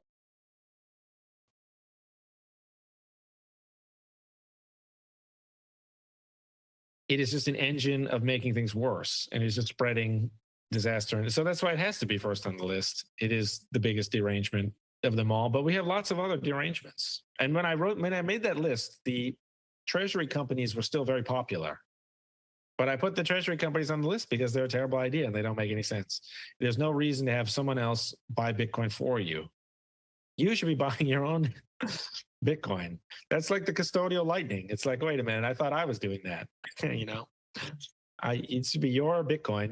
Would you just giving up your precious Bitcoin to someone in exchange for worthless paper stock that they can print at any time? But because of Michael Saylor, everyone thinks this is the greatest idea ever. And they thought, you know what we need is we need to do more of this idea. We need to franchise this.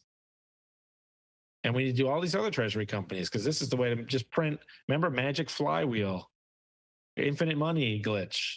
Turns out, no, MicroStrategy is now down more than 50% since that article was published. It's a lot harder to publish an article like that when it's like gone the way up, up, up, up, up.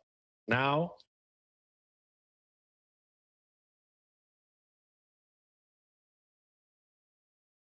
months later, I've been again proven right. Like I will be proven right on every other of the points. And the people who tried to copy the treasury strategies, they are down even more. Whatever. Again, I like David Bailey a lot. His thing is down. Like it's hard to do the accounting because you don't know like how exactly what is the real stock price that people got in at. But it's down like more than 50% from even where I think people got in on it. Or Naka, aka Kindly MD. So, and then you could see from the recent interview that with at the What Bitcoin Did Danny interview, how defensive and hollow it all is. You ask some simple questions about a tiny detail about, and then you have to like, everyone has to. So you see that example is that interview, the recent Michael Saylor interview on What Bitcoin Did is a perfect example of the derangement at work. In a sane world, people would just talk about, oh, this is a problem and this is going well. And in fact, I think we could push the envelope on this and this. Well, this is still an open question, or yeah, this is a fundamental issue. So if every time you want to, like imagine something at SpaceX or something going like that. It was okay, every time you want to go to space, you need more rocket fuel. So we're not fixing that. But we can fix this other thing. And the new version will actually be 10 centimeters wider. And so, yeah, in engineering, it's usually when the problem with the engineering is oftentimes the engineers build something that shouldn't exist. But I'll stop talking in a second. But what you really need is a key goal, like a key metric. So like in a race, you want to finish with the fastest time. So a race or like a video game speed run, these are very rational things because there's a clear measure of who won and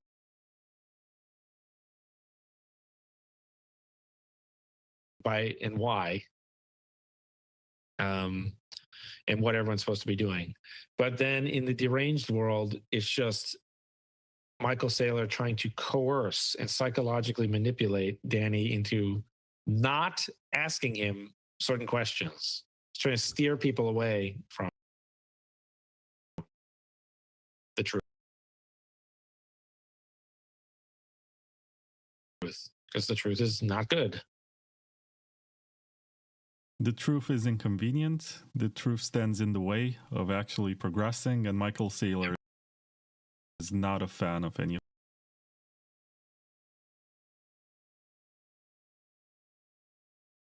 this. He's been trying to.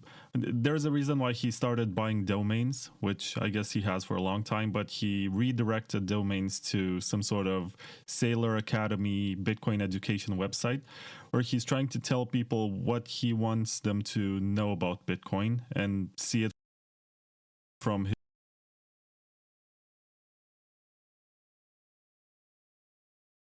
his point of view, and onboard a bunch of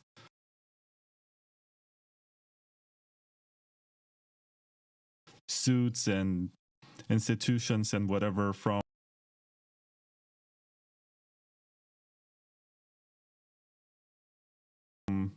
the perspective of the narrative that he's projecting onto Bitcoin. And he's sort of angry that he's losing the plot and he's losing the battle overall because the strategy, for example, what was it? The company Metaplanet from Japan, which is also sort of owned or handled by David Bailey. I'm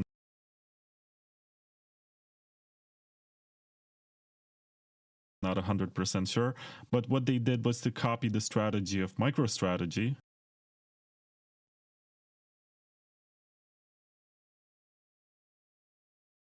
To buy Bitcoin in the same way, and they assume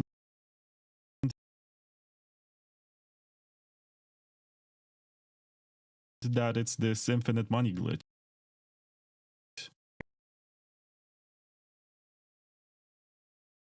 One big box store.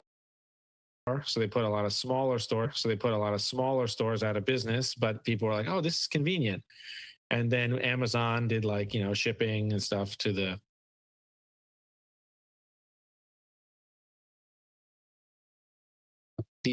But when people come up with a new business model that's good, everyone either has to compete against it,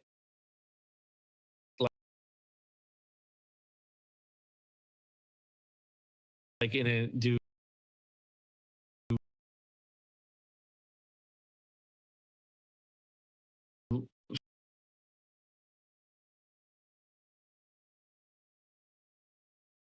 have some kind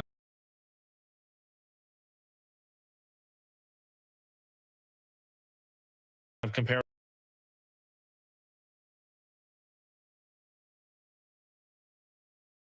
advantage in a different way, product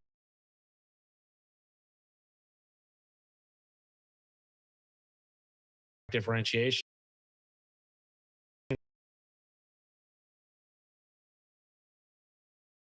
or they have to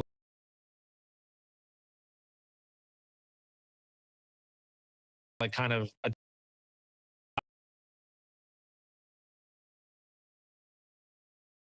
adopt it. So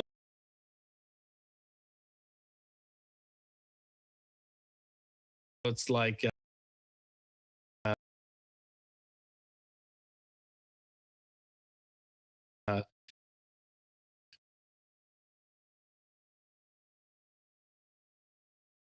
for example, when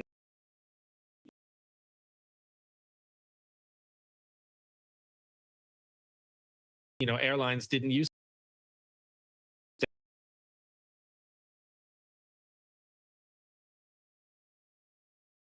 have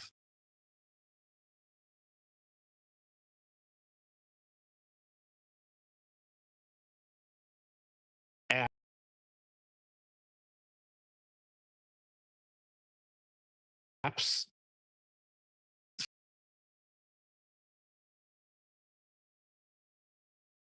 phone app, they didn't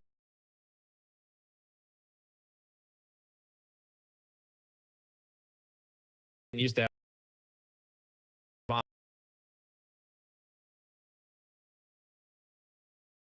online check. And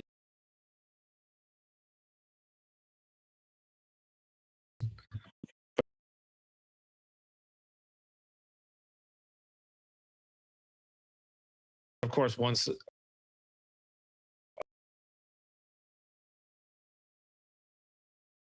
a few people start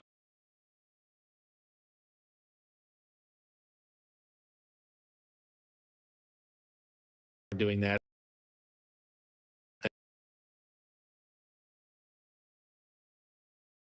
and eventually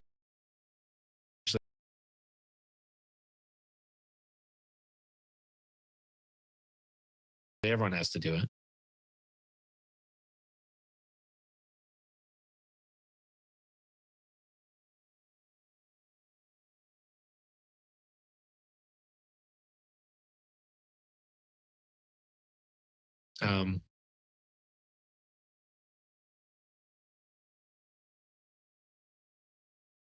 So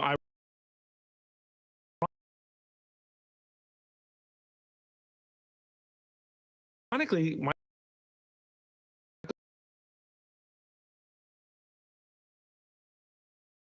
Saylor tried to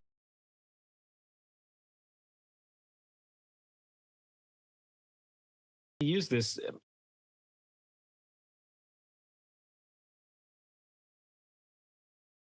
meta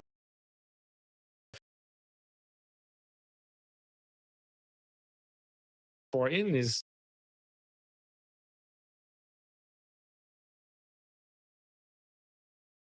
conversation. I mean, there's so many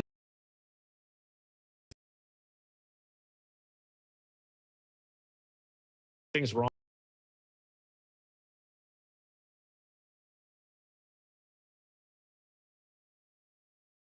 with the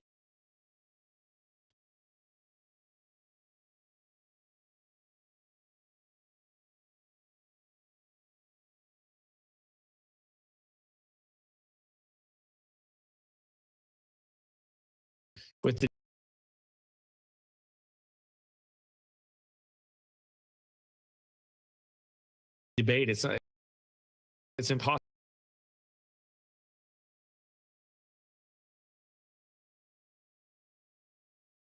to know where to begin, but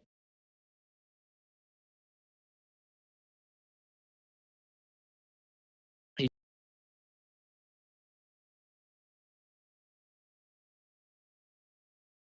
tried to do this electricity metaphor,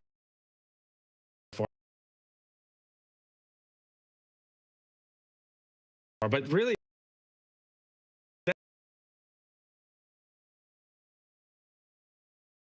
that's what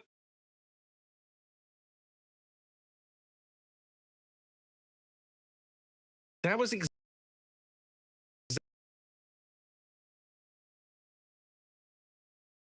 exactly what Danny had just asked him.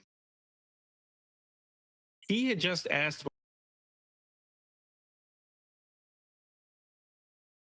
Michael Saylor, like, oh, if you're doing these preferreds, do these other people have to do it? And then Michael Saylor says, well, yeah, when someone has electricity, then other people will do it as well. But that's exactly, so it's kind of bizarre. It's truly bizarre if you really watch it. Like, he ducks the question, but then he uses a metaphor that explains why he shouldn't have ducked the question. No, and but the he was metaphor always like this. It's just that we haven't paid attention. Yeah, that was what I was also There were questions that he was getting from investors early on, 2022 or something, and they were asking him, so what if Bitcoin fails? And he was like, oh, what if the sun explodes or whatever, or what if the earth starts spinning? And so am I like metaphor too. But you're right. What I meant, what I should also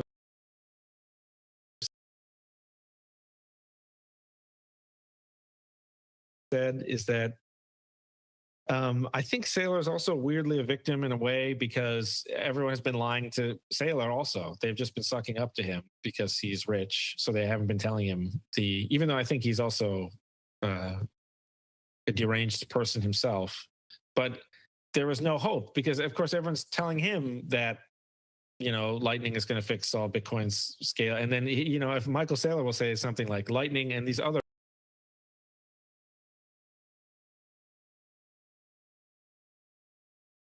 layer 2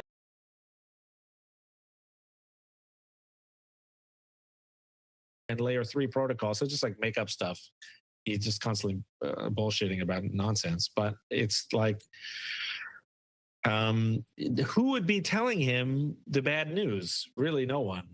So I don't know. Like but what I do know is this is not a recipe for a healthy Bitcoin culture where everyone's lying to everyone else. And so there's just one, the treasury companies are just one derangement. But you see in the post, can we read, do you have it in front of you? I can also, but I have like multiple bullet points about like why the treasury companies are not good. And this was again at the height, this was like in the summer, this was like at the height of their popularity and everyone was paper stock.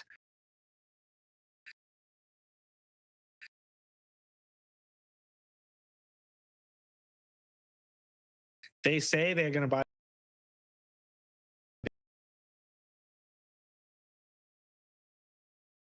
Bitcoin. They've got to pay their own salaries. They got to maybe pay, who knows what kind of tax fee situation they're in with the custodians. People could lose them. They could lose the money, like FTX was taking care of people's Bitcoin. So they lost all, this guy was stealing everyone's coins. So So yeah, there's absolutely no reason to do any of that. All of that is a terrible idea. Jim Chanos was 100% correct when he said there's agency costs, so the MNAV should always be less than 1 because it's a bad idea. It's basically, he was being very polite. That's a very polite way of saying the idea is stupid. It's like saying someone else should like be spending time with your girlfriend or something. It's Wait, ridiculous. what? I mean, in general, it's like, they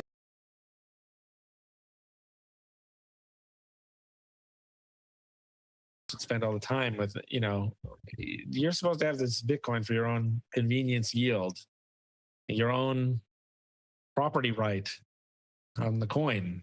And it's like, oh yeah, we'll take just give us all of your cash right now, and we'll take good care of it.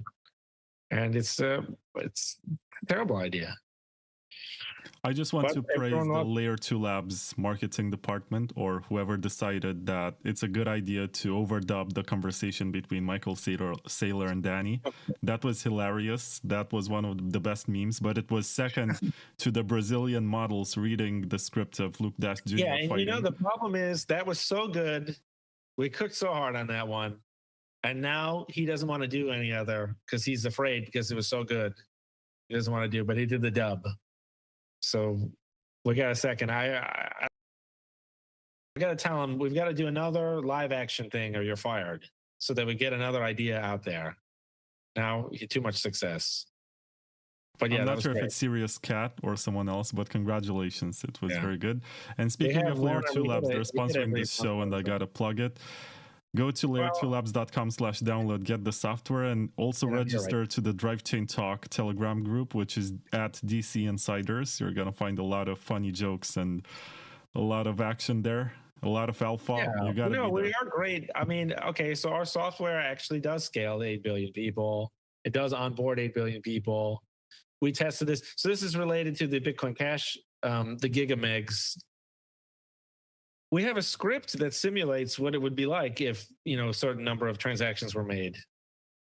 And now, things are very different now in 2026 than they were in the block size war started, which is now more than 10 years ago. In even the heated scaling Bitcoin era, that was 2015.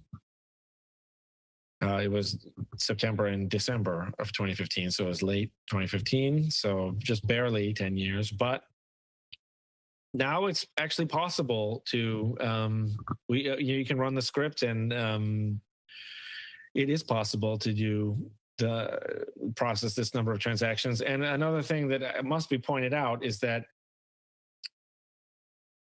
if you want 8 billion people using your software, then those transactions have to be processed somewhere. I mean, the ideal thing would be only the sender and the recipient have to, but actually I think it should be obvious that doesn't work, because ultimately we all have to agree on the state of because the world has lots and lots of people, all of which could transact to each other. So it should be obvious that there has to be some kind of meshing together of everything. But yeah, we've done all this. We have the Z side fork that uses the crate, the Rust crate from the brilliant technicians at the Zcash altcoin, and we have privacy L2 that uses that library. We now have a quantum proof, which is brand new. We just have L2. We swapped that for quantum resistant signatures. BIP300 already does not use anything that it doesn't use. The BIP300 part doesn't use signatures, so it is not vulnerable to quantum computer or ECDSA like break or anything like that. So yeah, we have all this. We have great stuff on there, and it's really good, and it's much better than the Lightning Network. So it's not just, I'm not just a critic. Although I think at this point, anyone who is a critic, is doing the Lord's work, so to speak, because the whole thing has produced these interlocking problems. Where again, if you tell the truth about, hey, if you say the emperor has no clothes, and you say, oh, that guy tried to make a Lightning transaction, but it didn't work. Now you're an enemy of Bitcoin, and everyone hates you. And for again, not for being neutral, but for telling the truth about what you actually saw with your own eyes. So then it just becomes, it's just like a giant Jungian shadow. There's like this evil Frankenstein's monster of just overlapping derangements. And yeah, who cares if Lightning, whether or not Lightning works, if it's just going to be in a treasury company? So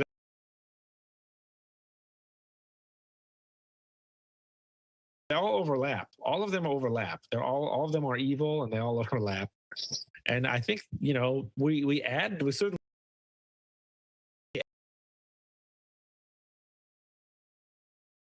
add new derangements every year. I don't know if they necessarily grow or get worse. Lightning has gotten worse and worse and worse, and now it's finally shrinking a little bit, but it's so big that who knows how much damage will be done. But yeah, I don't know.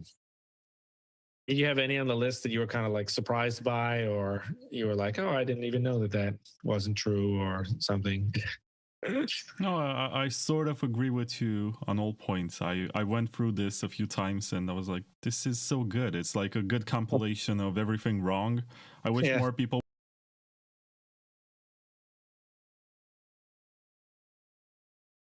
would just take one per day or whatever and just think about it. Yeah. But we have a question in the chat from Weird Robot. He says, Paul, if someone wants to get involved and learn about drive chains, what's a good place to start? Yeah, just layer2labs.com/download and try the software. And yeah, it should work.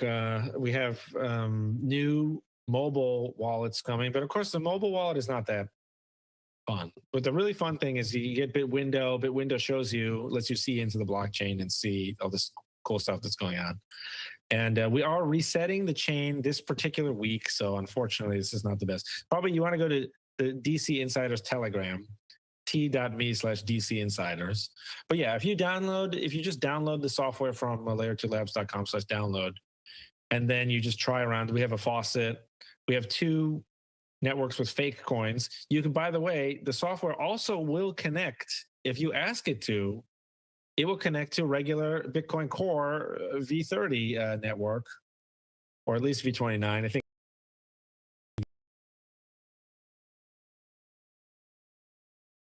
V30 maybe this week. And you can use Bitwindow with real coins. The only problem with that is our software is new, and in particular, Bitwindow is designed to be like more of a move fast, break things part, whereas the other stuff is not designed to be that way. But like the Enforcer and the L2 full node software. But yeah, Bitwindow is supposed to be kind of like more fun and interesting, and a little bit more, because it is a fully cosmetic graphical user interface. You could swap out, you could fork that and make a different version without needing to like go through a Bitcoin Core bureaucracy nonsense, which is the root of a lot of these problems. You could just fork Bitwindow and have your own Bitwindow, and then you could change the colors or just rewrite or just delete Terra things out. So yeah, but I think the real way to actually get involved is to try the software, and that will give you a really deep connection to what is actually happening. And you get to see for itself all the good and the bad, because to do the full node, you have to sync. If you want to sync, our Signet is pretty small, but it's still like 2 gigabytes because we've ran it through maybe 500,000 blocks or so. But we are going to reset it. After running it for more than a year, this is the 1 week that we are resetting it. So it should be easier than ever to do the L2L Signet. And then the Forknet, which resembles Bitcoin Core, you need the full like 700 gigabyte, 800 gigabyte blockchain for that. The 800 gigameg we got to pay homage to. That's, I mean, it's funny because, as someone who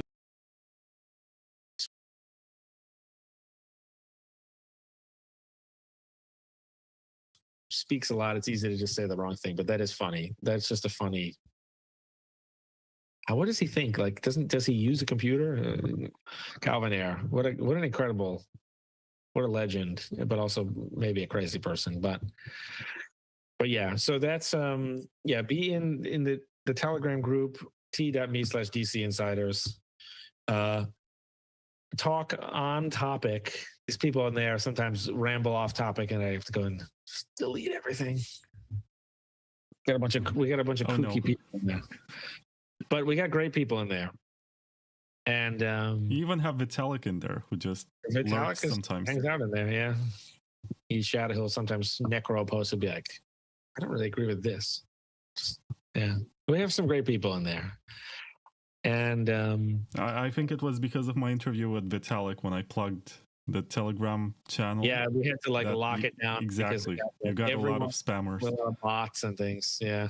But hey, it's part of being big, I guess. But yeah, so in the being in the Telegram group, follow me on Twitter.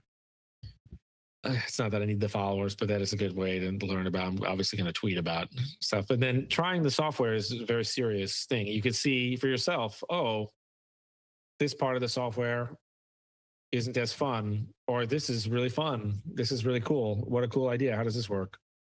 And that's good. And we need people to test, and we need people to find bugs. We have upgraded the front end, the graphical interface part a lot, but as a result, it's become less reliable. This is the growing pain. It's just a zigzag type of a thing. So before, that user interface sucked. Now it's good, but it sometimes doesn't work, especially on Windows. God damn, this Windows, operating system is just cursed, and they're just ruining everything with it. It's awful, but whatever. But the point is, I think that, the Mac people have it the best, because we have most of the people who test are Mac, and of course, Linux. Those work better than the Windows one is temperamental, and because not enough people even test with it.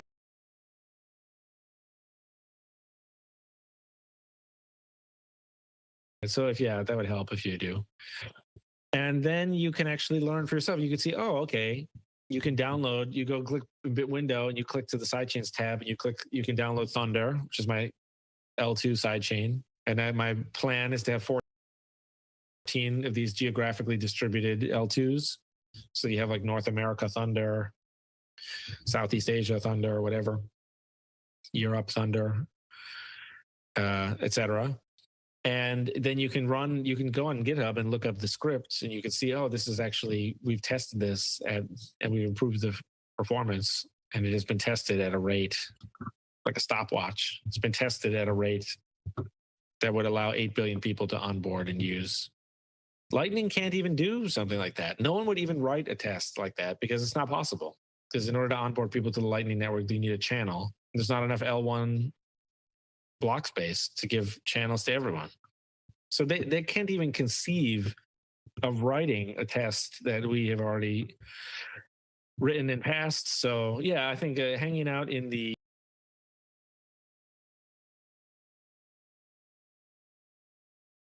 Telegram is a very good option. And because that's where we hang out. I also want to mention something, because you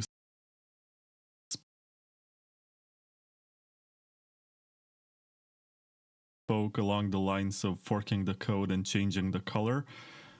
I saw a post on the DriveChain Talk Telegram channel about forking Blue Wallet, and now it's called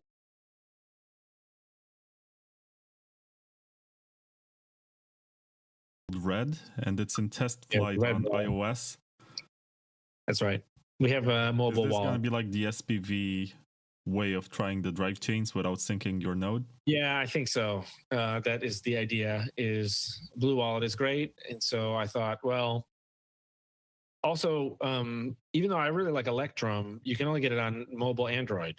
You can't get it on iOS. So I was like, oh, even though I love Electrum, I think great piece of software. But we were like, well, let's get both. And then a Blue Wallet's really good. And we wanted to pay homage, but we didn't want it to be like Bitcoin Cash, where the name is too similar. So we just changed to Red Wallet. I hope they don't mind.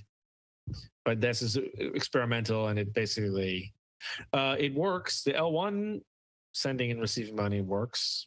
So will it ever work for all the L2s? Well, yeah, eventually. But, we only just started this part up. But yeah, if you want, which should be possible, I think we're changing this as we speak. Before, you had to be like invited to the test, but now I think it will be anyone with the link and can try it out. Of course, there's nothing really that groundbreaking about a mobile wallet. You know what I mean? Like there's no like drive chain technology per se in the mobile wallet. The drive chain technology is about having competing L2s, letting anyone start up a new L2 without like changing code in Bitcoin Core or something like that, letting the L2s just live and die on their own transaction fees. And so we won't need to be centrally planned by Bitcoin Core, and we won't need Bitcoin Core to be infallible, because not only are they not infallible, but they are basically part of the arrangement at this point.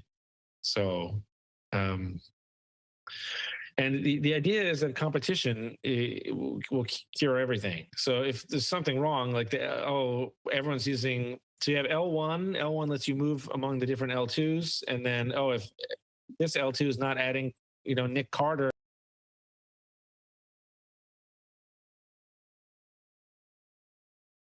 it's going to say this L2 is not adding quantum resistant signatures. Then they can either say, well, we don't care about that because it's not a big deal, and maybe they're right. Or they can say, okay, we'll add the quantum signatures. Or someone can fork the code, create a different L2 that's almost exactly the same, add the quantum resistant signatures, and now we have that option as users. We have that optional different L2. Plus, there is no consensus on which signatures are better for Bitcoin. Like, you have the Winternitz ones, you have the Lamport ones, you have a bunch of hybrids. Like, it's still a very experimental phase, and maybe that you're going to have different side chains that approach quantum resistance in a different way. Precisely right. And there'll also be a lot of bike shedding. So people will just have endless debates, because the debate really isn't about which signature is better. Like, let's say, imagine a situation where there's 4 types of quantum resistant signature. We'll just make this up. We'll just call them A, B, C, D. And actually A and B are much better than C and D. It's not totally clear. This is a fake scenario I just invented now. But in the world we have now,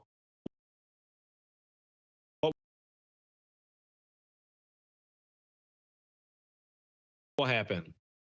Everyone will feel a need to weigh in on A and B being better than C and D, but then they won't agree on A versus B, because A and B are kind of like equally good. Both of them would get the job done, say, maybe. Or maybe all 4 of them would get the job done, but A and B are just clearly better than C and D. So what will happen is there'll be lots and lots and lots of discussion, and nothing will actually get done, because people will say, how do we know? Are you? And then they'll make hats. They'll make baseball hats that say, I'm team A. And then they'll put stuff in their Twitter name, and they'll say, are you an A or a B? And they'll have this big fight over it. And the whole thing will be a complete, no offense, just fucking waste of everyone's time, which is annoying. And then what would happen in a sane universe? In a sane universe that has drive chain already, or it has any kind of L2 competition.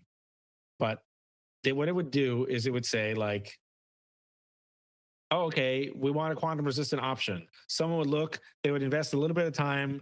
They would say, A, B, C, D. They would think about it for like 1 or 2 weeks. They'd say, yeah, A and B seem better. They'd just pick one and put it in.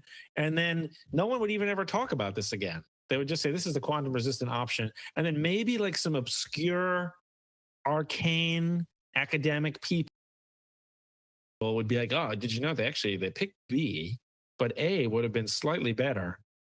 18 months later, we realized A would have been slightly better in these obscure ways that really no one cares about. That's an insane way to run the project, but that is how we run the project. It will all be bike shedding. All the soft fork talk has been bike shedding. So it has all just been about the political reputation of the people talking, instead of the cost benefit analysis on adding the soft fork, because all of the op-nop and op success, op true, all of these style of soft fork carry absolutely no risk whatsoever, and they are ignorable, opt-in, and easily reversible. So they have basically as little risk as you could possibly ever have. This is like the theoretical minimum level of risk that anything could have. And in fact, random other changes, such as Matt Corallo's change to remove 600 millionths of a second from a like matrix multiplication or something that ended up having an inflation bug. And I'm not saying that Matt Corallo did the wrong thing or even that he made a mistake, because whenever anyone does any software development or whenever anyone does anything, there will be tiny little mistakes here and there. That is healthy and that is totally normal. And the only reason I bring that up is to say that was not Matt Corallo's 600-second matrix multiplier, 600 millionths of a second matrix multiplication. That was not a hard fork. That was not a soft fork. That was not a proposal. That was not a BIP. But it accidentally had an inflation bug and it would have hard forked unexpectedly. So we have that. And then we have, that's like the normal, that's the baseline. And then we have, and all of that actually happened. That wasn't like a theoretical thing. That was made in the Bitcoin Core. Again, it had a super obscure bug, the recent one, where it would just delete your wallet and delete all of your coins. Now, super obscure, yes. But still, like, that's not good. Bitcoin Core should not be, it's definitely the number one job is that it should not delete all of the user's coins. We don't want that. But this is the baseline for software development, is that when you do it, there are tiny mistakes. And by doing nothing, you also have huge mistakes. You have a heart bleed and you have dependencies and you have all kinds of stuff. Vulnerabilities are discovered.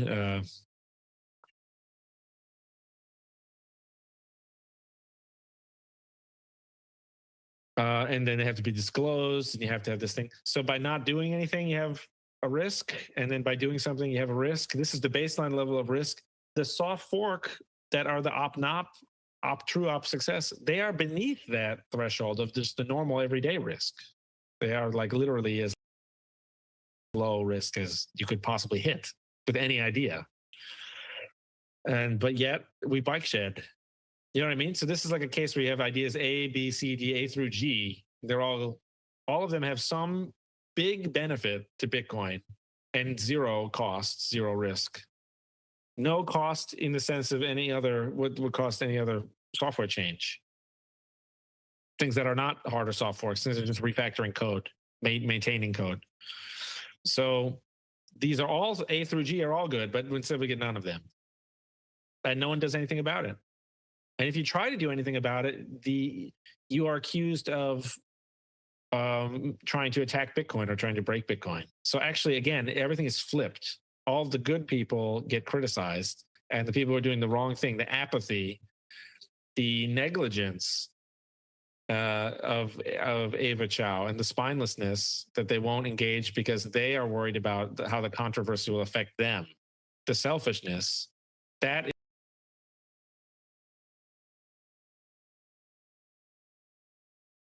is rewarded. And again, with the Opportune with Luke, and they make a bunch of attention about this fake issue. They get rewarded with the attention. The whole community is distracted for 2 years. So these are the big problems, which are that we have this scar tissue that won't heal, but also like it has a deranging effect on the community. To be honest, I feel like the biggest derangement is ordinals and basically the aftermath of people discovering how to do NFTs on Bitcoin. Like, not discovering, this is nothing new. It's been done before with colored coins and Counterparty and Omni. And basically this trend came to Bitcoin once again.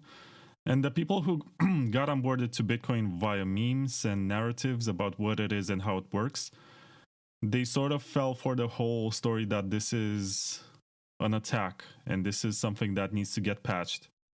Like, this is a CVE, as Luke Dash Jr. submitted it. And then he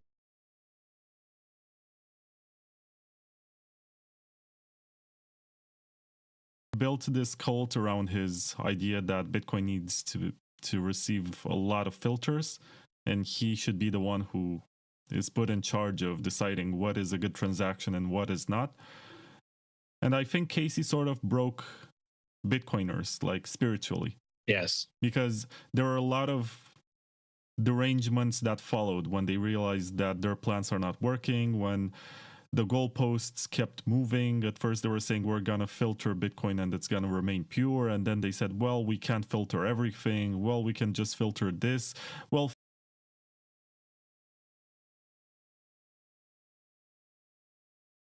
filters are working. This was, I think, Super Testnet who joined my show and said this, that filters are working because they make your node use less bandwidth. That was his argument. And I'm like, that's not what filters working actually means. It was supposed to keep the network secure. It's not about just your node. He's like, yeah, but it helps my node save some bandwidth, maybe in some countries. Yeah, that's not the criterion, though. He knows perfectly well you could do blocks only, or you could just shut your node off, and then it would be using no bandwidth. Like that's not the point. If you still want to measure confirmations, you can run it in blocks only. You can run it with no mempool. You can just say, I don't want any mempool. That will save a lot of bandwidth.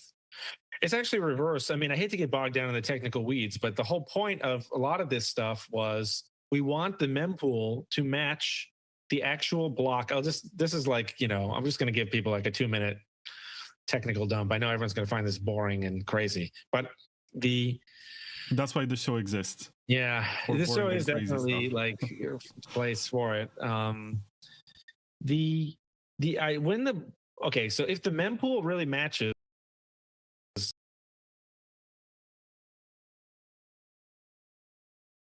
where the next block is found, then it's redundant. It's okay. So the way the software used to work was every Bitcoin node would download the transactions twice. First, it would download them whenever someone broadcast them in real time. Then when someone found a block, they would send you the whole block. Back then, it didn't matter that you downloaded them twice because they were basically empty. There was like Hal Finney's transaction to Satoshi or vice versa. And so there's only like 3 transactions per block, and it doesn't matter. But eventually, everyone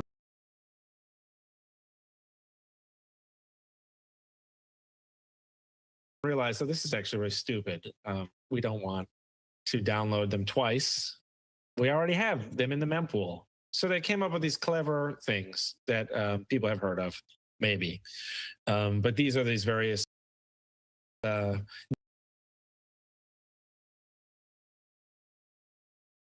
near blocks, whatever, compact blocks, X-Thin, it was called in Bitcoin Cash. There was this thing, it was like a Urlay. There's all these things, these ideas about the, what was that one that had like the photon, like light name? I forgot. Do you remember the name? But people can find it. The point is, people invented all this stuff, the Bloom filters. They invented all this stuff so that if you have a mempool where you have basically the same block, and the block comes in, it says, we already have these transactions. So I only download them once instead of twice. It's doing more with less. It's just very smart. Now, the whole reason with the op return drama, it was why they wanted to get rid of that, is because the mempool, when people just broadcast directly to Slipstream, or they broadcast directly to the miner, they broadcast directly to Marathon or whatever, the transaction accelerator.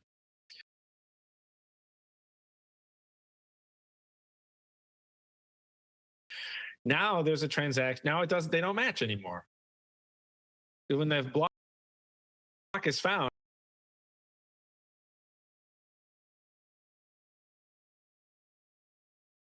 it has the ordinal, but it doesn't match the expected block. So actually the bandwidth, we're now back into it sabotages the efficiency of the Bloom filters. So Super Testnet is actually wrong. I like Super Testnet a lot. He's a friend and a super nice guy. But actually the bandwidth usage goes up when it doesn't match, because you cannot take advantage of these technologies that were invented. So that was why Bitcoin Core was like, well, hey, these transactions are making it in anyway. They're harming the node when it doesn't match. So let's just make it match. We'll have our mempool match. And that's why it is a desirable thing to have your mempool match Marathon mining pool, their mempool. You want the mempools to match. It actually saves bandwidth. And there's another thing that I have to point out. When the transactions are broadcast across the network, they kind of they kind of evenly diffuse through the network in kind of like a random, chaotic way. and this is good. When the block is found, in contrast, there's this pulse across the network. Everyone tries to download the exact same file at the same time. So all of a sudden, it may not have mattered now, but back in 2015, you could tell, clever hacker people could tell, and the internet service provider, and certainly the government and the NSA in the United States, they could tell who was running a Bitcoin node because a block would be found, and bang, oh, suddenly all these people want to download a 1 megabyte file at the same time. But that's not the case if you take advantage of these Bloom filters. So all this stuff was a good, removing op return was always a good idea. Whoever pays for the transaction is the rightful owner. Luke's plan to like go down the list and start censoring people because they make transactions that he doesn't like, that is what will stop it from being money. So this whole argument about, oh, Bitcoin is for money, it's not for JPEGs, that is the stupidest thing in the world. Once you censor someone's ability to use their money the way they want to use it, that's what makes it not money anymore. So it's only money if you can use it for the JPEGs, actually. So they're wrong, just wrong about everything.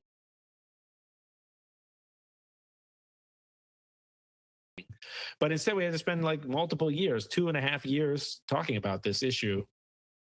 Where one side, I've seen it come back. Like a couple of days ago, I've seen Hodlow not post about it, and the infinity divided by 21 million guy, or 21 divided.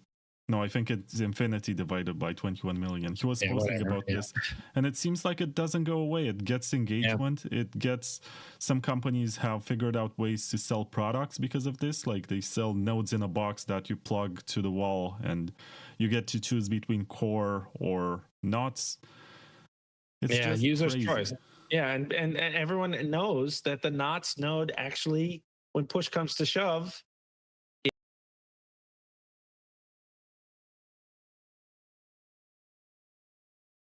it does not reject the block. It will take the block full of JPEGs. So it does absolutely nothing whatsoever. But all this has been repeated. This was obvious in like the first week or two. And the people who are arguing, both sides have basically not changed their arguments. I think, like everyone's been saying the whole time. I think a lot of it is misexplained, though. So, like, what a lot of people have tried to say is something like, everyone hates spam, but we don't know what to do about it. But I mean, this is actually not my view. I think it's good. Anyone who pays, if you pay transaction fees on L1, that's good. So it doesn't matter if it's a JPEG. And in fact, plenty of people have pointed out that the JPEG transaction is actually easier for your full node to process. Because what's difficult for your node is to check many signatures. So if you have this big JPEG crowding out a bunch of transactions that have signatures, that is much, much, much easier. People often, they'll sync a node and they'll say, oh, my node sunk really fast. It was syncing really fast until this point, and now it's going really slow. What they don't know is that they've reached the default assume valid check in the software, where before that point, the Bitcoin software does not check. It checks everything about the math of the transaction, like that you sent 5 coins from A to B and the 5 minus 5 plus 5, but it doesn't check the ECDSA signature or the whatever signature. And so after a certain point, it starts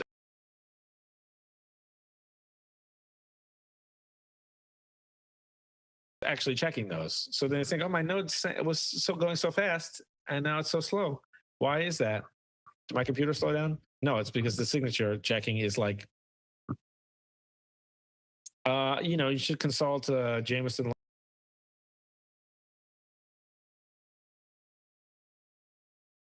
or someone actually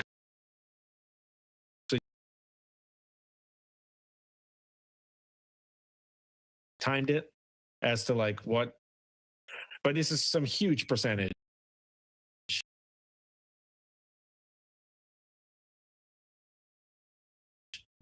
It's on the order of like 30% or maybe even 30%, 70% or something like that. But the point is, it's a huge percentage of the work and the time spent downloading and checking the blockchain.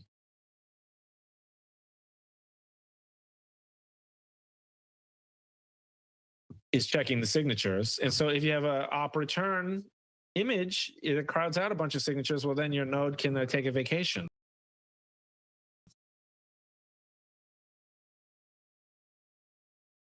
And it doesn't have to work as hard.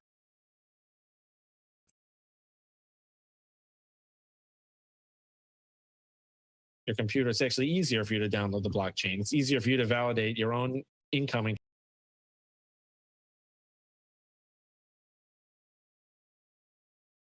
transactions.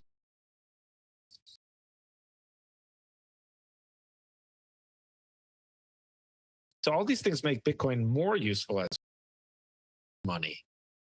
If they're willing to pay more for L1 block space, they crowd out a bunch of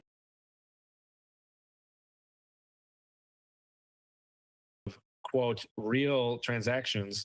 By real, they mean